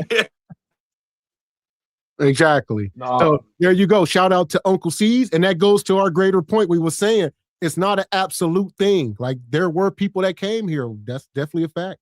Right. For sure. Money. We appreciate you, Mr. Clay. Come through the Timbal. Says, is it smarter to capture the people who know how to nurture land or go to another place? Capture those people, bring them to America and have them develop the land. It's easier for the first one, but we acknowledge that both happened. Well, see, understand, so we're not saying nobody came here on the ship. That definitely happened. We just don't believe everything the conqueror is telling us. We got questions and we don't have a lot of answers. And there you go. And that's kind of what he hitting on. Like there was people here. They knew how to farm the land and deal with the elements and all that type of stuff. I mean, folks that didn't come from Africa wind up in, Virginia somewhere and be like, oh yeah, I know. Let's plant some corn over here. Let's do this. I know all about this. I know about these cold winters. There you go. Yeah, we looking at this from a realistic point of view. And shout out to Sister Naya. Yeah, we hear you, girl. We heard you. What you got? So here we go. We're gonna start getting final thoughts. We get you in, Nice. What you got? Well, just to that point, right? When our enslavers, they were so brutal. They killed off so many millions of the people who were already here who could not take it. That's where the notion came, getting and bringing the strongest people on the planet. And that's how we got here. Because we were the strongest people on the planet that could take the brutal, the brutality of chattel slavery. It wasn't like the slavery of, with kings and having slaves and the whatever, and us enslaving one another. The brutality of that's what makes it all. That's what makes it its own entity. And that is the specific reason why we are the only people who are not being just given and acknowledged for what was done to us, because technically you can't pay us back for what was the murder, the brutality of chattel slave. It is so of its own peculiar crime on humanity and a specific people that is why they don't want to acknowledge it and do any, because they know technically they can't pay us back for what they did to us. Well, can I chime in? Is it okay? Okay. Well, they can pay us for the money that is owed to us, and we're asking for starting at $20 trillion. And as time goes by, it's going to keep going up and up. They do have the money. If you have money for all these wars and all these things, you're giving money to all these immigrants and everything, the money is there and they owe. Yes, we can't go back and change the past, but that money's going to help, because you know what? All that money started all these companies that continue to be passed down from generations to generations. So the money is going to be the compensation, and that's going to give us a leg up to do the things that we need to do. So it needs to be money. We don't need schools. We don't need none of that. We can fund our own schools, our own hospitals, and do our own thing with our own money, but it needs to be direct cash payments. Well, we really need what they would have to give us is land. So when I'm saying, yes, they would have to give us land. And the amount of land and the amount of, because this money is about to be no good. I mean, the money's already no good. They already call it fiat money, which means it's not even real. You know, it's all. Well, okay, no rabbit hole. Sorry. What you talking about? What is you talking about? What are you talking about? Give us that fiat money you speak of. That's what we do with it.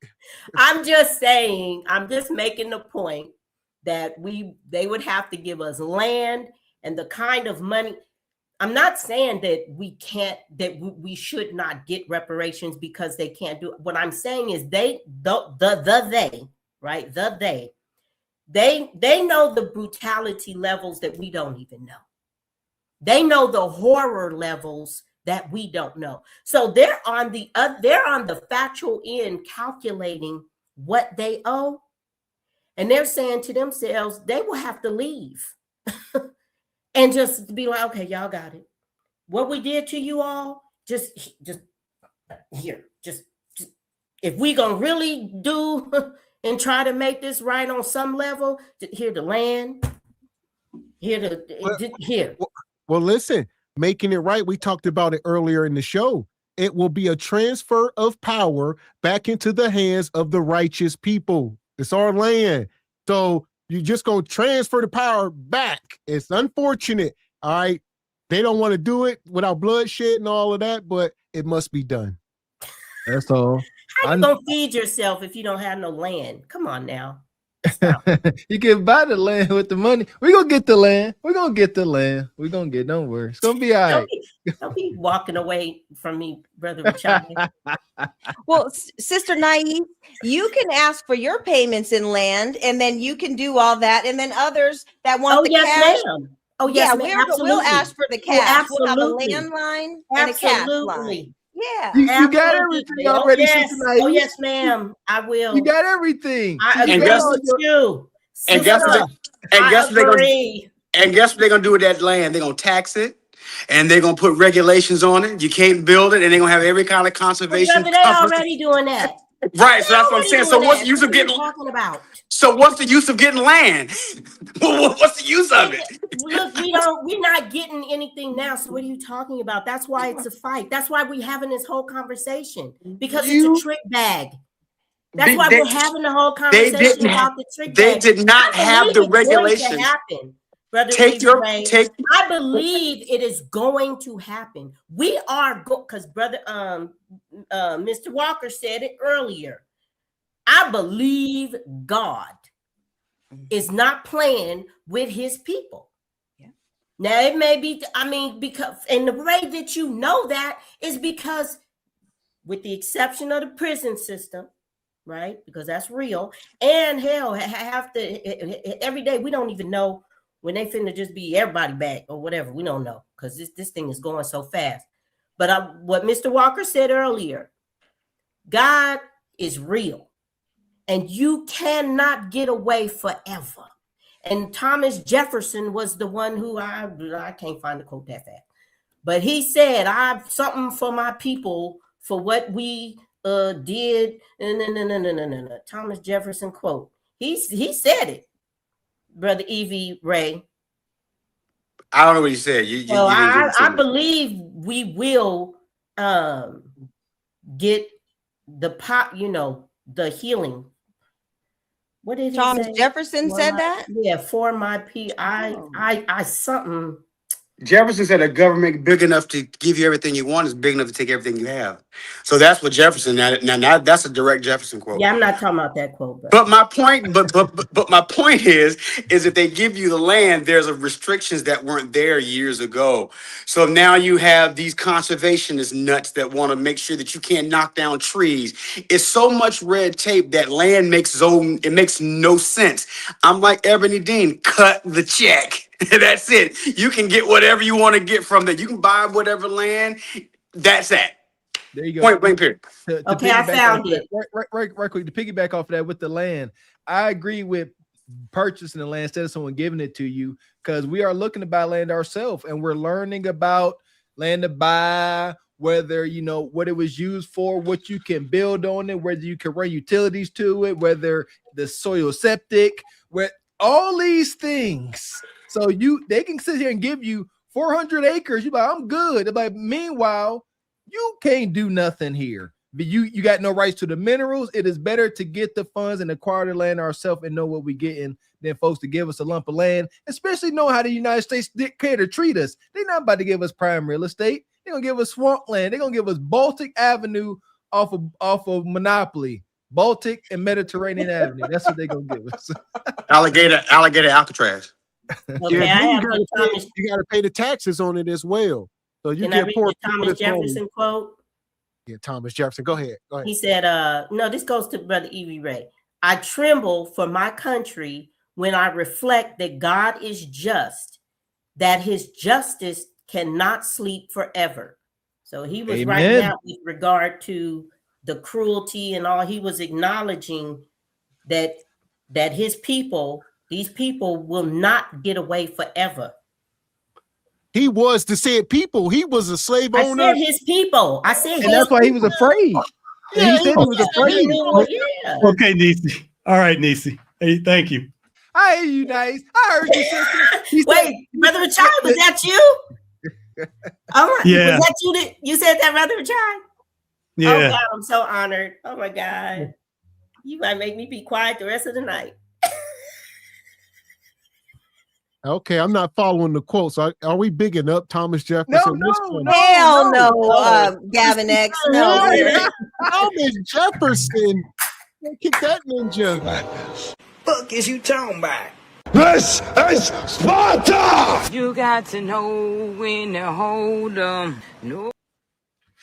No, he was sound like Thomas Jefferson was having a human moment. He said, God is just. And he is in fear that someday God's justice is going to rain down on him. Yeah, so that he ain't big up in him. Sound like he just had a moment of clarity. Yeah, right. And he talking to his people. Come on, y'all. Good play. Oh, who said that? Richai? He's talking to his people. Oh my God. Yes. Yeah. He ain't talking about. Okay, I'm gonna calm down. I'll say no, don't calm down. I love it. Evie, I got your email, Evie. I got it. Yeah, Nice. Thomas Jefferson did some atrocious things, especially with the women on his plantation. He had kids with slaves that he didn't even claim. And didn't he knock out the slaves' teeth and put them in his mouth to make dentures? there was a lot of janky stuff. One of them presidents, George and I think Washington. it's Thomas Lincoln, Jefferson. Washington. That was George Washington. Okay, George Washington. Okay, my bad. But the whole thing is that is a lot of the suspected white supremacists' big thing is that they are afraid that they're going to get vengeance, and that's the big thing. They're still waiting for all that to come. So if he did say that quote, it's because he felt guilty, but a lot of them do, and that's why they don't even want to acknowledge some of the things that happen, because they know that the atonement is going to have to come at some point. Yes. So yeah, Thomas Jefferson. I mean, a lot of them guys. Yeah, wasn't he like married to a 13-year-old black chick? He was dating her mom and married to the daughter, all kind of wild stuff. So, yeah. Yeah. X-Files, hell. Yeah, atrocities. The original. Pure atrocities. Yeah, but we definitely ain't bigging him up. Just sound like he had a God moment that he realized that it was all gonna come falling down at some point. And is this not the time? I believe this is the time. God is just, and it ain't just us fighting, the witch that is America. Now it's a lot of folks. This is our land. We have to love our land, but we as melanated folks, FBA, black, whatever the hell you want to call us, it's a love-hate relationship with this land because we love it, but it hates us. So there you go. So what you got, No Contendo? What's your final thoughts here, brother? Me just unmute. Thank you guys very much for having me. Just to reply to your last comment, America hates all of us, right? So they don't, like I said in the comments earlier today, in a different thread, we don't wear a Star of David, so they're able to say, okay, this guy is FBA, this guy is from St. Lucia. They see the color of our skin, they fear us, and/or they hate us. So I want to say that. In regards to a movie that I saw a couple of years ago, The Book of Clarence, I thought that was a very, very interesting movie. Within that movie, you'll hear African accents, you'll hear Caribbean accents. These are black people all within the same region. So when I mentioned the other day the 12 tribes of Judah, and if you guys can do your research on your own time, that's where we all came from. And funny enough, it's in the Bible, it comes from the Bible, and that's when God speaks of his people. Now, I understand this is your channel, so I can't say, I'll say the people with the funny hats. They call themselves God's people. But if you talk to the what do they call it? I'm lost for words now. The Hebrew Israelites, they'll tell you who are the real God's people. I made a quick notes when Nisi was talking about taking the land over the cash. Originally, we were offered 40 acres and a mule. Louis Farrakhan has also said, he who owns the land owns the wealth.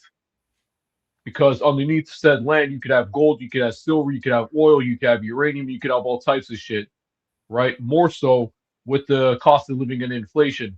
Let's say you guys were to get reparations. Let's say you guys get 800,000 each. Let's say you get 2 million each. But look at you just had the interest rate just bump up from 5.5 to what 6.25 within a matter of days. So what is that 2 million when the price of cost of living and the price of fuel and everything keep going up?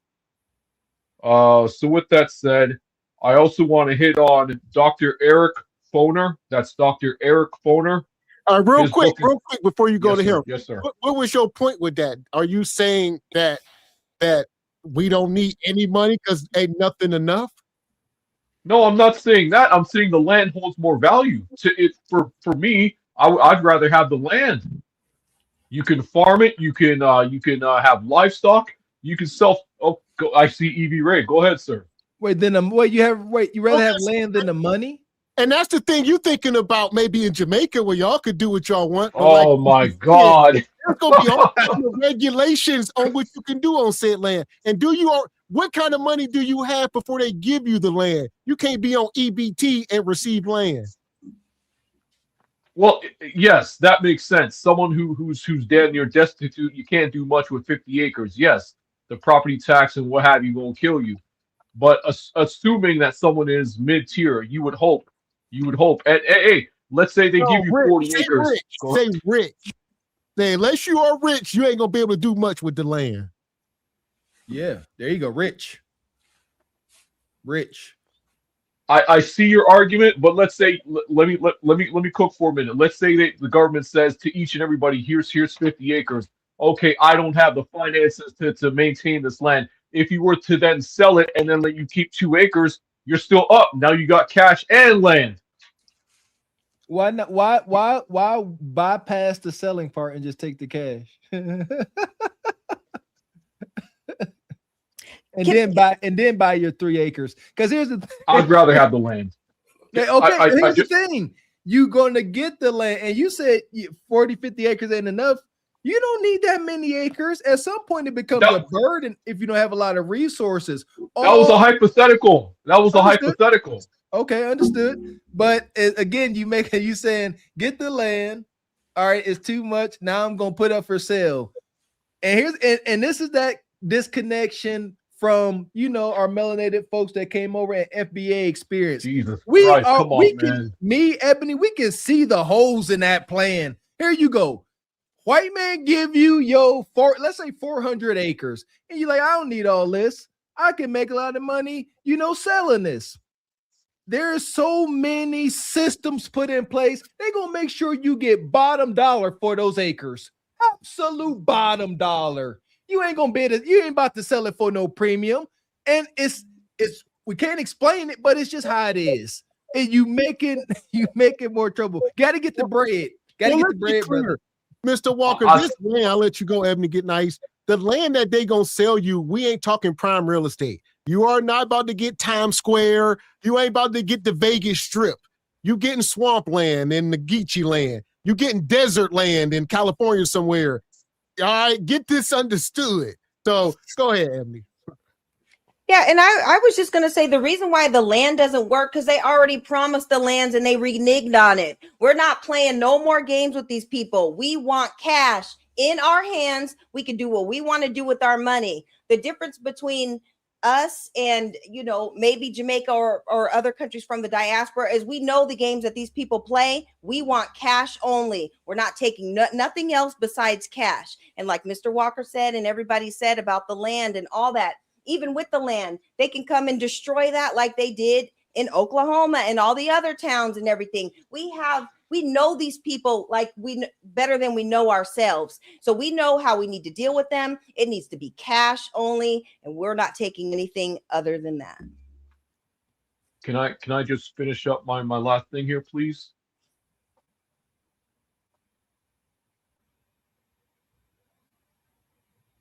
Yes, sir. Go ahead. Okay. I was gonna suggest the book, The Reconstruction Era by Dr. Eric Foner. I will also say this, although it may not be exclusively relevant, you guys were talking about people that were brought over. England had gone to India, and they had India and Pakistan. They split them up, had them people at war for the longest time. Some Indians actually came over to the Caribbeans, and that's what and I'm not going to speak in absolutes like I know everything like dead on, but you did have Indians that came over from India to the Caribbean because they wanted to be laborers. Right, so certain parts of Trinidad, Guyana, they'll have Indians there. They have the same religion like back home or similar, right? But they have their cultural conflict as well. So you can have someone from Guyana and India in the same land, and they're gonna have conflict. I was also put up this note here about Strom Thurmond because Strom Thurmond he messed up a lot of people's gene pools. Because I think Evie Ray said something about you got to be pure FBA in order to get your reparations. That dude and several other dudes done impregnate a whole bunch of Negro slaves. So whose blood is really pure at that point? And I was just gonna wrap up final thing. It ain't about pure. A slave is a slave. It don't matter. Ain't pure. It ain't about being pure. Just tracing the lineage. Okay, but well, the Strom Thurmond up in there. Pure. All right, what you got? All right, before you go on, I don't know if Evie and Nice want to get in real quick. Go ahead, Evie. Go ahead. Oh, well, I kind of misspoke with the purity, but there's a term that we did not bring up tonight, and I think this will clear up a lot because everybody can say they're FBA, but it's ADOS, which is African Descendants of Slaves. The ADOS, that's it right there. So, you know, anyone can kind of claim they're foundational Black American. Well, you know, a slave master slept with great grandma, so you know she should be considered that. But were they a slave?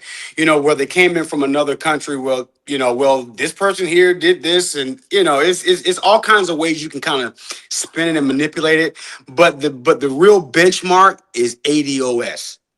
And that's African descendants of slaves. So I kind of want to just kind of put that there, to kind of put that pin there to kind of, you know, give it some definition. Back to what Nai said is as far as, well, ADOS is an organization group. Yeah, it's still the concept of it is I'm talking about the concept, not the organization, but the concept. As far as the land is concerned, yeah, you know, working with city government, they have all kinds of laws, and they have all kinds of things. We talked about that, but the government, the federal government, has the monopoly on every good piece of land because a friend of mine, their money came from landmines that they rent to the federal government. So they have these, so those said land that you're talking about, like say like out in Roswell, what's that, New Mexico, they have things, you know, they own that land, but they lease to the federal government, and they use that for landmines. And so the prime real estate is already accounted for. So, you know, when you're talking about getting land, you're not going to get any land that you can develop anything on, because as stated earlier, you've got environmental things. And two, on top of that, if a bank knows that you got money, you got land, who's going to lend to you? Bank's not going to lend to you because they already know you got this land here. So pretty much the money is, and you know, the finances, I don't see the finances as impossible, because every other ethnic group is getting theirs. They don't have a study. There's no congressional hearings. There is no petitions. They're just getting them. Now, the problem is that the politicians are getting money too off of them.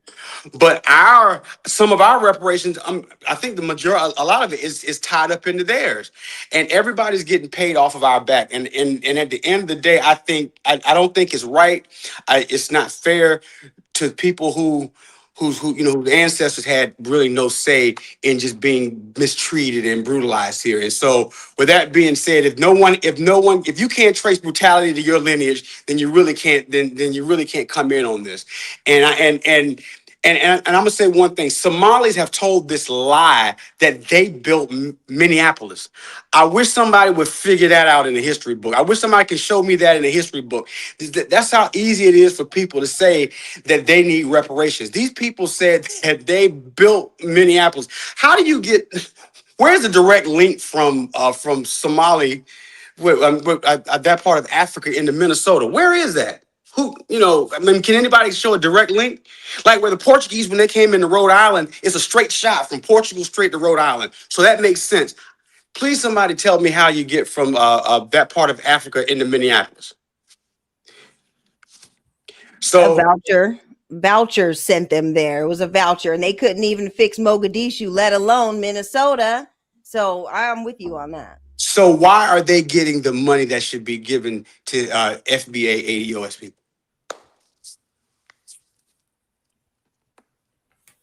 I just want to look something up, because this whole thing about the land or the money, like we said, but folks are saying, oh, the money fake. We know the land real. We're speaking in a world where the money can still be used to buy land. Y'all keep moving the goalposts like mad people. But in South Carolina, I'm looking, it's active. I'm looking on Zillow. You can purchase 15.4 acres. Premium land, no restrictions. You can do whatever you want. $170,000. So $250,000. Folks saying they won't get you nothing. This is prime. This is premium.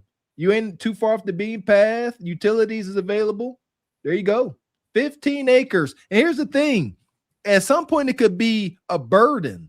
Like you said, our folks are uneducated. You give folks 15 acres of land, They got taxes. They got to tend to the land. Don't let it get overgrown. They got to make something of it. It's best to give folks the financial resources so they can bite off enough that they can handle. Everybody can't do 15 acres. Maybe you only need 3. To really have a self-sustaining, self-efficient little homestead, you only need about 3 acres. Yeah, that's a lot of land. That's it. And I would say people having a hard enough time hanging on to Big Mama house after she passed away. Come on, guys. Alone 15 acres. So, come on. You know, but what you got, Nais, if I pass the mic? What you got? Okay.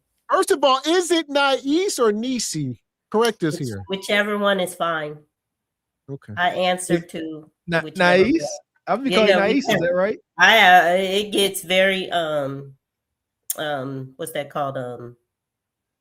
Creative. So I know when people are it all sounds good to me.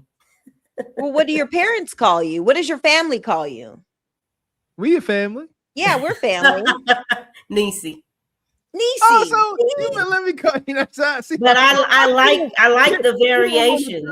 I like the variations. That's why I don't fight. I'm calling you Nisi for that. I like, and you know where I get the variations the most from when people speak different languages. Yeah, and then it gets really creative. And I always liked it because I'm just like I know who you're talking to, and some of it be so pretty. I'll be like, "Ooh, I like that." So you gotta be the first woman I ever met that will take different variations of her name. Most sisters be like, "Nice."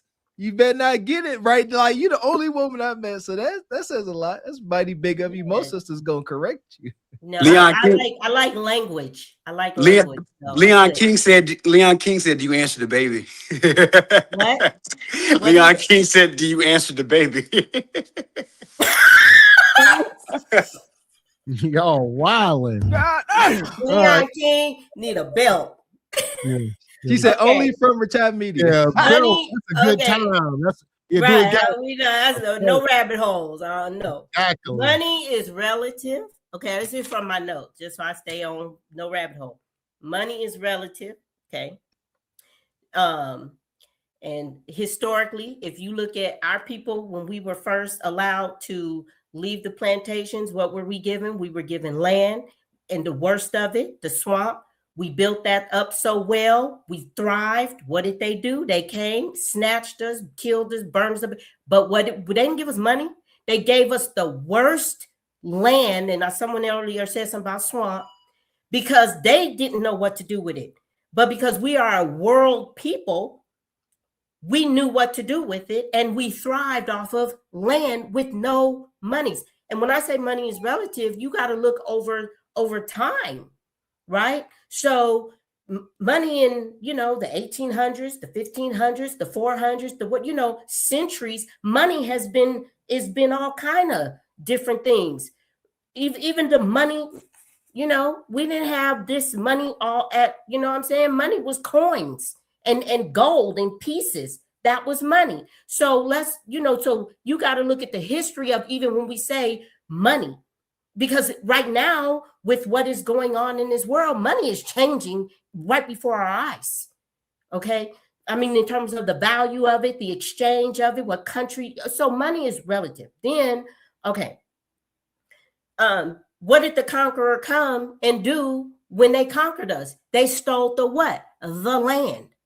They put us off of what? The land. So if you want to look at just historically and life and living, what do? We come from the land. This body, this hair, this skin, all of this is from what? It's from the earth, from the land. So what I'm saying is, I'm not in a bubble that we don't need finance. Now I think changing the language to financing. Okay, so maybe when we say cash, that's where I'm like, well, that's one thing. But yes, we need financing, but it will be relative to where we're at, who we're dealing with. What if at a certain point that we're not even dealing with the American dollar anymore? So now money becomes a whole nother conversation of what languages do we speak? So it's a global perspective and conversation that I'm looking at in terms of the reality of what we are really coming to, right? Let me ask you this. Do you want the land to live on? Live on, you said? Yeah, to live on the land. The land is to do all things, to live on, to eat off of, to build on, to life. Land. So you want to build a house. So you want to build a house on this land. All things, food, housing. So what is that going to take? What did I just said? What is that going to take? No, listen, I'm going to say it. Listen to the wording. Financing resources. Okay, because look at when in our enslavement, brother, we left plantations. I can't read your sign. You got to put it in the middle. Let y'all read that. Bricks is not. Don't worry about him. Don't worry about him. Get he's the rabbit hole. Stop taking me down the rabbit hole. Look, just think of it. When we came off of those plantations running. Okay, we didn't have no money. They used money. They used resources. When we came off those plantations, we didn't have money. We're a long way removed from the plantation. No, I'm saying. Listen. I'm just getting a little passionate. We were resourceful, naives. We knew how to build. Brother, that's the word I just used. Well, we can't. You can't just. Resourceful. Them days is gone. I'm just saying we cannot rely. Nice. Hold on. Let me ask you this: do you got a washing machine in your house? Do you got a washer and dryer? Yes. Exactly. Them days is done, sister. You ain't out doing no washing. You ain't about to be out by the creek with no scrubbing board. No. We're not doing that. Now you're flushing the point, and you know you're flushing the point because you're more intelligent than that. No, don't even try that. Here we go. Because guess what? What 3 months ago, whatever it was, we had all these oil tankers and ships, and everything was a daily, for the whole world. That's been cut off. I got the remedy. So now people have. What'd you say? So I don't want to be talking over you. I'm sorry. I got the remedy. Here we go. So right now we're saying, and I made this point early. Y'all don't listen. I said I was the first one to say it. I said they're liable to give us the money, and the money's liable to have no value because we are changing currencies. I already said this whole thing. I already gave this whole scenario. But here's the situation. Here's the fix. Well, it's always gonna have value though. You'll just exactly. You have to trade it in for whatever the other exchange. It ain't your money ain't just gonna disappear. It's like they doing the pennies right now. Turn it in, and we're gonna exchange it for whatever the new. But the money is always gonna be good. So here's the solution. So in this world where the American dollar ain't worth a wood and nickel, for all of us getting reparations, go and make sure they give us a special currency. It'd be the ninja dollar, and it can be spent anywhere for anything because it's reparations. There's the fix. Says now money is useless, and you want to give folks from the projects 40 acres and have them with that land. That's what I'm seeing. Yes, land first. Yes, we got to get the land. That is the ultimate goal. But we can't give an abundance of land to folks that are not resourceful. They can't build. They don't know how to till to the land. It's just going to be lost. It'll be taken back via taxes. Hey, Ebony, what is the number of people that I think that you know of that will qualify for reparations? What's that number again? I believe the number is between 46 to, and I think now it's been bumped up to 50, between 46 and 50 million foundational Black Americans. That does not include people from the diaspora or anywhere else. It's foundational. So answer this question. How can you get that many people 40 acres of land? Where do they make that land at? I mean, I'm talking about in America. How can you give that many people 40 acres? That'd be 2 billion acres. So how many? So do we have 2 billion acres to give to 50 million people? Well, Probably you do not. know. You do know that everybody pretty much lives like around the surrounding coast. So like around the West Coast and around the Gulf Coast and around the East Coast and all that. There's a lot of land. I'm not saying I'm trying to live in the Midwest and all that, but there's a lot of land out there that's not even being used. Here we go. So wait a minute. So wait, let's do some simple math. Shout out to Mr. X.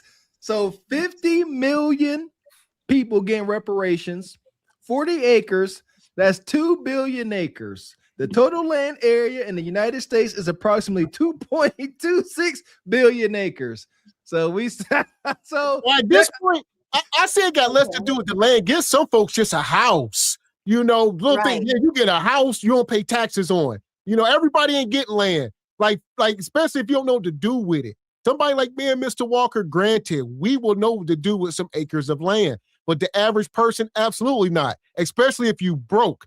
I don't know the last time y'all been to Home Depot. That's why I asked you nice about you trying to build a house from scratch. When last time you been to Home Depot and seen the price of lumber and some of the materials you're going to need to build a house and all this other stuff y'all talk about building with no money? Like, no, some folks just give them a house with no taxes and that's that. But the whole land thing, absolutely not. It's not for the majority of folks. Back around Cooties 19, was that whatever that year was, my wife and I were looking at the barn dominiums. That was one of the cheapest structures you could put up on land back then.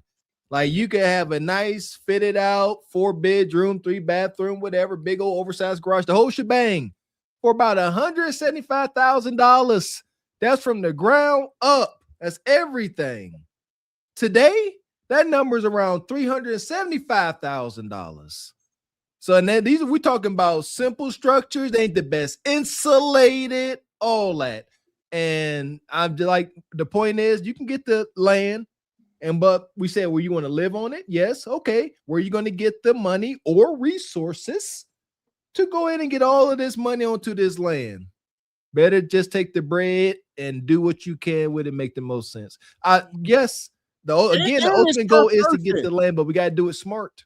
It's per person too, as far as the payments go. So a lot of people say, what you going to do with $250K? What I'm going to do, plus my wife, plus my kids, we got $1 million. So build a family. That's when that becomes important as well. Daggone right. I've been talking to my son. This is time to practice group economics. I done talked to my oldest son. I say, don't know how the future going to play out. But if you find yourself getting a job like I did, that money stays at home. We are going to start walking it how we talking it, not using our kids to pay our bills, but we are going to use those resources to build, to elevate ourselves. You will help buy some of this land, not help pay bills. No, you're going to help acquire assets. There we go. But yeah, we got to start practicing group economics. We got to stop every man for himself thing. There you go. Just to quickly jump in here, you say group economics, but that's what I was saying the other day, though. You know what I'm saying? Or are we going to use a Star of David and say, okay, this dude is from St. Lucia, what have you? We can't do group economics. I'm not saying as an insult. I'm just saying you just said group economics. When did you say that? When did you say it? When did I say it? Was this before or after you said all that nonsense? Because we might have stopped listening to you after a while. Nah, dog. That's like when I first came in. I talked to you and I said that we need to stand together, right? Yeah. As far as the start, I mean, like the the FBA folks. The FBA folks. If you said it, we didn't hear you. But we definitely talk about group economics. It's a thing. Yeah, group A. That's yes, working together. Yes, everybody on the same accord. Okay, as long as we're not saying we gonna redline someone because they got a different lineage or what have you, because that's just crazy.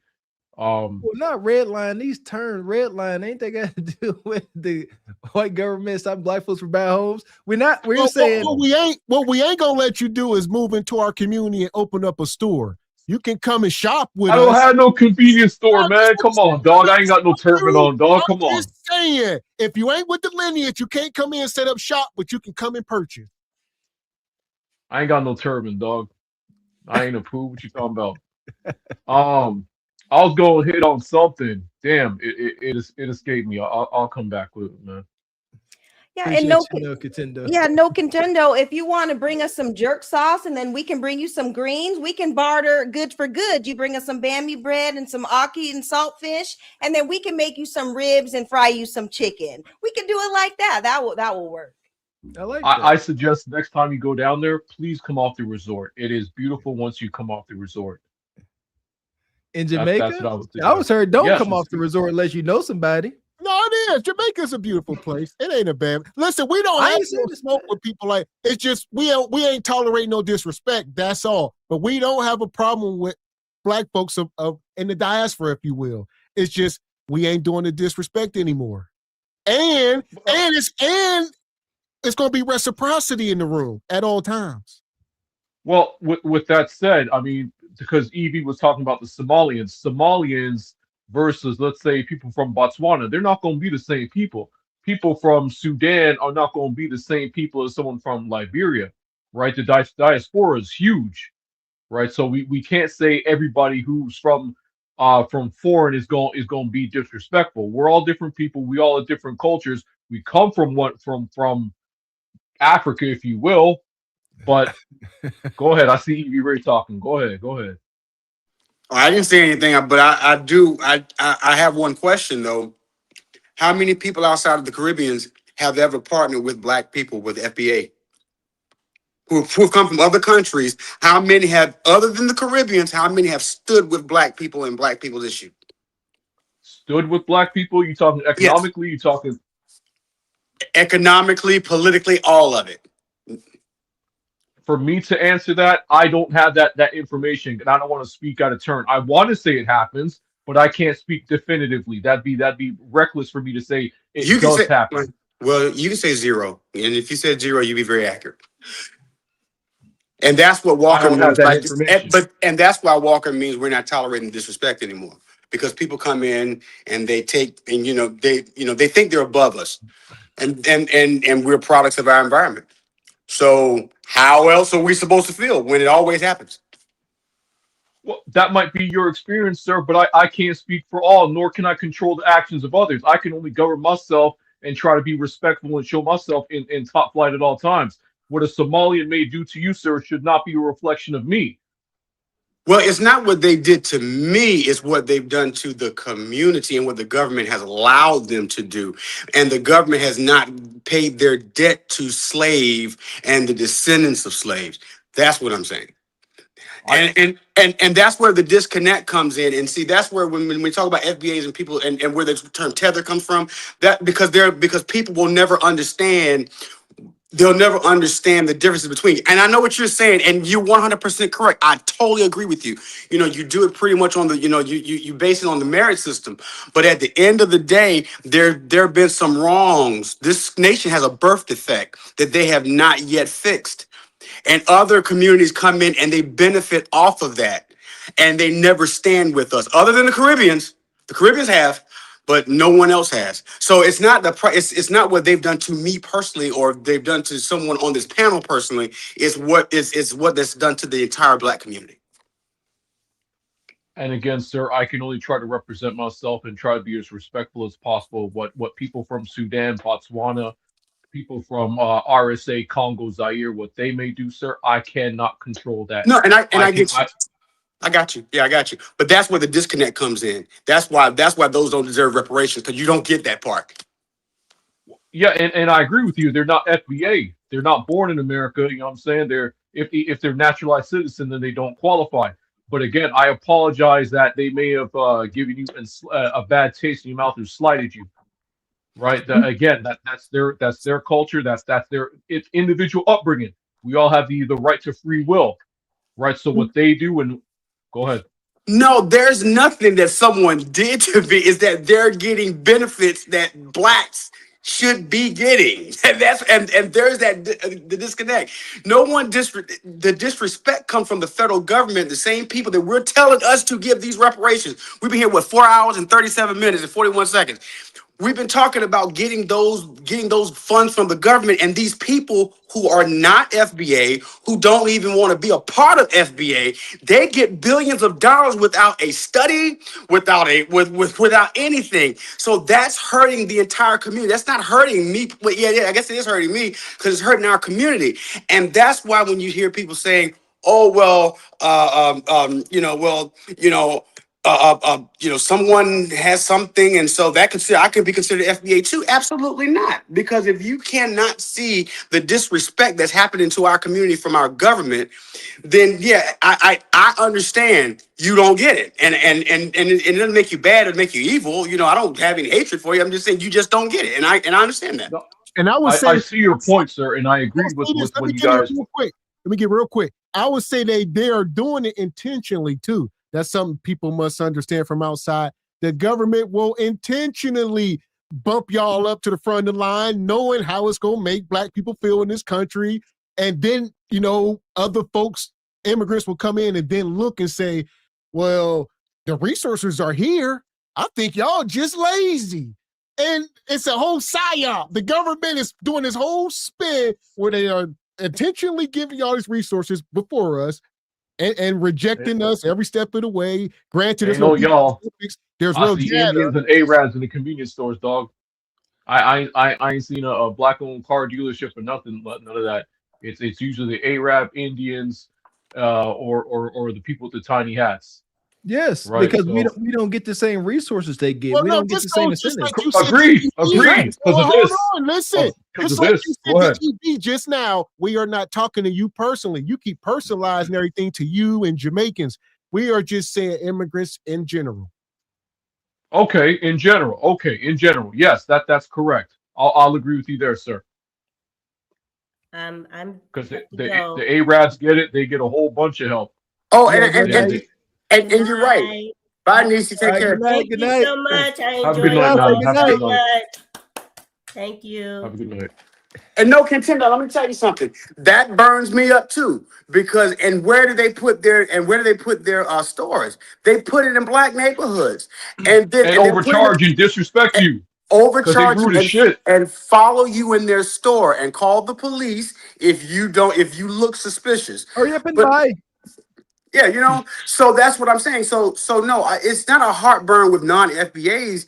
I mean, it's stopping with this. It's opened people's eyes with the Somalis, but for the most part, that's been going on for years. And I mean, you go to any black neighborhood. I mean, you go to the country and you see, ting tang ting tang. How do you put a store in the country? But they do it, and they get federal dollars to do all of that, and they make us the consumer because they know one, we don't ask questions, and then two, we're gonna buy. I gotta push back. You said make. It's a choice. Huh? You said make. It's a choice. You can boycott and starve them out. Ain't nobody can force me to buy cocaine or guns or overpriced liquor. I like Go that. ahead. I like that, brother. You said can't nobody force you to go and patronize these convenience stores. Absolutely. Absolutely not. Absolutely. Back to the disconnect and the systemic things put in place. Go ahead. I'm listening. I grew up in it. I grew up in it, brother. We don't make excuses over here. You live up in the projects. Nobody has a car. You got very little funds. The closest food desert is the store down the street. You have no choice. It's systematic. It's put in place. It is a flawless evil system. As a kid. So now that's the kid and growing up. Us as grown ass men, I got a choice. My kids gonna have a choice because we are breaking these cycles. But you must understand the whole history of it all. There weren't many, and there still ain't for a lot of people choices. But you are seeing more people in the country have more opportunities and have more choices. But it's still a thing, brother. And get those choices coming from where individuals, Gavin X, we ain't one-offs. It takes a lot. We can't stress to you enough just God's tender mercy and grace that we are here today, especially talking to y'all. Gavin X and Mr. Walker ain't supposed to be here talking to y'all. Not by the world standard, I promise you. There's a lot of systemic things that are put in place, brother, and respect to you for asking the questions and just learning, but it's not what it appears. That's the toughest thing from folks on the outside looking in. It's so hard for them to understand things are not what they appear. They are not. It is not just, we talk about Nug Nigga Bone Quisha, but if you really pay attention, we acknowledge how they got there. We just don't accept the buffoonery. But there's a reason why they're there. And then you got Boquisha making videos. We need our weave. I don't wear it, but we need our weave. So if they're saying the word, I need my weave, what do you think is going to happen? She's going to take her last dollar and go down to that store where she don't like them people anyway. They're going to do her nails and they're going to sell her weave because she needs it. So she's going to keep them in business. Deploy. So there we go. We still get final thoughts. What you got, Richai? No Contendo got a sidetracked here. What you got, Richai? Closing out. Okay. This right here. This right here. So, you know, Nisi, she left, and thanks her for the conversation. But, you know, it's money. Land. They have this thing here in the United States called the Department of Interior, or the Secretary of Interior, which governs the land. And then there's the Department of Forestry that can lay claim on any part of land. Okay? Now, I said all that to say this. I don't know if you all are familiar with, I don't know if you all are familiar with this town called Allensworth. It was in California. It was discovered in 1908 by this black U.S. Army chaplain from the U.S. Army after the Civil War. Okay, it was an all-black town that was functioning. Okay, and they had a school district, they had businesses, they had farms, and they had a church and a civic organization. But this town was later destroyed. And how this town was destroyed is that the Department of Forestry, or the Secretary of Interior at that time, poisoned the water system. Okay? Poisoned the water system. And then they regulated the land for something else. In other words, they took that land and regulated to something else. Today, there's a small parcel of land that's identified as Allensworth, but it's a national park. Go figure. So for me, there is no, I don't want no damn land.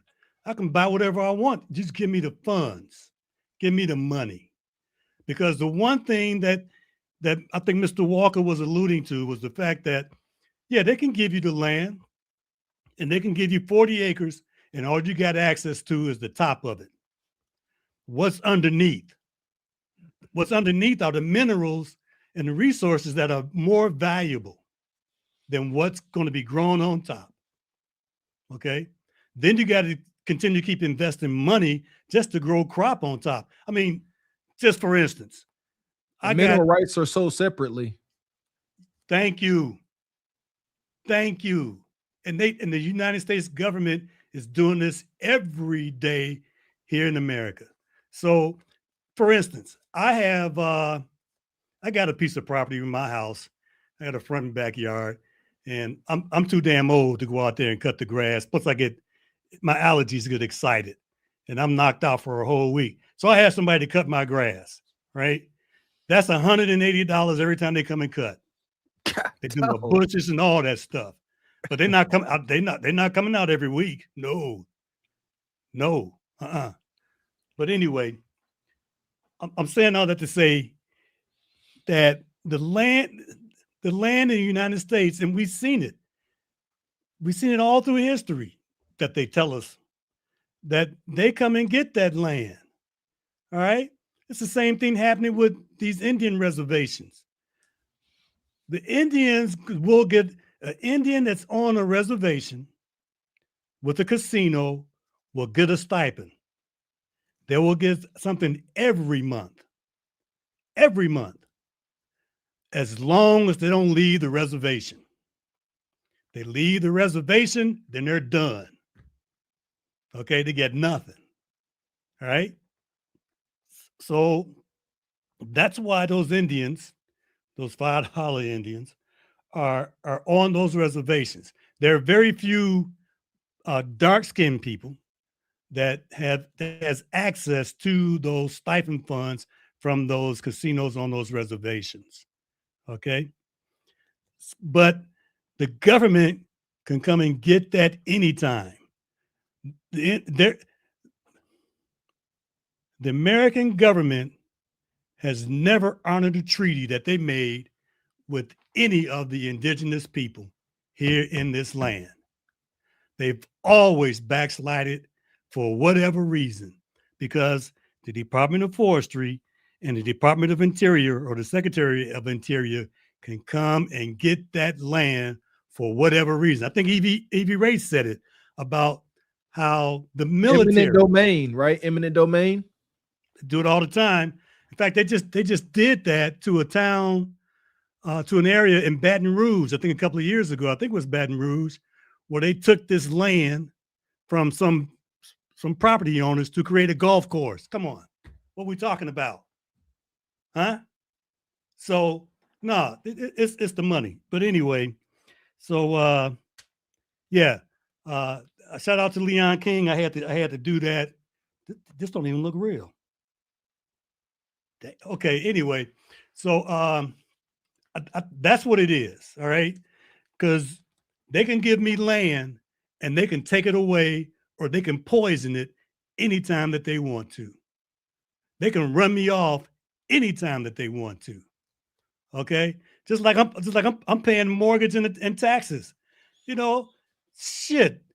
The county of Lake County can come in and say, we're gonna redevelop everything, and guess what? Your house is earmarked for an expressway to run right through here. They've done that in Chicago.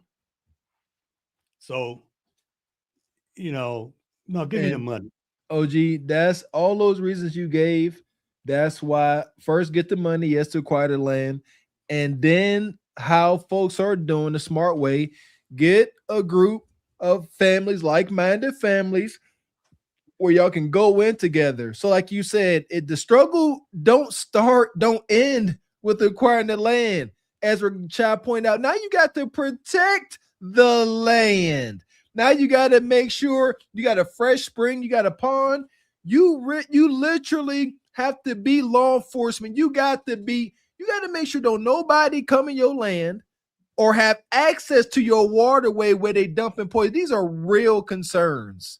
So again, it's better to get the finances, the funds, and acquire land that's best for you. Because even once you acquire it, the struggle continues. It ain't over. Right. So EV and No Contendo, I will send you all an invite. I usually do a chat up with Jay Tillman and Man Evolve, and we do it at 1:00 Chicago time. Is that okay for you all? Yes, sir. Send me an email and give me a time when you want to do that. Yeah, you'll get after this show. Yeah. Thank you. Hey, one thing, No Contendo. So I don't know if you can pick this up from my my mannerism or my behavior. I'm an IT professional, and my wife doesn't. She asks me all the time, how is it that you're an IT professional? You don't have any damn patience. Okay. So that's a hint for you, because I don't tolerate any BS. Okay. I'm going to give it to you straight. Right. And I'm going to tell you from my experience, right? As an IT professional, I've done a lot of research. I wrote a lot of documentation. But anyway, so, we're not going down any rabbit holes tomorrow. All right. If you got some questions, have them written down and then I'll address them. But we ain't going down the rabbit holes, man. All that stuff about DNA from Africa and all that kind of crap, man. Come on. Forget that. All right. Forget that. Pangea, one world, one nation. That's what it was. I'm done. Yeah. Okay. So there we go. Shout out to Brother Richard. And like you said, I'll get Ebony in. And like y'all been saying, the money is definitely important. They will never, America won't poison the money, at least. Now, what happens with the world and all that, that's a different thing. But they ain't going to poison their own money. So they got too much tied to it, to that dollar bill. It's going to float. What you got, Emily? Yeah, there was a lot of talk tonight about our reparations claim, and we're very specific on what we want. And it's great that we have people like No Contendo. You're coming up here and you're learning, and you're asking the questions, which is great.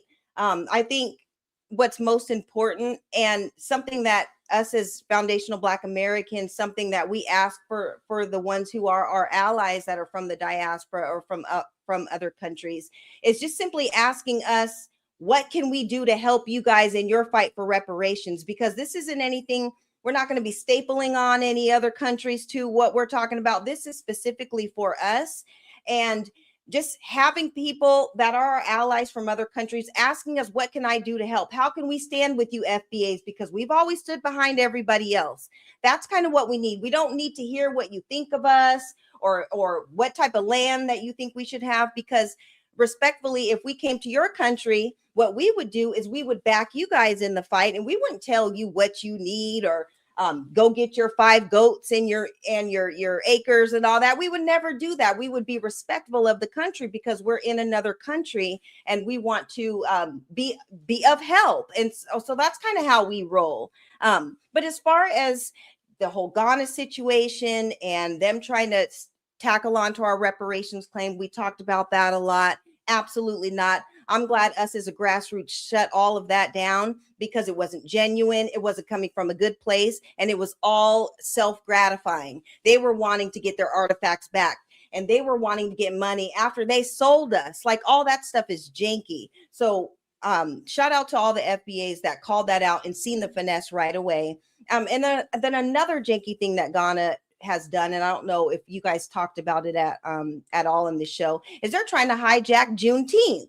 So now what they're trying to do is sell packages over in Ghana for you to go celebrate Juneteenth in Ghana. So the packages are starting at 4 bands, and then you get to go to the castles and see, the door of no return and all this stuff. Why do we need to go to Africa or to Ghana or anywhere over there to celebrate our foundational Black American holiday? Juneteenth is for us. When we celebrate Juneteenth over here, we're with our families, we're barbecuing, we're having a good time, we're celebrating our lineage and celebrating freedom. We're not going to Ghana to get meerkat mac and cheese. We're not going to get barbecue bush meat, and we're definitely not over there having Juneteenth jollof rice. That ain't what it is. And we're all on code. We know, we see the finesse. They're trying to extract whatever dollars they can, because they tricked all their money off for selling us and doing all the janky things that they've done over there, and let people colonize them and take over their land and their gold and all of their resources. But since we are on code, everybody, we can see all these finesses, and especially with them trying to get money for the immigrants and stuff who were, harmed by ICE, and all the illegal immigrants that they're trying to get reparations for. Absolutely not. There's no way that you guys are getting reparations before us. We are at the start of the line, and we're not letting anybody get in front of us. The fact that you came over here, that was the reparations, because you left. For whatever reason, you left your homeland and you came up to something great. Nobody told y'all to come over here. You could have stayed and build up your own home country. You did not have to come here. And for whatever happened, whether it was illegal or illegal, it was a choice. So as far as that goes, absolutely not. And listen here. I'll say this. I might go to Ghana if they having some of that lemon pepper leopard. You beat me to it, Mr. X. I was gonna say, yeah. They say, hey, you Americans like lemon pepper wings? Those are the wings? Check this out. Lemon peppered leopard. Yeah, lemon pepper leopard legs. We don't want none of that, Ghana. Respectfully, y'all can do your own thing, have your own celebrations, but just don't try to hijack our stuff. It's okay. We know that we are the global face of Black people around the world. We know that, but just be respectful of it. Don't try to hijack, and don't try to take the things that we've created. It's okay to enjoy it. It's okay to even take our fashions and our styles and all that, but just respect us and not try to, kind of undermine some of the things that we have going on here. So anybody from the diaspora, all we're asking is for you, if you're an ally and you want to help, ask what you can do to help us with our reparations, not yours, not anybody else's, because we're laser focused on what we have going on. And the motion that we have is worldwide, and everybody's seeing that we have that motion, and now everybody's trying to tackle on to it. So again, I love you all, and you know, these are some of the my favorite conversations to talk about. And I think that every time we do come with some sort of a resolution, but this is something that's going to be ongoing. But everybody stay on code, family. Be one, and reparations for all FBAs. Cut that check.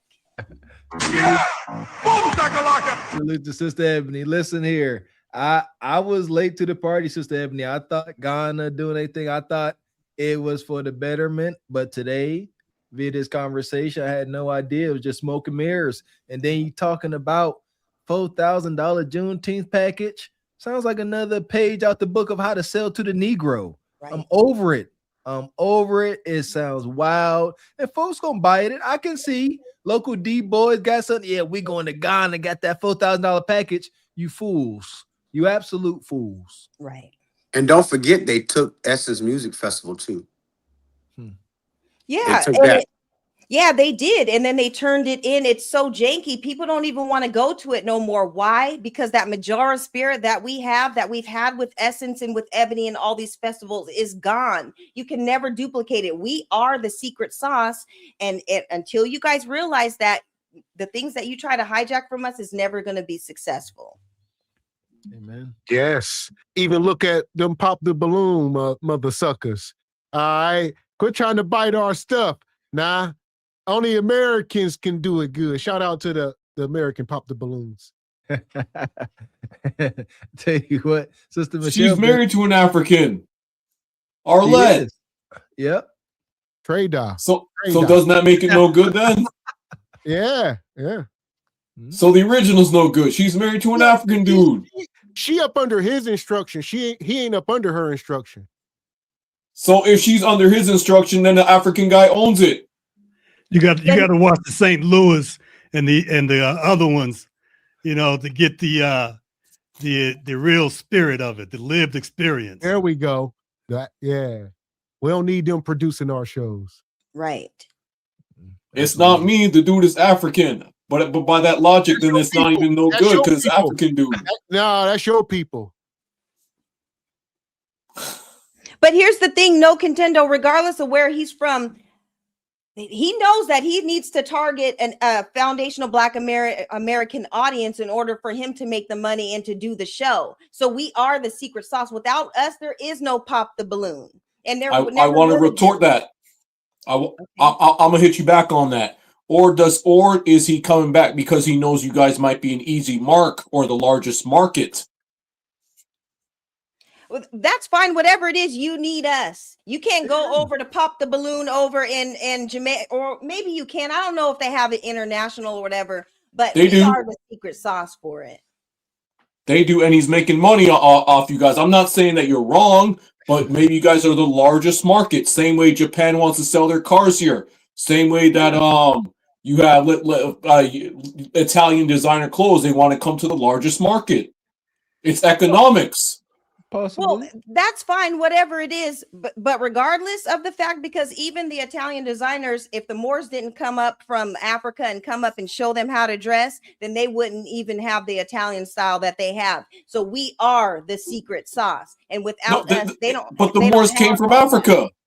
The Moors came from Africa. We can stop that. We can stop that. There we go. There you go, Rashad. Thank you. Say that for tomorrow. All right. I'll get your thoughts out tonight. We appreciate y'all coming up. All right. Yeah, you trying to take us down the rabbit hole, no Contendo. All right, my bad. No back. You do your thing, no Contendo. Here for Listen, we have no problem with Africa.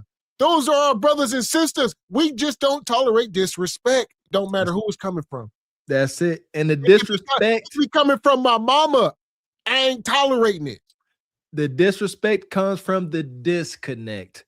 It could be pure ignorance, but nevertheless, you know, our journey over here as FBA folks is to be respected, and we're gonna make folks. Can it be fixed? Get the check. Can that disconnect be fixed? Yes, via these conversations for sure. Right on. Thank you for hosting them. I've learned a lot. Yes, sir. Yeah, and after we get our reparations, then we can just start working on some of them coalitions again. But y'all are going to have to initiate that. I think that's what's most important. And also, one thing about it, because you said, I did want to point this out, because you said that when white people look at us, they don't think of, you're Jamaican or we're FBA or whatever. We actually don't care what white people think about us, which is why we've decided to define ourselves. We don't look at things to what white people think about us. We look at your character. We look at the words that come out of your mouth. We look at the things that you say. And that's how we can kind of tell who's from here and who's not, So, keep coming up and watch those documentaries, like I said, and everything. And you're definitely welcome. And, we love having you and stuff up here, no contendo, but we just tell the difference. We just don't really care what white people think about us. We're our own identification, and we're just kind of seeing the thought process in who is thinking like us and choosing to join up with those people. I respect what you're saying. What I'm talking about is a global image too, because you always want to try to put your best foot forward and give the. Okay, we got it, man. We got it. We're gonna save it for tomorrow. Thank you. And there we go. Yeah, because like I told y'all earlier, even when we were the 80-90% married and had a great image, they were still hanging us from trees, brother. So have that conversation with Richai, and hopefully you can gather some understanding. Strange fruit. Nina Simone. Nonetheless, listen, we appreciate y'all coming up. Awesome show. We appreciate all y'all. EV, we appreciate you, brother. Richai, Sister Ebony, awesome always. No contendo. Listen, we appreciate you, brother. Good night. Okay, good night, everyone. Appreciate y'all. Appreciate you. Ooh, doggy. Yeah, I was saying, brother, no contendo. Yes, ain't no echo chamber. Your thoughts are welcome. They might not be our thoughts, but they definitely welcome. Listen here. Shout out to that brother. That may be the first brother or person I've seen come up in this space with a different point of view and a genuine lack of understanding that was asking questions and taking in information. Salute to that brother, man. Salute to y'all was giving him hell in the comments. Salute to No Contendo. Come back, brother. And shout out to Richai dropping those facts. Sister Ebony Dean, brother EV Ray. Oh, these panels. Very spirited. I think we need to have them. We gotta continue to get understanding, but they could be draining. I tell you that. Man, so this definitely went overtime, 5 hours. We appreciate y'all. We will be back up here. Not tomorrow. Tomorrow I am off. Yeah. Thursday. We'll be back up here for SBC. And this was an awesome show, though. I think we got through a lot. FBA versus everybody. Who should really get reparations? Us. Think we got to understand enough who qualifies and who doesn't. I'm not going to get back into it, but go back and check out the replay. Makes sense. You must be able to trace your lineage back to enduring slavery. That's it. Okay, you got here. You are already here. You was bought here on some love boat, some ship, all that. And I want to say again, honor and respect to one of the greatest sacrifices ever made by humans. That transatlantic slave trade, where we are not, I got to be clear on that. We are not, talking down on that like it wasn't a big deal. No, that's wicked work. It's so heinous.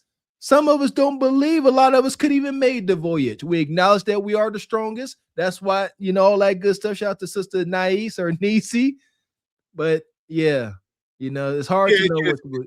It's white man's bull job. That's all.